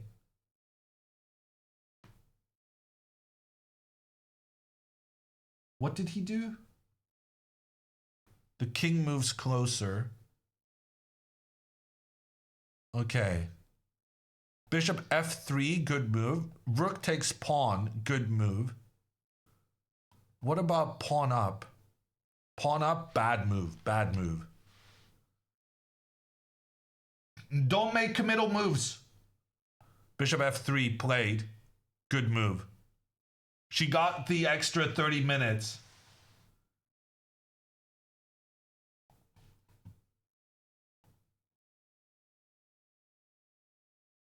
This game has been wild.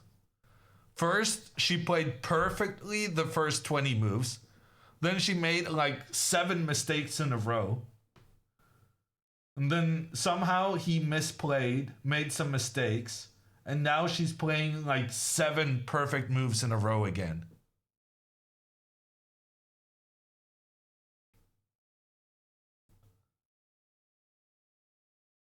She's locked in. Ooh, look at the eval bar adjusting itself.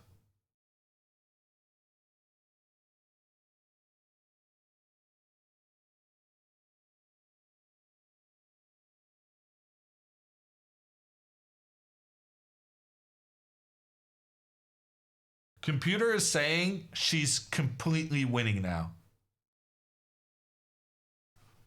And interestingly, one of the lines the computer is suggesting is to go pawn to d4.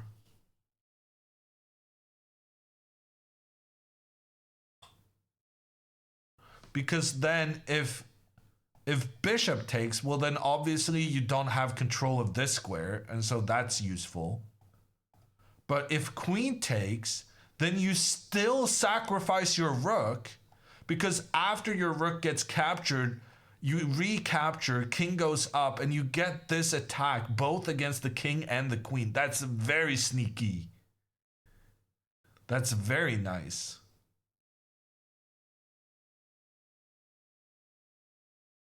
So essentially what we're saying is that giving up this pawn in the middle might actually be a good thing. That's the reason why the computer thinks Alexandra is winning, because she can play pawn to d4 next move pretty much no matter what happens. Pawn to a5, pawn to d4, same idea. Although here maybe rook to e4 is even better.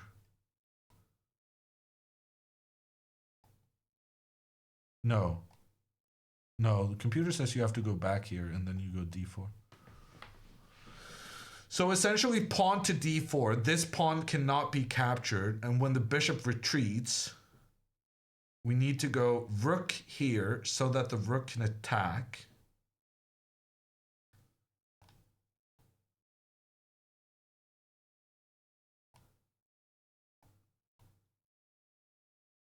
And then rook b5, and then you get the rook in. And you allow these checks to happen on the black king because you get away from them. That's wild.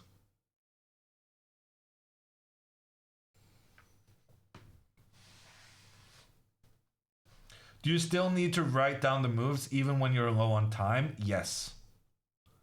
You don't have to do that if you don't get the extra 30 seconds per move. But since that's the rules here, then you do have to do it. Okay, A5 has been played.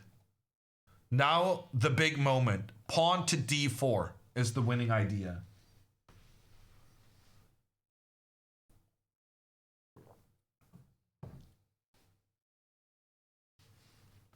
But Alexandra now she's going to get another 30 minutes when her timer runs down.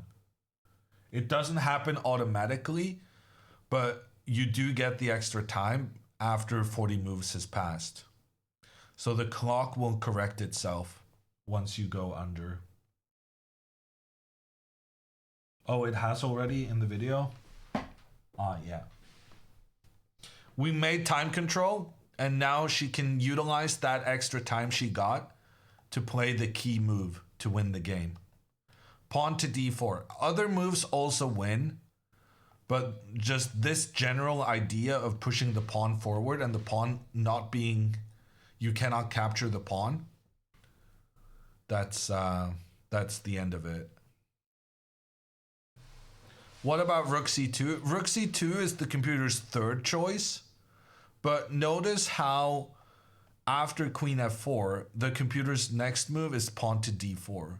So it just feels to me like this pawn to D4 is turning out to be like the big move in a lot of different variations. So it would be better if you see the idea to just do it right now. Why can't the pawn be captured? So after pawn to D4, if bishop takes, I guess computer's saying rook here is checkmate in 7 moves, but you can also just take the bishop. And then you have the same principle that you come up with a check and then you trap the king and queen on the same file. And the reason I mentioned this variation is because it fits very well with the... Oh yeah, well, queen can't take now, so... Well, you can also just give checks, and then this is checkmate. I guess that's easier to understand. Actually, this is actually very easy. D4 isn't that tough. And it makes sense, because this bishop is such a good defensive piece. It's protecting the king from here, and it's kind of also protecting the king from here, since it's controlling the C1 square. So by playing D4, we get to knock the best defensive piece out of position. I think she's going to play it. But she got extra time now. So we'll give her a moment to think about this and figure it out.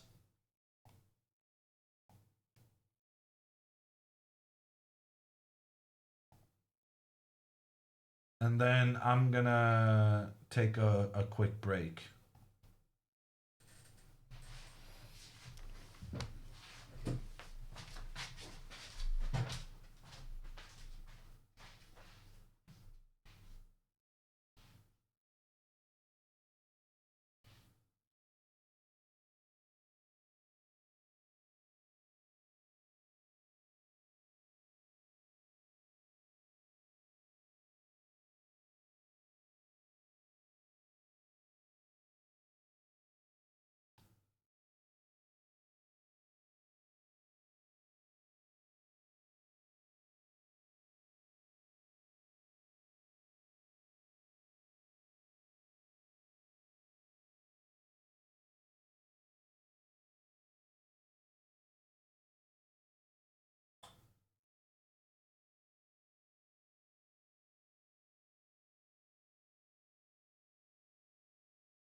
Okay, she's taking her time. That's good.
Are 2 rooks just as good as the queen? It's very situational, but in general, back in the day when I was young, which is, you know, a while ago at this point, back in the day, we thought that 2 rooks were always better than a queen.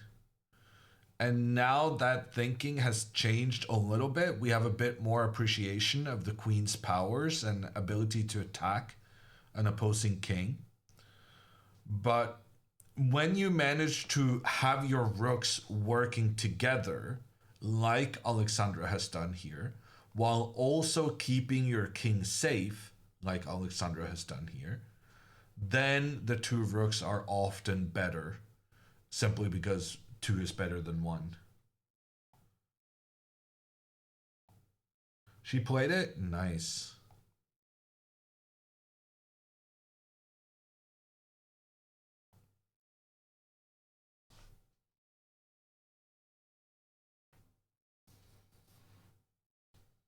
The main difference here is king safety. Yeah, I agree with that, Peter. Alexandra's king has been in trouble throughout the game, but now it's white's king more so than black's.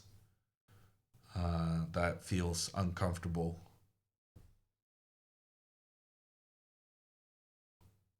In Blitz, the queen is better. Yeah. That's often the case. In Blitz, the pieces that are difficult to keep under control. Same for knights. A lot of people say that knights are particularly good in Blitz because they're simply just more difficult to track, essentially.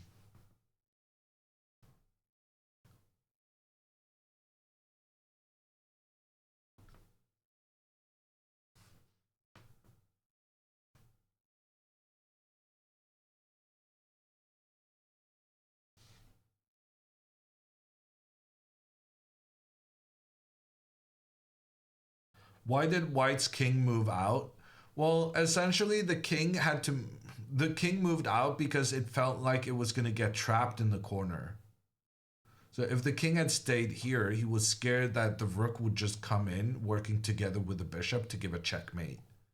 So the king came out to kind of give itself the chance to get out of black's grasp.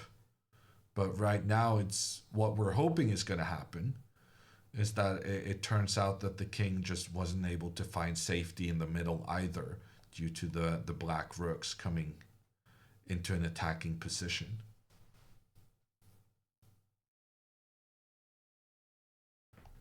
And after bishop f4 now, we can just go rook e8. King up. How much nuance is required here? If we just give checks.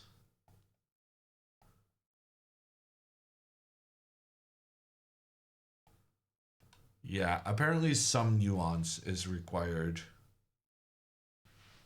any situation where we have to give up our pawn, but allow the kind of make the white king feel uncomfortable in the center of the board, it's not going to be obvious in any way. But the good news now is that there are several different plans that lead to a win for black. So even if Alexandra doesn't find the best plan, and I'm not even sure what the best plan would be, it's still going to be a winning situation.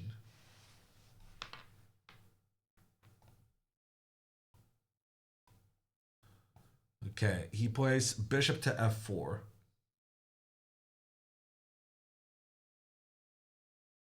Just rook c2, why complicate? Well, rook c2 doesn't even have a threat, does it?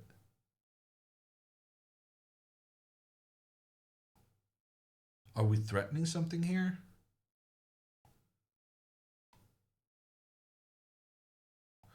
Ah, check, and then the other rook over, and we threaten checkmate here. Ah, that's a good one.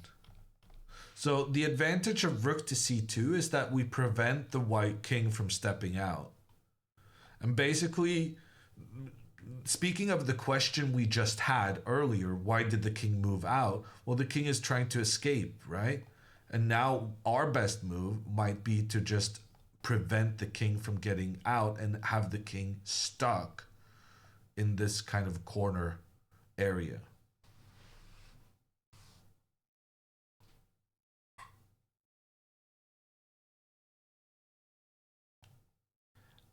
Dina coming in with a rate of 778. And Ben and Karen with 166. How did Dina do?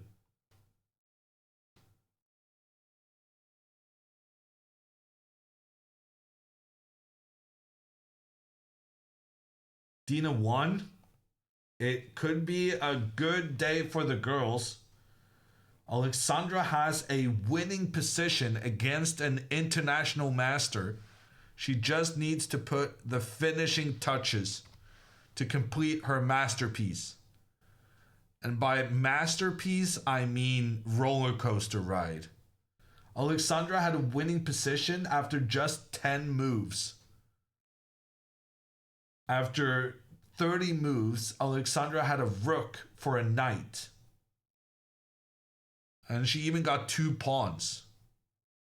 But after 30 moves, she was dead and lost as her opponent had executed a very dangerous attack using Alexandra's dark square weaknesses. But the attack didn't, it didn't come full, no, what am I trying to say? Mannion didn't execute the attack the right way.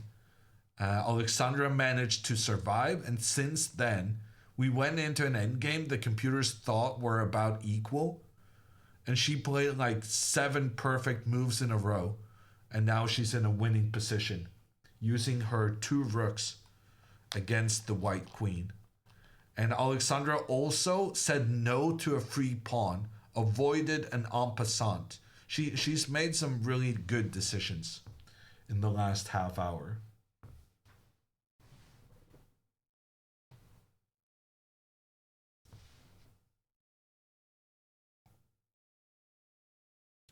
What do you think about your students' prep? Dina, I thought her prep was excellent. She got a winning position straight out of the opening. I'm so happy I recommended this variation in the French to her. Playing bishop to e7 on move 3.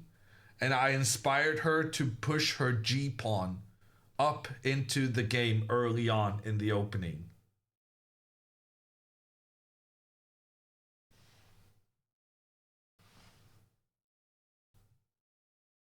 Did you? The things I'm saying right now, Dina, are factual. I'm just choosing my facts with extreme caution. Because the line I was recommending, she did last night decide not to go for it and instead prepare something for herself. But the prep I had still recommended an early pawn to g5 assault on the king side, and it was this bishop to e7 in the opening. So I'm taking partial credit. I'm just saying she was preparing last night at 2 a.m. near me. Dina, why are you being called Mother Dina and then not being the responsible adult making sure that your kids are in bed at 2 a.m.?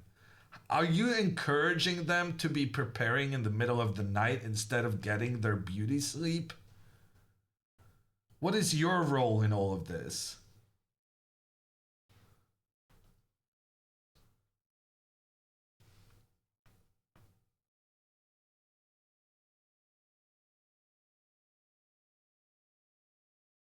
Dina the enabler? Yeah.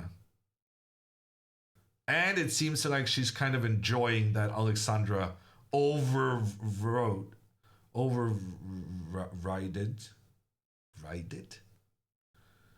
That can't be right.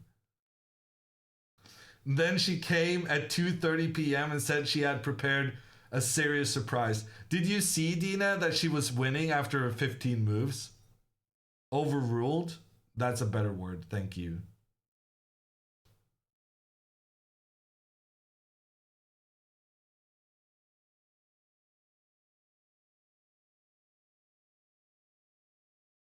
Dina, someone in chat said that you might be Alexandra's opponent for the final round, and Alexandra will make a norm if she wins.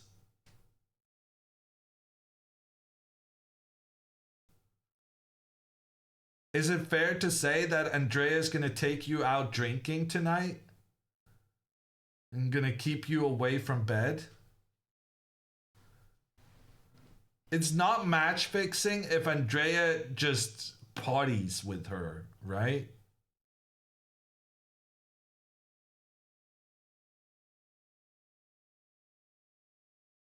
Alexandra can't make a norm. She had one buy.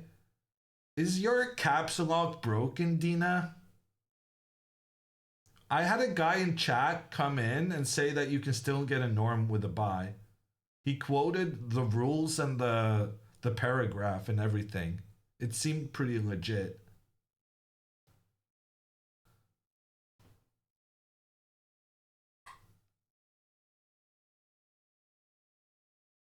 Rook c2 played. Is that 8 perfect moves in a row now? The endgame has been executed with surgical precision. And now rook to e2 and then doubling the rooks against the king. It's done. It's done. Rook c2, there's no defense. It's game over. She did it. Queen to d7, trying to get some checks in behind. But now rook e2 check. And then double the rooks. And that's game over.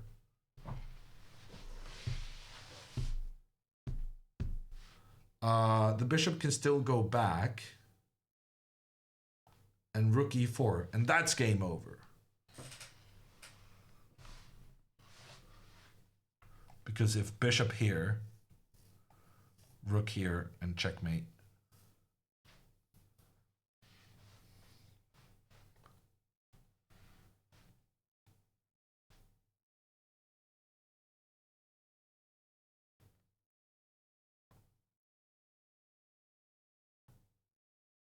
Stop jinxing? Yeah, I should stop jinxing.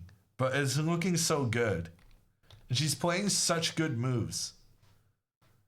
And this plan isn't even that tricky.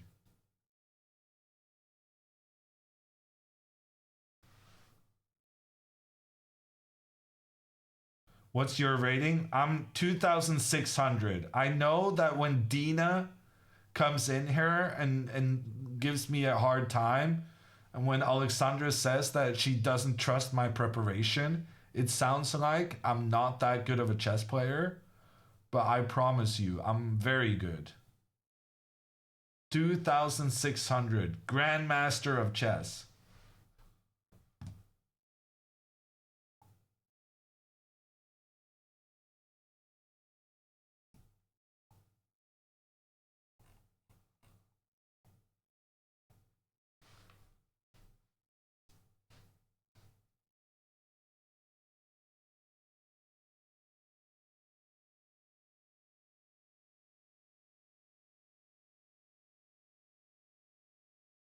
Leia won against the 2,600 today? Oh, wow.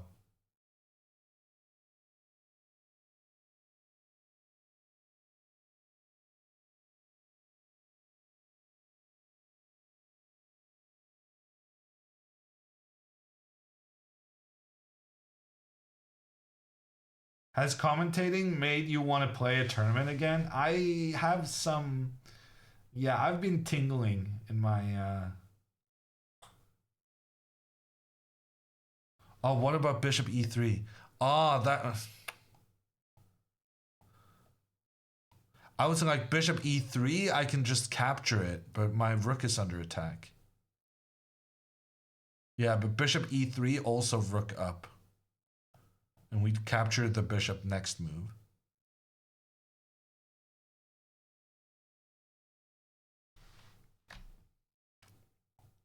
If rook to E2, the rest is easy. And she did it. She actually, since move 30, like actually since the queen went off the board, she's played perfectly. Like ever since here, this moment when we just entered the endgame and the computer was saying white is maybe a little better, she played absolutely perfectly since then. And she got several exclams in a row.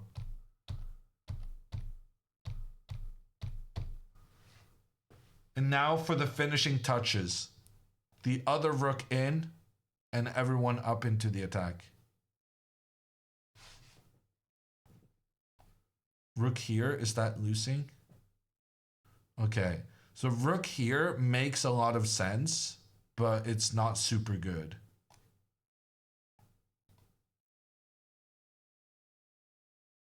Okay, just not rook here, rook here. But one of them threatens checkmate and one does not threaten checkmate. She played it. Oh, I'm so far behind.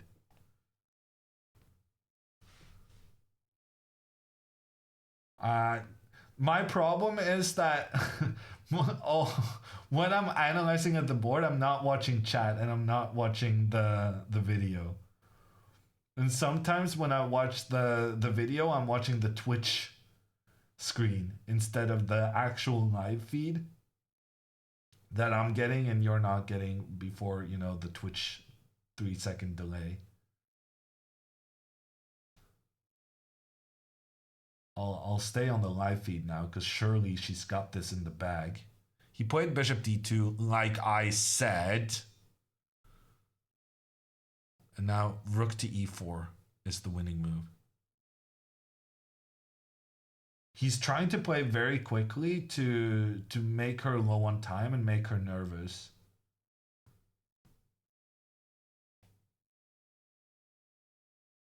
But I feel like at this point it's too clear what she's gonna want to do. Alexandra cannot capture this bishop because then her rooks are no longer working together. And the white queen can capture the black rook. So she just needs to move the rook. And if she moves the rook up here, then the queen captures the pawn and protects the bishop, and apparently this is a draw. So you want to move this rook and you want to protect this pawn. And rook to E4. What an endgame. What an endgame. Well done.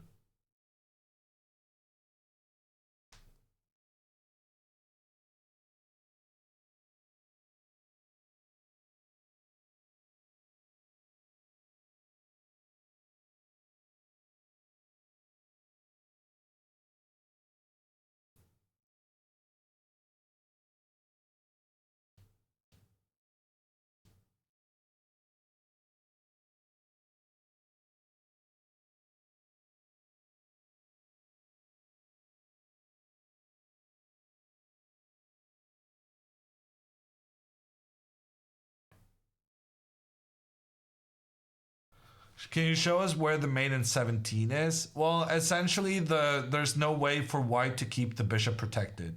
The bishop has to move, and then the rook moves. And then the rook both threatens the bishop, but more importantly, threatens to step in with a checkmate on the king. So it's just about this rook is going to capture the bishop and then come in to do the checkmate. The bishop cannot run away because then there's an immediate checkmate. So it's just about for Alexandra to get her rook on this bottom rank to give the checkmate.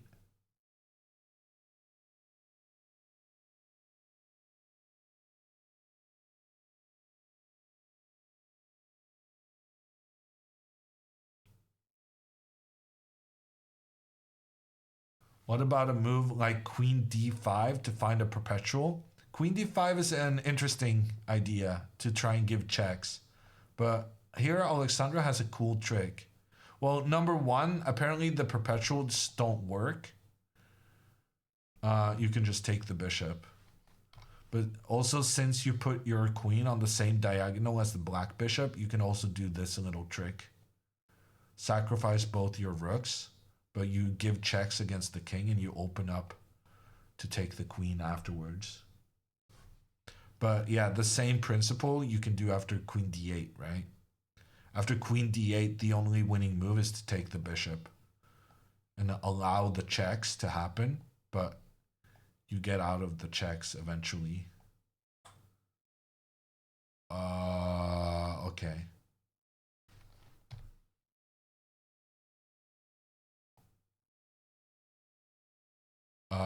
Okay. Yeah, okay. So it's not over yet.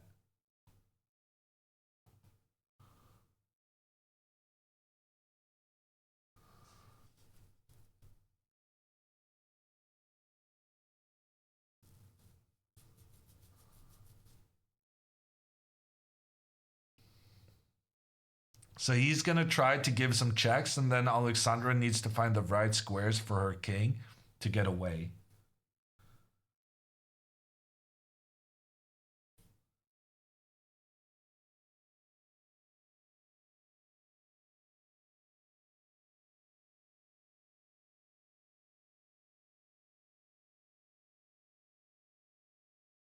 I'm doing commentary tomorrow as well. Yes, tomorrow's round will be earlier. It is the final round of the tournament, and it's kind of a tradition for those to be earlier in the day. It's going to be 11 a.m. Reykjavik time, noon Central European Oslo time, and 7 a.m. Eastern.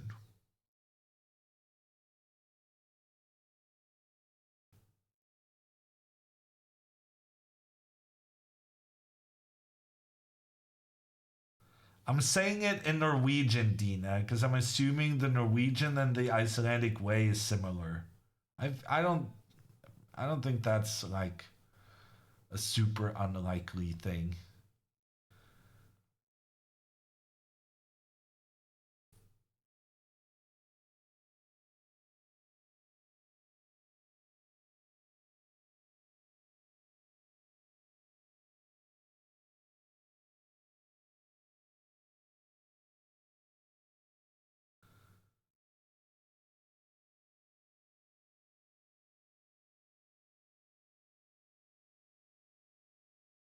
Why is Dina yelling at you? I don't know. I think she's just very excited to have won today.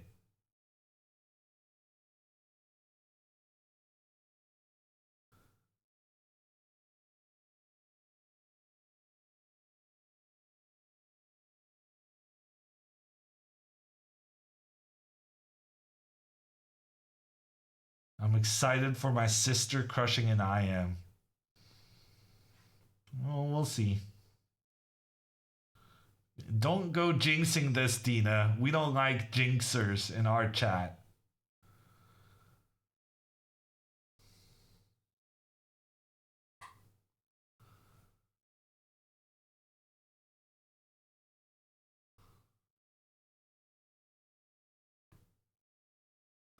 Okay, queen d8 is on the board.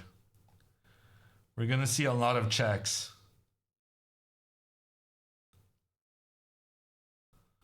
Okay, let's try and study what the right way to play is. So here we have no choice. We have to step up.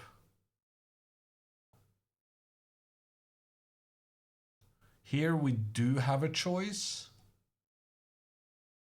But it feels wrong going here because then you get an additional method to give check. Oh, actually here you have to go back because this is a draw somehow.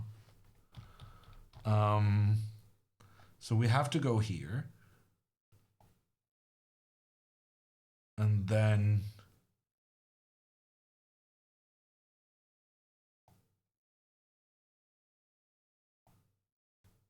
yeah, okay. So king d7 is the only win. Because we need white to give a check on this d5 square. And then we go back. And then we go back and hide. So basically we have to go to the right and then make a feint and then go back to our little hiding corner.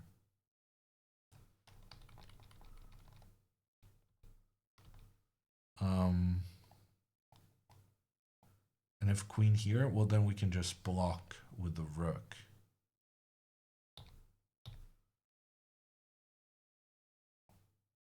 So we force the queen to give a check here and then we run back.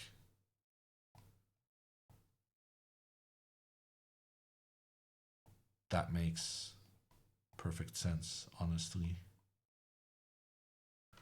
Okay, it's not going to be super easy, but it's not the most difficult thing in the world either. Okay.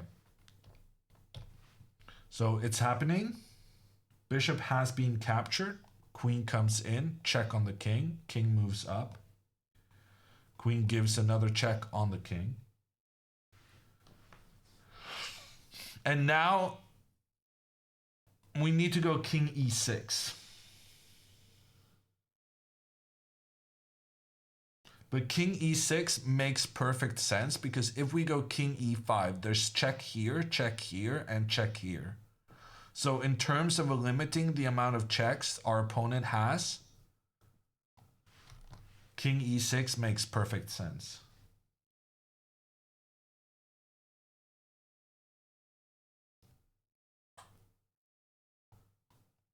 And then if she gives a check here, it actually makes a lot of sense going king d7 because if a check comes in here, then you can block with a rook. So if king d7, white only has one check. And then you just have to realize it's not a problem that the queen captures over here because then you can, well, you eventually go back to your hiding spot here. It's not super easy. It is quite tricky.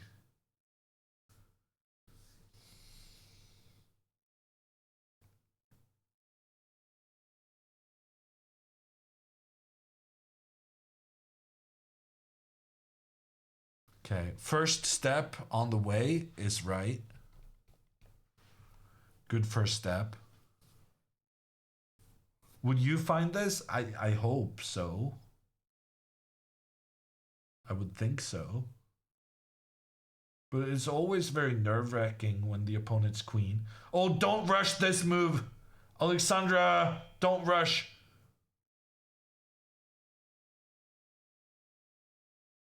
There's only one move to win, I think.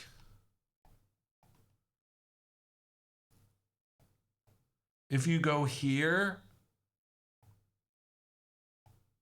you have to go to the same position and then go here. So I think other than going back and forth and then choosing the right path, king d7 is the only winning move.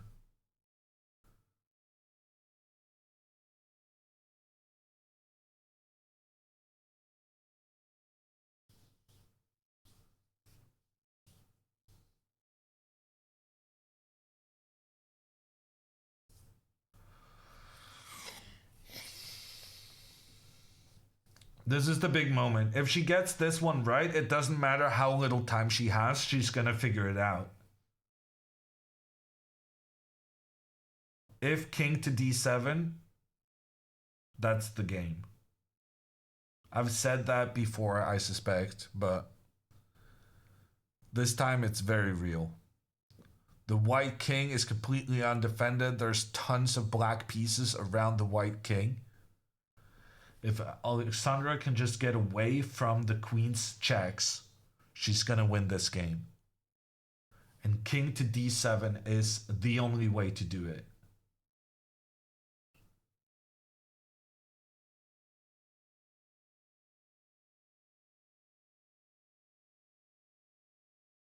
What do you think the chances are she'll find the move? 85%.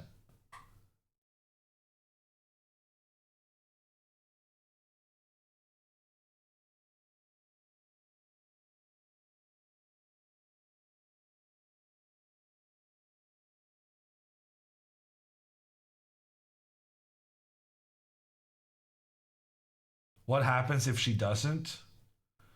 If she doesn't find the right moves, it's going to be a draw. Then the white queen can continue giving checks on the black king, and the black king can never get away from the queen.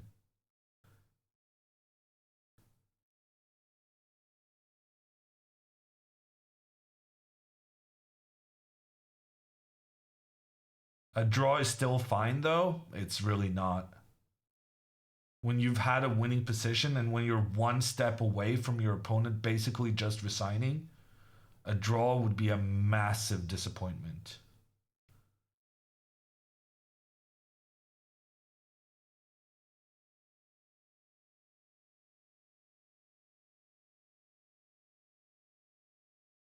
What move are we on? This is move 51, but it doesn't really matter because you don't get more time. Alexandra will get an additional 30 seconds per move she makes, but that's it.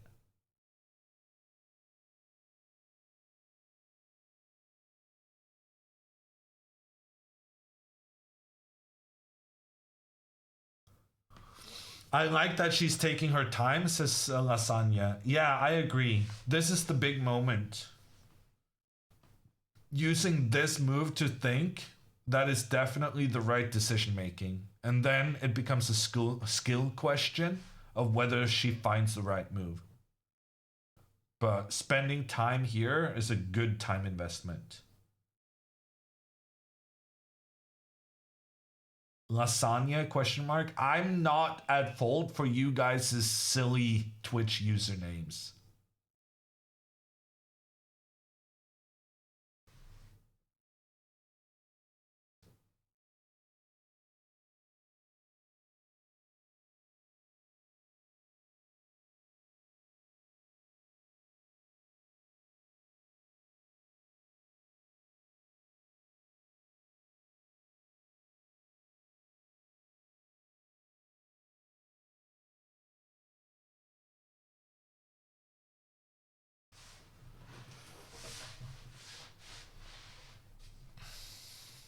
Hammer, is that your real name? Yeah, I was blessed in the naming department.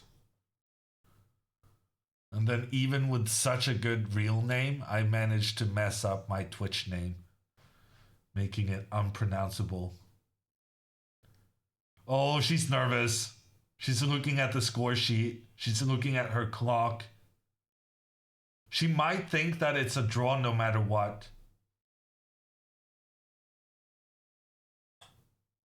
Okay, she didn't find the right square, but she's gonna get another chance. We're gonna go back and forth, and then she gets another shot at it. This is actually very good because she goes in the right direction, and because her opponent will go back and forth, and she's gonna be like, "Oh, I want to get out of this."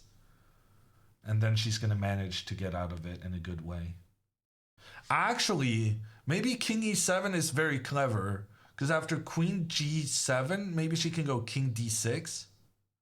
And block with the rook. Oh, damn it. Oh no, don't do that.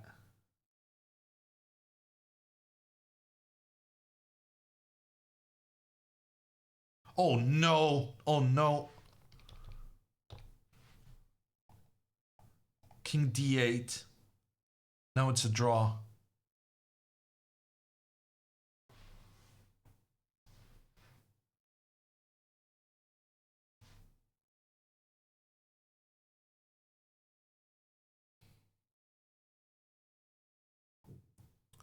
So she wanted to move over to this D file so that she could use the rook to block.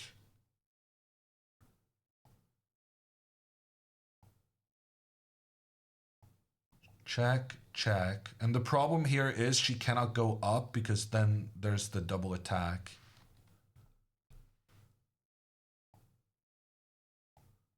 Check. Ah, and she can't go up here because then there's this double attack.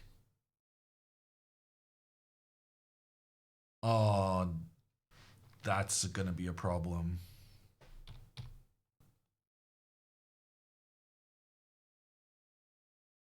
Yeah, she just can't move the king away. So she can never go to this square or this square or this or this or this because of this check and these checks.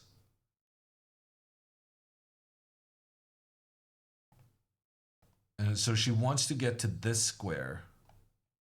What if we go here and then block? Ah, she can't go to this square either because then... so basically, the reason this is not working is because her king needs to avoid this, and this square. And it's just too many squares.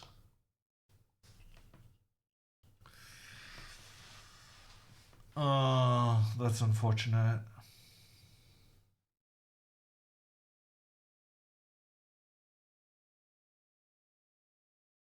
$85%, huh?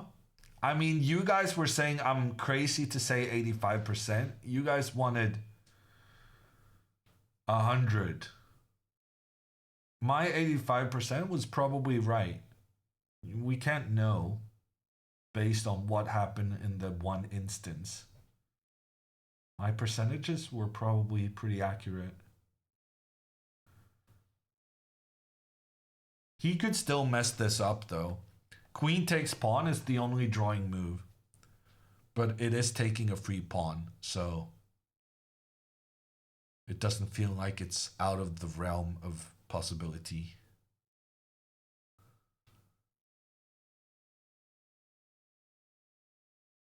Ooh, look at this line the computer is suggesting.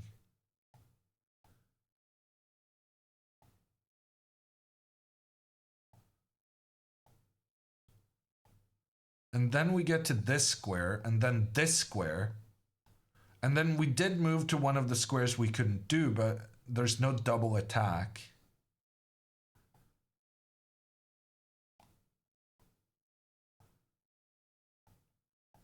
Yeah, we can't get away from the checks still.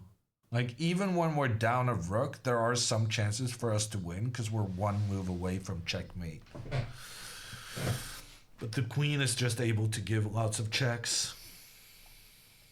You can't get away from it.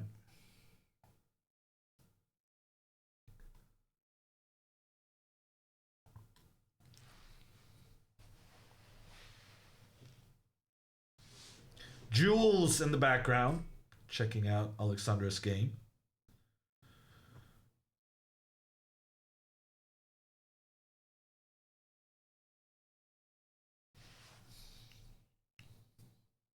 Reportedly, Jules was one of the resources Alexandra availed herself of when she decided that my preparation was not good enough for her.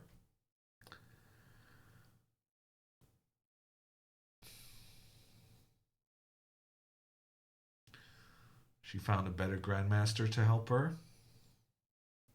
I guess that's how it goes.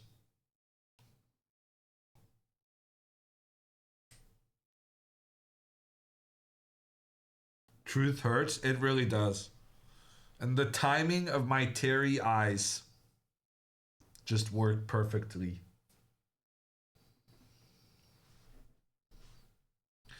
Queen takes f6, played. Oh man, this is very unfortunate.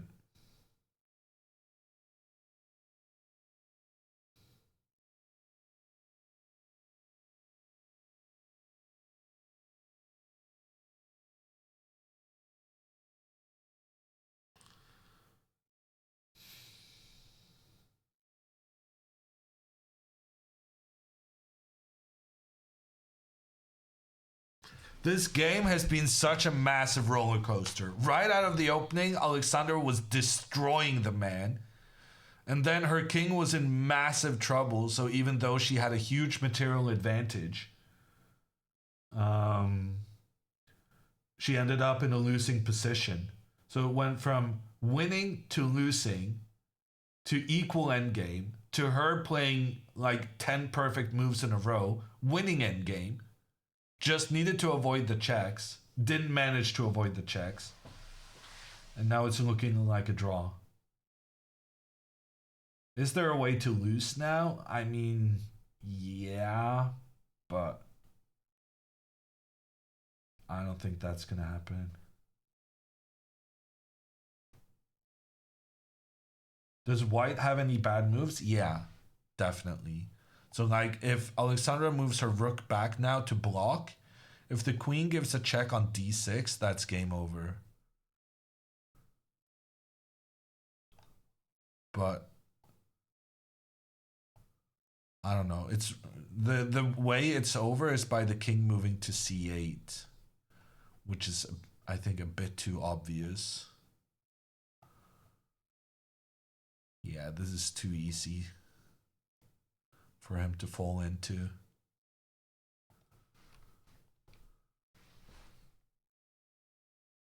Also, if Alexandra runs out of time, she loses the game.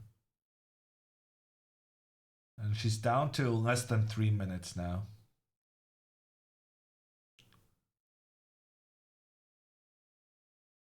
What was the thinking behind the king to d8 move? King to d8, the idea was basically just to get away from the queen so that the rook could get back into defense. But to be honest, that was also the right idea. So king d7 was kind of the same thing, that you wanted to try and involve your rook. So she had the right idea, but the wrong execution. She wanted to avoid this check on d5, but it turns out these checks are just not very... because it allows the king to find its way back to the area where you have the pawns to protect the king. King d7 played. Both queen f7 and queen f5. Both of these moves are a draw.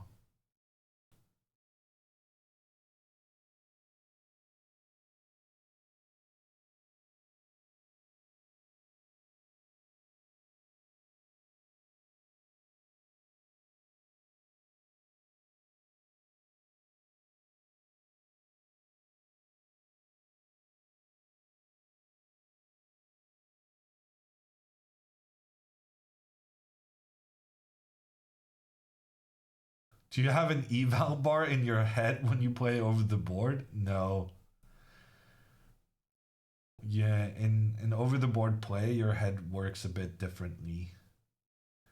You don't necessarily always just think about what the evaluation is. You just, most of the time, just focus on a good move, a good plan, trying to predict a couple of moves.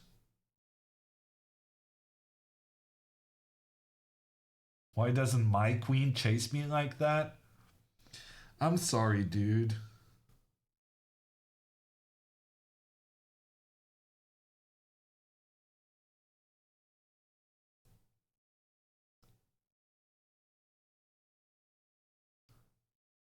Unrequited love is the greatest sadness.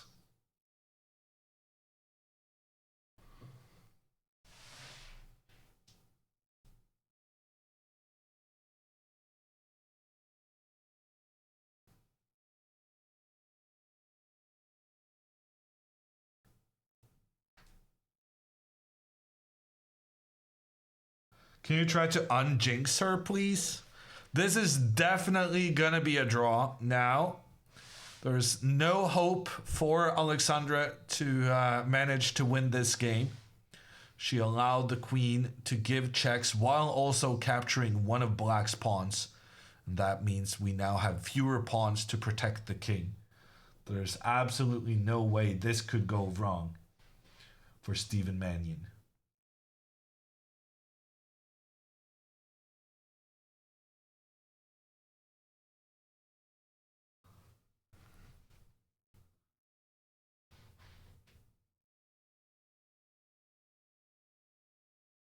I'm not sure I believe in jinxes, though. When I left 2 hours ago, Alexandra was winning. What happened? Dude! 2 hours ago is a very long time. In the meantime, Alexandra was dead and lost. So, a lot happened. You missed everything.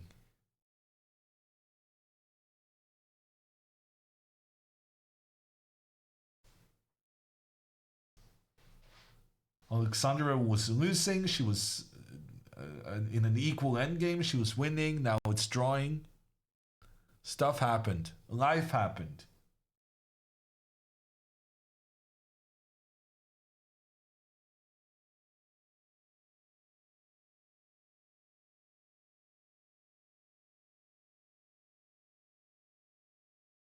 What if she gets her rook to e5? I don't think she can get her rook to e5 is the problem.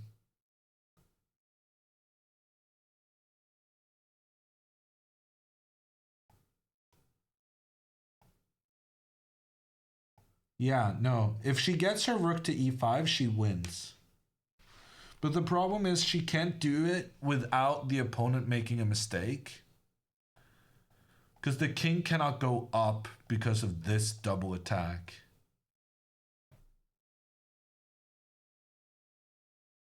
Let's just double check if black can play for a win here.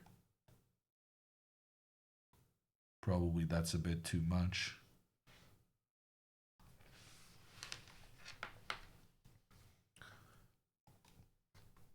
So yeah, she just can't get away from the checks.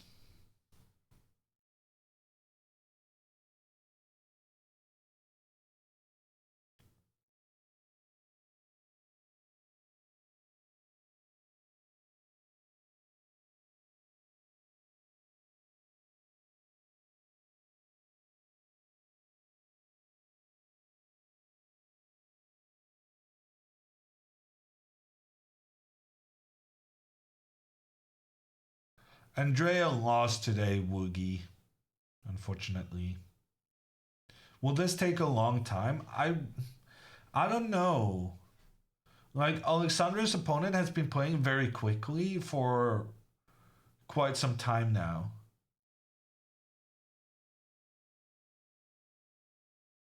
Well, suddenly, I guess he's realizing that he's close to making a draw, so now he's spending time thinking.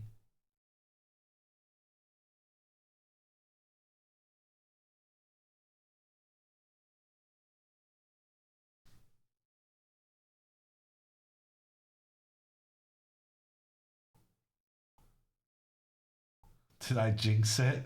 Yeah, Dina. She only had one square her king could go to, and she didn't find it to avoid all the checks.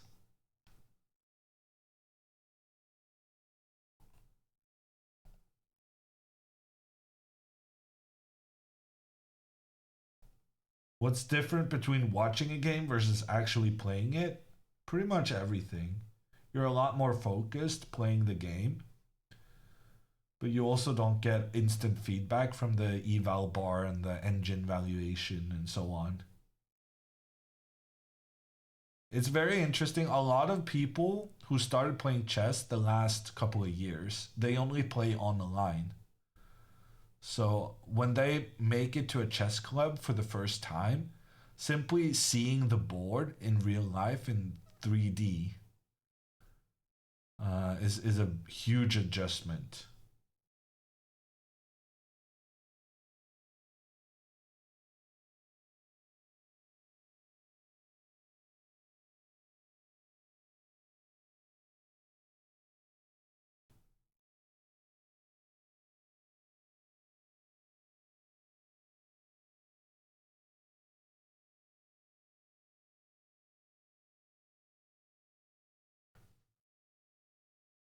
Do you think she knew she was winning?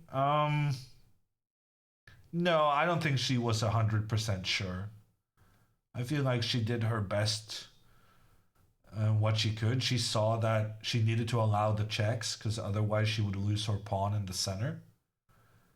And then she couldn't figure out the difference between all the king positionings. She had like 5 different choices with her king. Just couldn't figure out the difference being low on time. So I think she suspects she was winning, but she doesn't know it.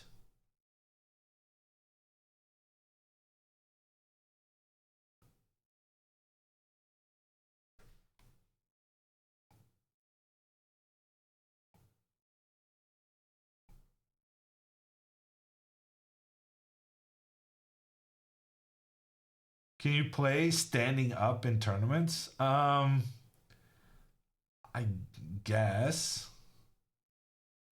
If the tournament organizers feel that you're disturbing your opponent with your style, then they can ask you to just not do that. But if you have like back problems that mean you can't really sit, you could probably stand for your moves.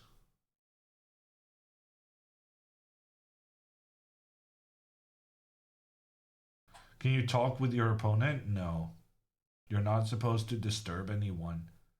And even if you're not disturbing your opponent by talking to him, you're disturbing other people in the venue.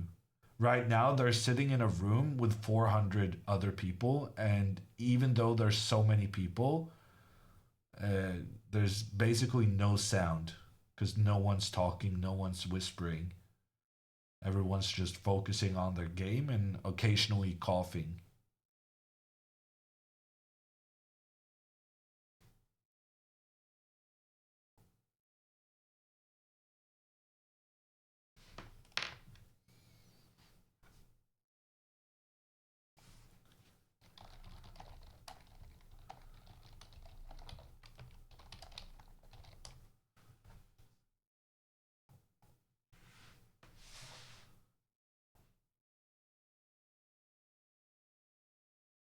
Is it random which opponent you get? No, it's not random. And in general, you always get an opponent who has the same amount of points as you. Do you have to say check every time you threaten the opponent's king? Not in tournaments. At this level, you don't say check. At all, really. But sometimes if you're playing newer players or at a lower level, it can be nice to say check just to make your opponent aware of the threat. But you are not required to do so. Can you still say it to be annoying? Yeah.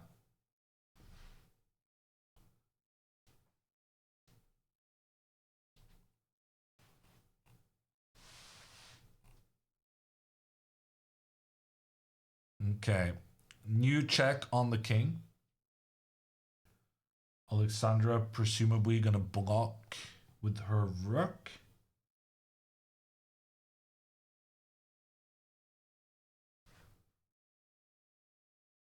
Have you said it against Magnus? No. You just, it's never occurred to me to do it just to be a jerk. I haven't said check in an over the board game in more than a decade.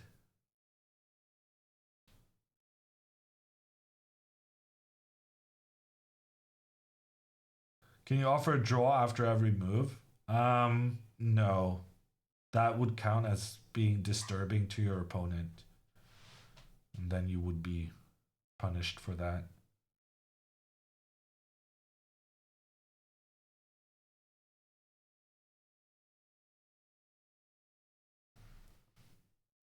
Why are you all asking these questions? Well, we are at the highest viewership number we've had throughout these weeks, I think.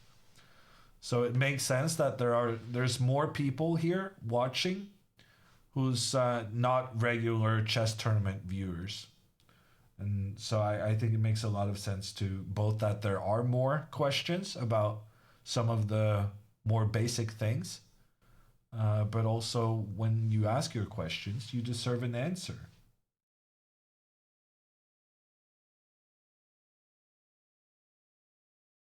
Uh-oh. King is moving up the board.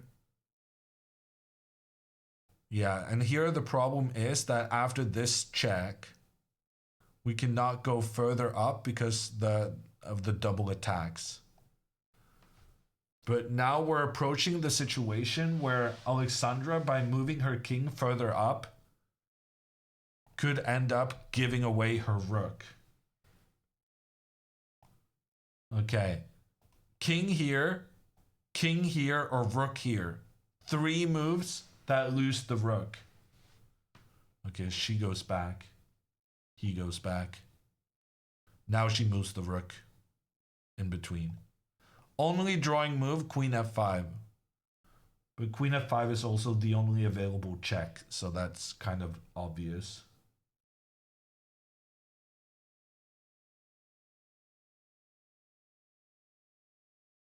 They don't have to write down their moves if they're low on time. Yeah, you do have to do it when you get an additional 30 seconds per move.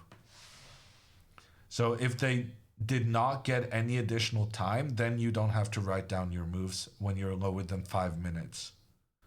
But since you never really run out of time, you also don't run out of being allowed to not make the moves. King c6 on the board. Good try from Alexandra, but once again, unfortunately, the needed response is very obvious in that the queen will attack both the king and the rook. And if Alexandra moves her king up, then she will lose her rook to a double attack. So let's hope she doesn't give away her rook, I think, is going to be the key here. And interestingly, if you go here, she might see this queen b6 check, but then she can get away from it. So, yeah. King b5 may look interesting because you sacrifice this rook, you allow this check, and both of these moves are bad. But queen g5 with the double attack is a problem. Okay, she moved her king back. Another check. So the only thing she really has left to try is king d8 and then using the rook to block here. Because then queen d6 is a mistake.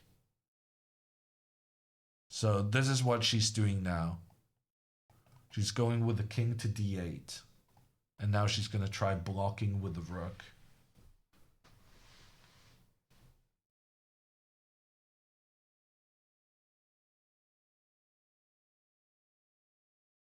Any bad experiences with poor air conditioning? I live in Norway. We don't have air conditioning in Norway. So yes, I have plenty of bad experiences.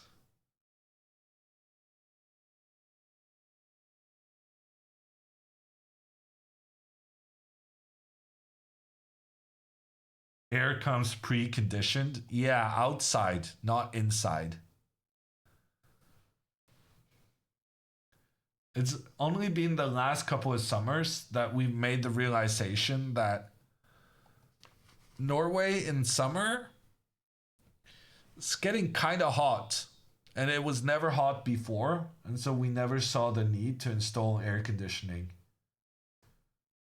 So... he didn't make the mistake. I was really hoping that he would choose the wrong square for the queen. Maybe this was obvious. I don't know. Alexandra is going to go king c8 now. And then he has one drawing move, but he made it obvious for himself that this is the drawing move because it's the only available check he has.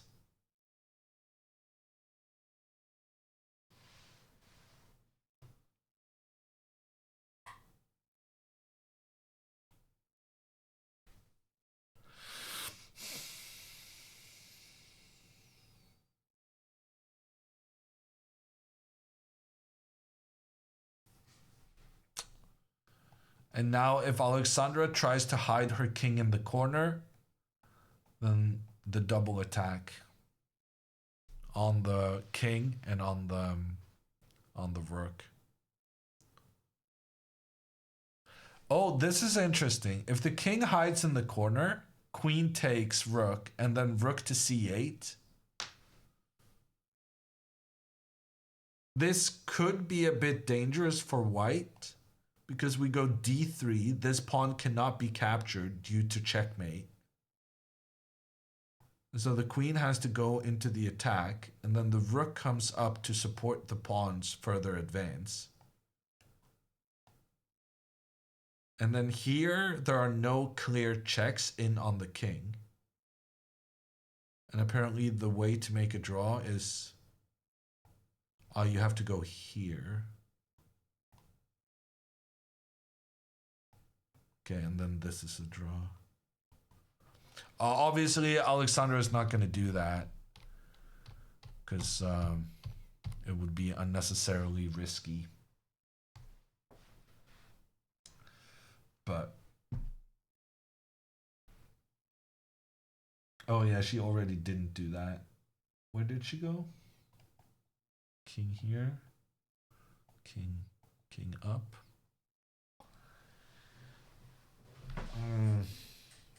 So close. So close, but no cigar. A very well fought game.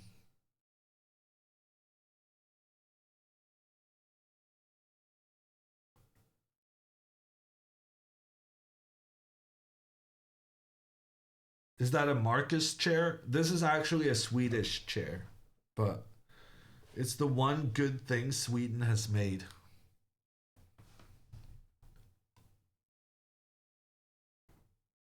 IKEA chair, yes. I'm very happy with it.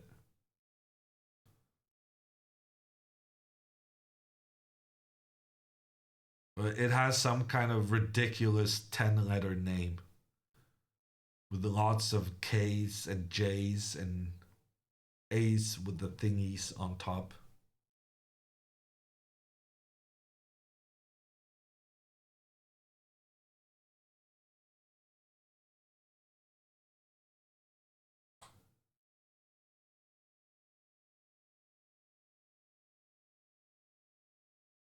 Yeah, feel it. Yes, that's the one.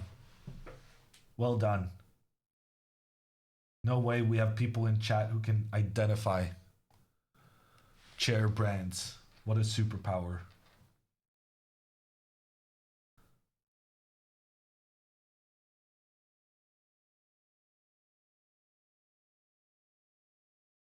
Half of EU has the same chair? I don't think that's true. I think everyone's doing the silly gaming chairs these days. Do the Botezes have a gaming chair sponsor? It might be a brand risk right now.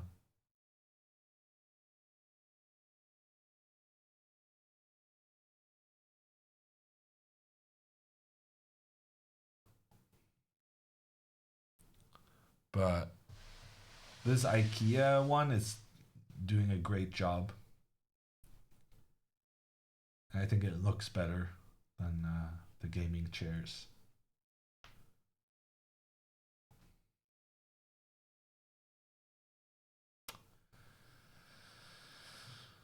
Yeah, we can't get away from the checks. Alexandra's been trying and trying and trying. But the checks just will not stop.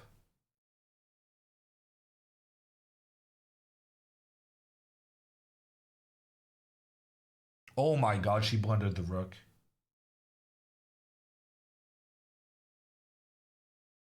Oh god.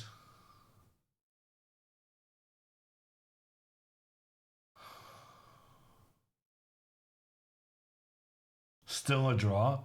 I mean, that's a miracle, but is she gonna make the draw when she realizes that she gave away the rook?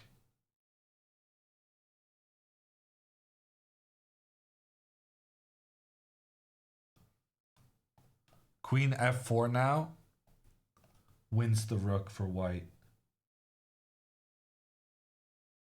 Keep your cool. Alexandra, keep your cool. This could be a good thing, actually. This could make her opponent want to go for the win.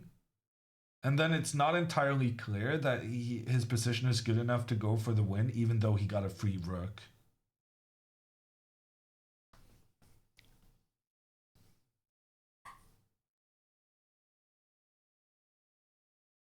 Is it better for him not to take it? No.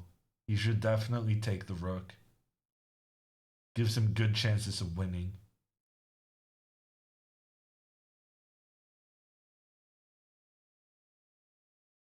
Never-ending roller coaster? Yeah, I don't know why I thought this game was going to be a draw. Alexandra just doesn't do draws, does she? Did she make any draws in Prague?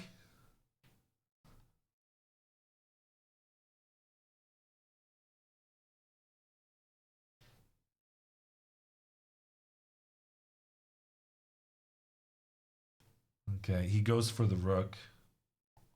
What was her reaction like? Okay, she's playing quick in response. That's good. And now after queen takes rook. Oh, damn it. Even the computer... So engine says rook to e2, only good move.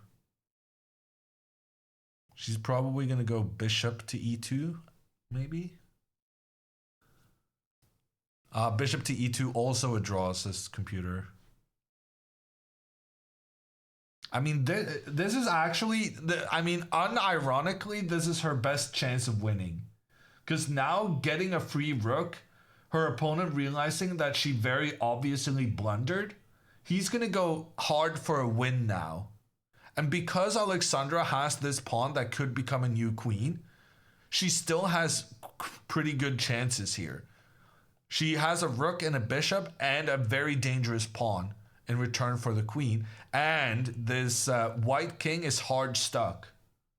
So as long as she remains optimistic, she can still make something out of this. For instance, now if queen to d3, is rook b2 winning? No, it's still a draw. But like, there's some hope. All for content. She's really I'm not sure I'm energized enough for the drama that's about to unfold. But I can't go get a snack right now. This thing just became the greatest chess game there is.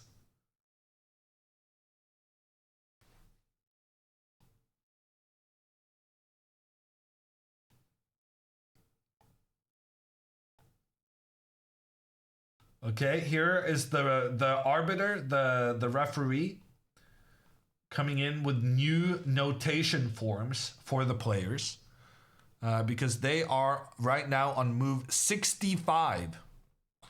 And normally there's only 60 moves per sheet, but maybe this is a special sheet that gives you 70. And so this was the right timing to bring it in. How many moves till they get more time? No more time for any players, Flexi. They got all the time they're gonna get. You get an additional 30 seconds per move that you make, but other than that, you're on your own.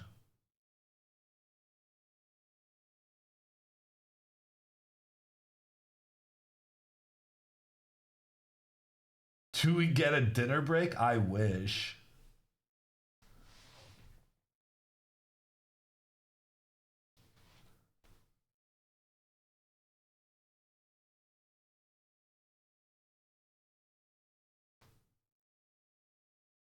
Show us how Steven blunders. So let's go queen to b4. Alexandra tries to push her pawn into becoming a new queen. He captures a pawn, says check on the king. The king moves up. He continues checking the king. The king moves back. He tries to get a new queen with his pawn, but then Alexandra is trying to get a new queen with her pawn. He gives a check, captures the rook, thinking he's a genius, because now if bishop captures, the king controls here, and this pawn becomes a new queen. But then Alexandra instead gets a new queen because the bishop gives protection through the white queen. And after takes, here pawn to f4 is the only drawing move, which is wild. But if he instead tries to get a new queen, Alexandra comes back with the bishop, stops the pawn, and here black is winning.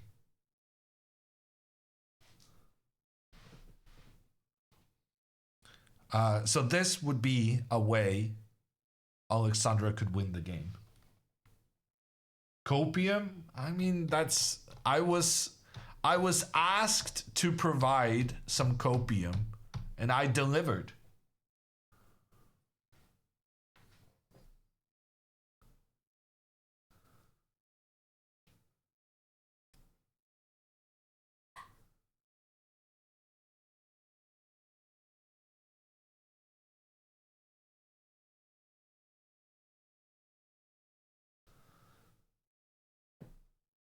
Move number, we're currently on move 66.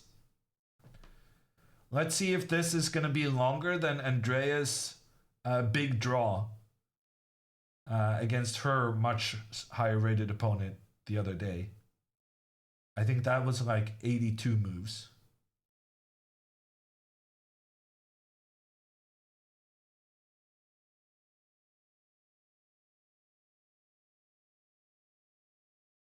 How does Alexandra blunder? She doesn't really need to blunder. Like, all the next couple of moves, Alexandra will only have one acceptable response, otherwise she loses. So, how will Alexandra blunder is kind of like any piece to any square. She has basically to traverse a minefield in order not to lose.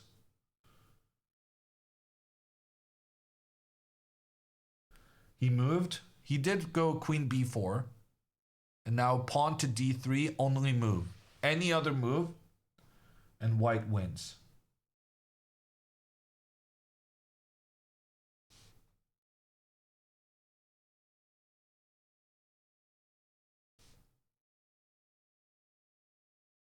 But pushing the pawn, trying to get a new queen, is rather obvious. So I'm not too nervous about this one. This is the example variation we did on how Alexandra could win. And Mannion is down to less than 10 minutes on the clock.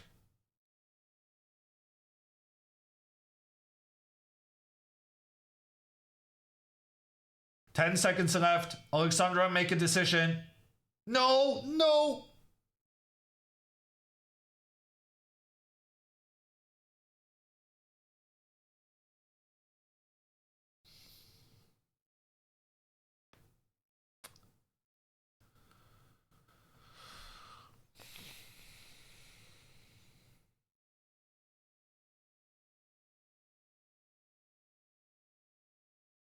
Yeah. That's just over.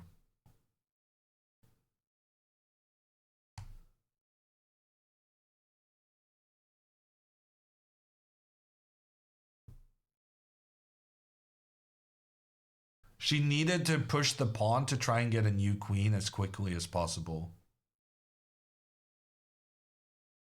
It's not entirely clear to me why she's allowing this pawn to be captured with a check without trying to get the pawn further. So king e4 doesn't really accomplish anything. You still lose this pawn with a check. And you're not helping your pawn become a new queen.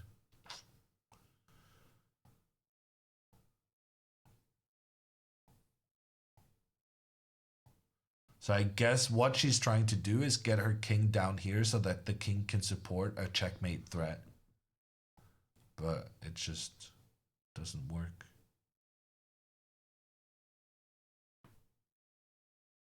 Wait, what? Why is rook e4 a draw? Ah, we can give a check, force the king away, and then the rook comes in.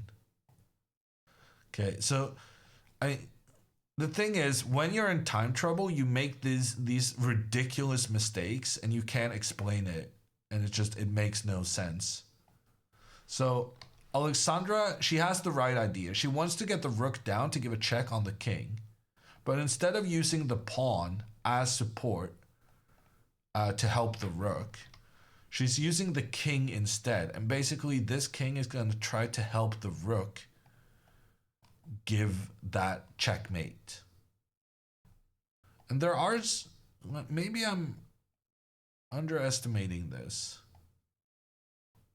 because there are some instances here where she goes rook c2, she's threatening this checkmate, and the queen gives the check, but the king comes up threatening checkmate again.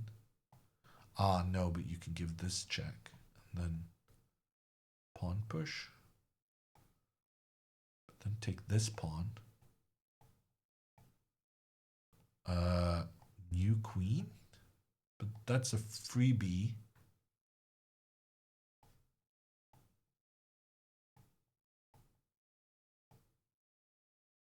Ah, okay. I don't know. It's not super easy still. Definitely not a good move to move the king up when the pawn would have made it so much more dangerous for white. But there's still tricks. Still tricks.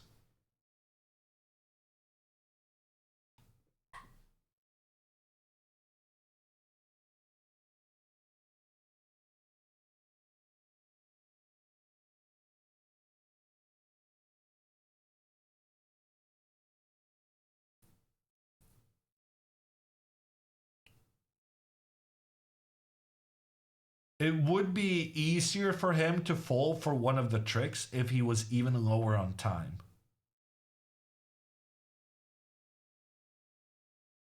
So it's a bit unfortunate that he still has 7 minutes left.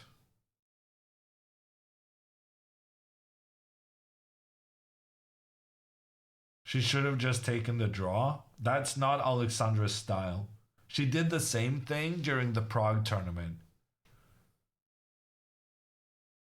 In some ways, it's a very admirable attitude. Always wanting to go for the win, not being scared just because an opponent is higher rated than you. But so far, it's not really paying off.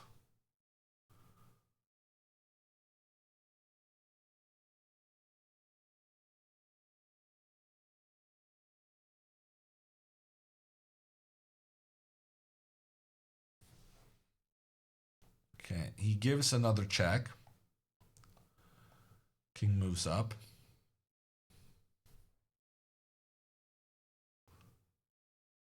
Now we're threatening checkmate. But that's easy enough to deal with.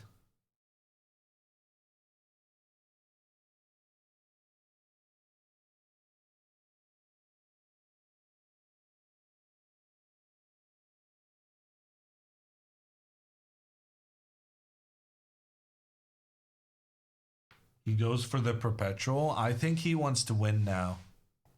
He has a pawn with a clear path towards becoming a new queen. He just needs to avoid the threats to his king. But that's slightly easier said than done. He could still blunder.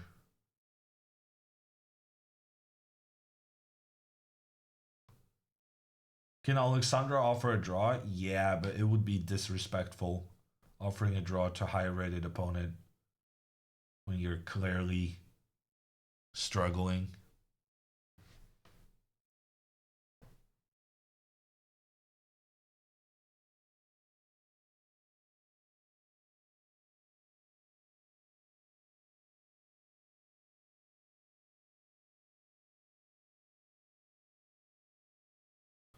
The queen keeps giving checks on the king. There's also a threat against the pawn. We're going to want to defend the pawn.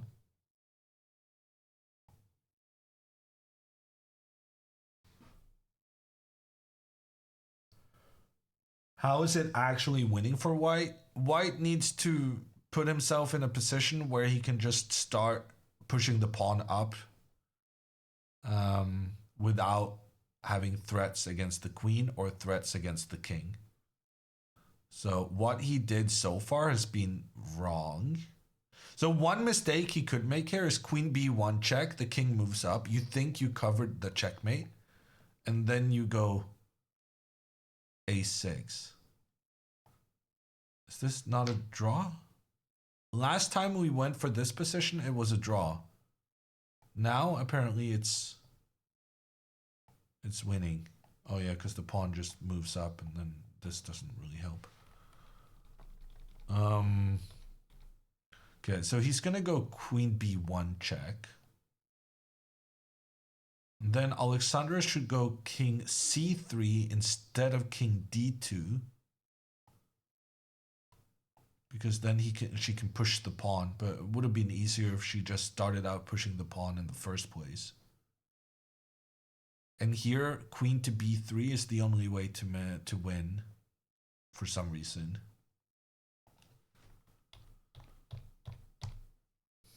He's getting lower on time now. He's down to just 4 minutes.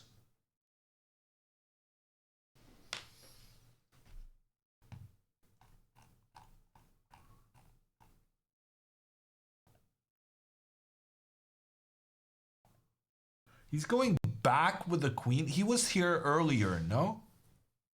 He's just repeating the position.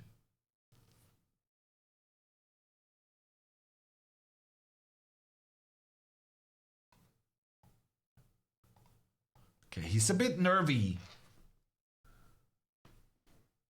So he's going to go queen b4 now to control this square, to avoid any checkmates, and then he's going to try to run the pawn and get a new queen. Hello, Cramlings. How are you doing? 3,566. You guys are coming just at the right time. Alexandra has had a roller coaster of a game. And first she was winning out of the opening. Then she was losing due to an attack. Then she survived the attack and got into an equal endgame. Then she played the endgame super well, got a winning position. But then she made a wrong move and let the white queen get a repetition, perpetual check. But in order to get out of the perpetual check, Alexandra gave away a rook, aka blundered. And now she has a rook and a bishop for a queen. And we're not sure what's going to happen. Both players down to just 3 minutes on their clocks. And we're on move 71.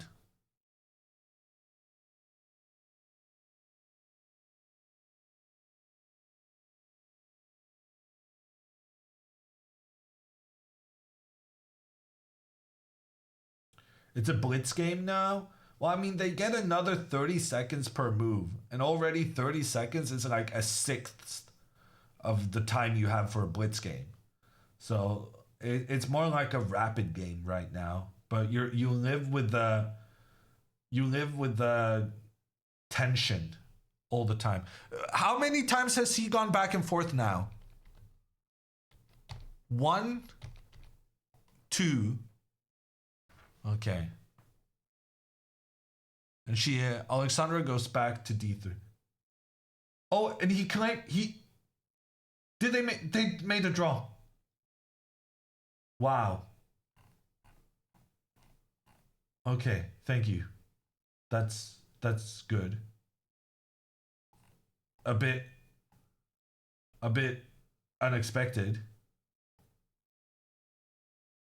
I wasn't paying attention there, I will agree.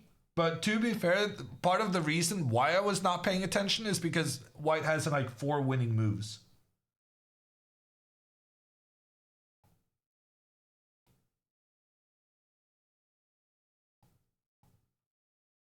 What a game. So to recap, Alexandra completely winning out of the opening. Then she played like 6 inaccurate moves in a row, and her king came under a massive attack, and then she was lost. But then she survived the attack going into an endgame. The endgame was equal according to the computer. I can say this while I'm doing it on the screen, to be fair. I just have to scroll up quite a lot. Okay, so out of the opening, Alexandra had a really good prep where she forced her opponent's pieces back and kind of trapped the opponent's queen and got into a situation where she won a pawn and managed to fork the opponent's rook. At this point, it looked fantastic. And she was playing so quickly as well. But around here, she started making inaccuracies. And she had all her pawns on the light squares, which means that the dark square control was not amazing. And her opponent managed to exploit that very well by getting his pieces into the game and making dangerous threats in towards the black king. Then she made a mistake, allowing white to get a winning position. But he made a counter mistake, allowing Alexandra to sacrifice her queen, going into this endgame that, according to the computer, was equal. But then Alexandra goes ahead and plays one good move after another. She got like 5 exclam moves in a row. And she built up this winning position. And she played like a great pawn sacrifice here to try and distract the opponent's bishop and get the pressure in towards the opponent's king. The opponent felt like he had to give away the bishop and basically just tried to give checks against the black king. But the black king had the opportunity to get out of these checks if she went to the d7 square in this moment. But unfortunately, she didn't see that. And she went to the wrong square, and we got into a situation where the white queen could chase the black king, and the king couldn't get away from it. And we got this back and forth until Alexandra blundered with king d6, forgetting that there was a reason she couldn't go to this square. The queen now attacking both the rook and the king. She blundered her rook. The computer still thought it was a draw, but she had to play the move d3 for this to still be an equal position. But instead, after king e4, now white was winning for the first time since the attack earlier. But both players had too much excitement, and they agreed to a draw instead. And that's why we called this a roller coaster game. This was exhausting. I know I'm exhausted, Danny. It was, yeah. Up and down. Winning, losing, drawing, winning, drawing, losing, drawing.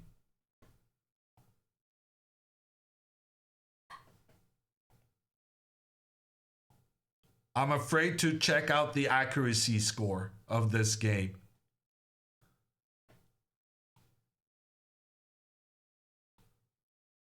.82 accuracy for Alexandra.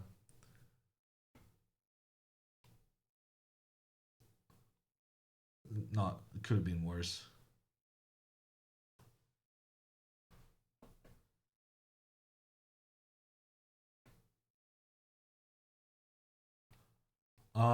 Let's see if we can get her.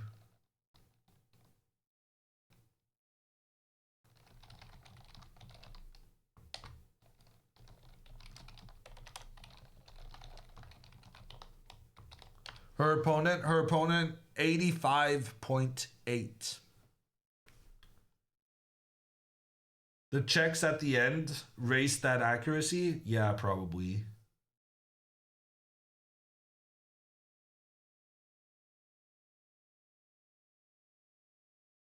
Can you show us how white wins from this position? I think something like queen to b1, helping the king along the bottom rank, and then pushing the pawn forward should be winning. And now if rook comes here to try and give a checkmate supported by the bishop, then actually this is counter checkmate. And also you can just push the pawn, because now anytime Alexandra tries to checkmate you, you can just give up your queen and get a new one.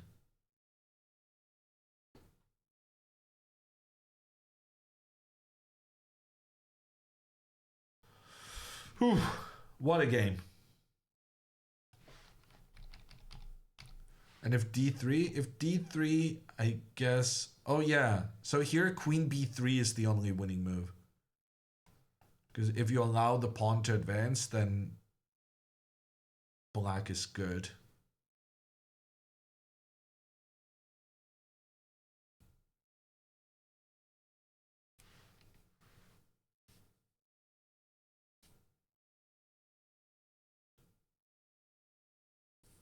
So she essentially got lucky at the end? I don't know about that.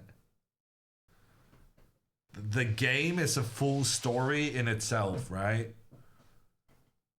Computers don't know what happened previously in the game, but for a human, like, Steven knows that he was under pressure for basically the entire game. And so he's more happy with a draw than he maybe should be, because he remembers all the emotions he went through when he was in big trouble. So you do get rewarded for putting so much pressure on the opponent over time, because it affects their barometer for what is a success. He felt a draw was a success because he was under pressure for such a long time. And even though he got the free rook, he had respect.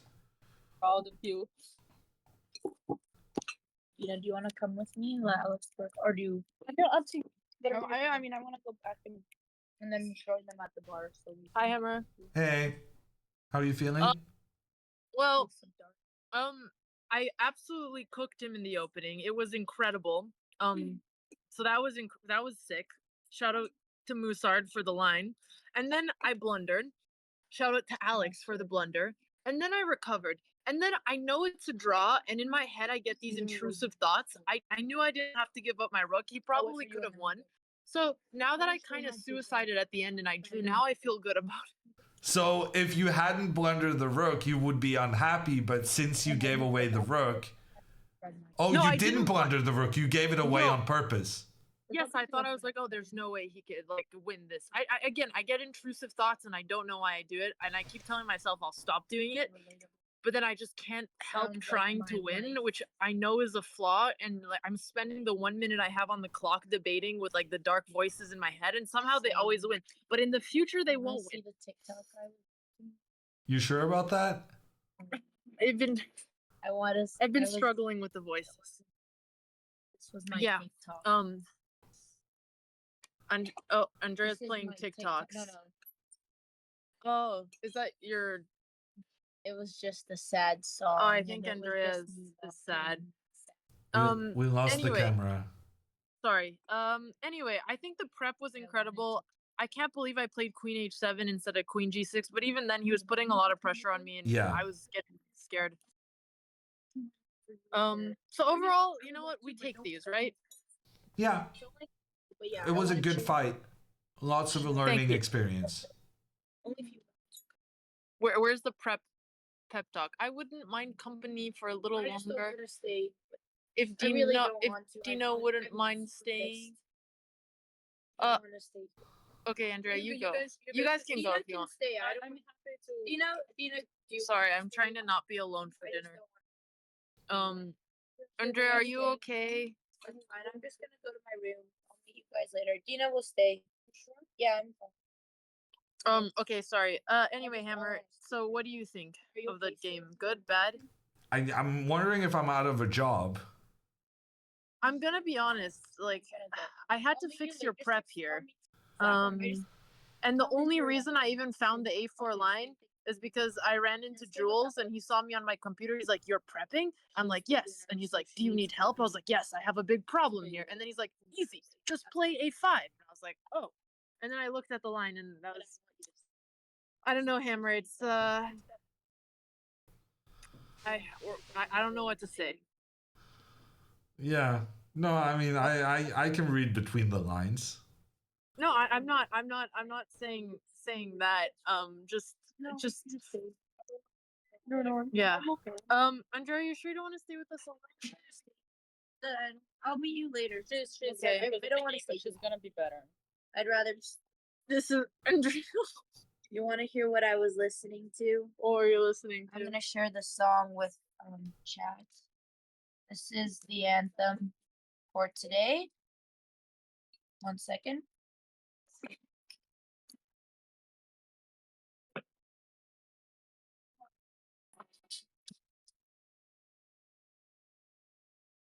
Wait for it. Wait, this isn't the one. Wait.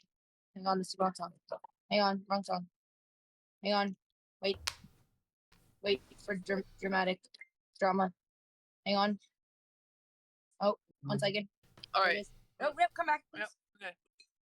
On camera like this. Almost there. By the way, my opponent's right there. That's the man who beat me. You want me to get him for you? Yes. Get. I already started him. Where's the one line? This isn't the right lyric. I'm not sure we can hear anything from that phone. Try the best. Hang on. If you send me a link, I can play it on my YouTube. Playing Coldplay. No, it was the line when you try your best, but you don't succeed. Andrea, I feel you. I tilt badly Get too, but what we can you go want, but not later. what you Okay, go, need. sister. I'm gonna go jump into. Okay. No. When well, you're chewing. No, I'm joking. No, it's okay. It's okay. Will try. No, we're just trolling. Don't worry. I'm okay. And ignite your we lost Andrea. bones. Anyway. But I will try Nice singer. to fix you. Have talent, Hammer. Thank you, Dina. Okay. Well, Hammer, I am hungry, so I'm gonna get some food. But tomorrow is the last game. It's at 11 a.m. So chat. Hopefully, we'll see you there, and hopefully, Andrea and I can both finish the tournament strong. Yeah.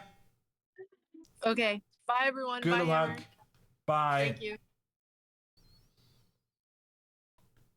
Let me get out of this.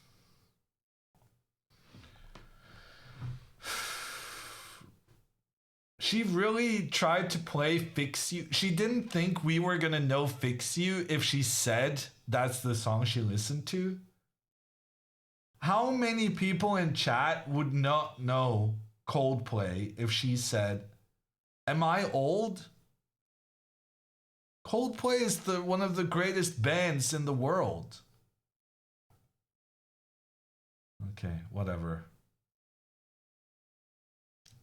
Oh, I forgot to mention the C word, but we talked about Coldplay instead. I guess that's fine.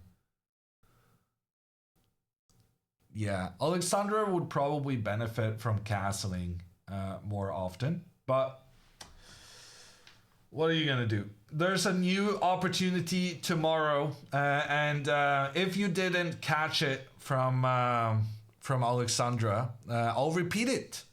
Tomorrow's game is starting at 11 a.m. Iceland time. That is noon Central European and 7 a.m. Eastern, 4 a.m. Pacific if you're mad. And that's going to be the final round of the tournament. So hoping to finish off strong. And that's it from me.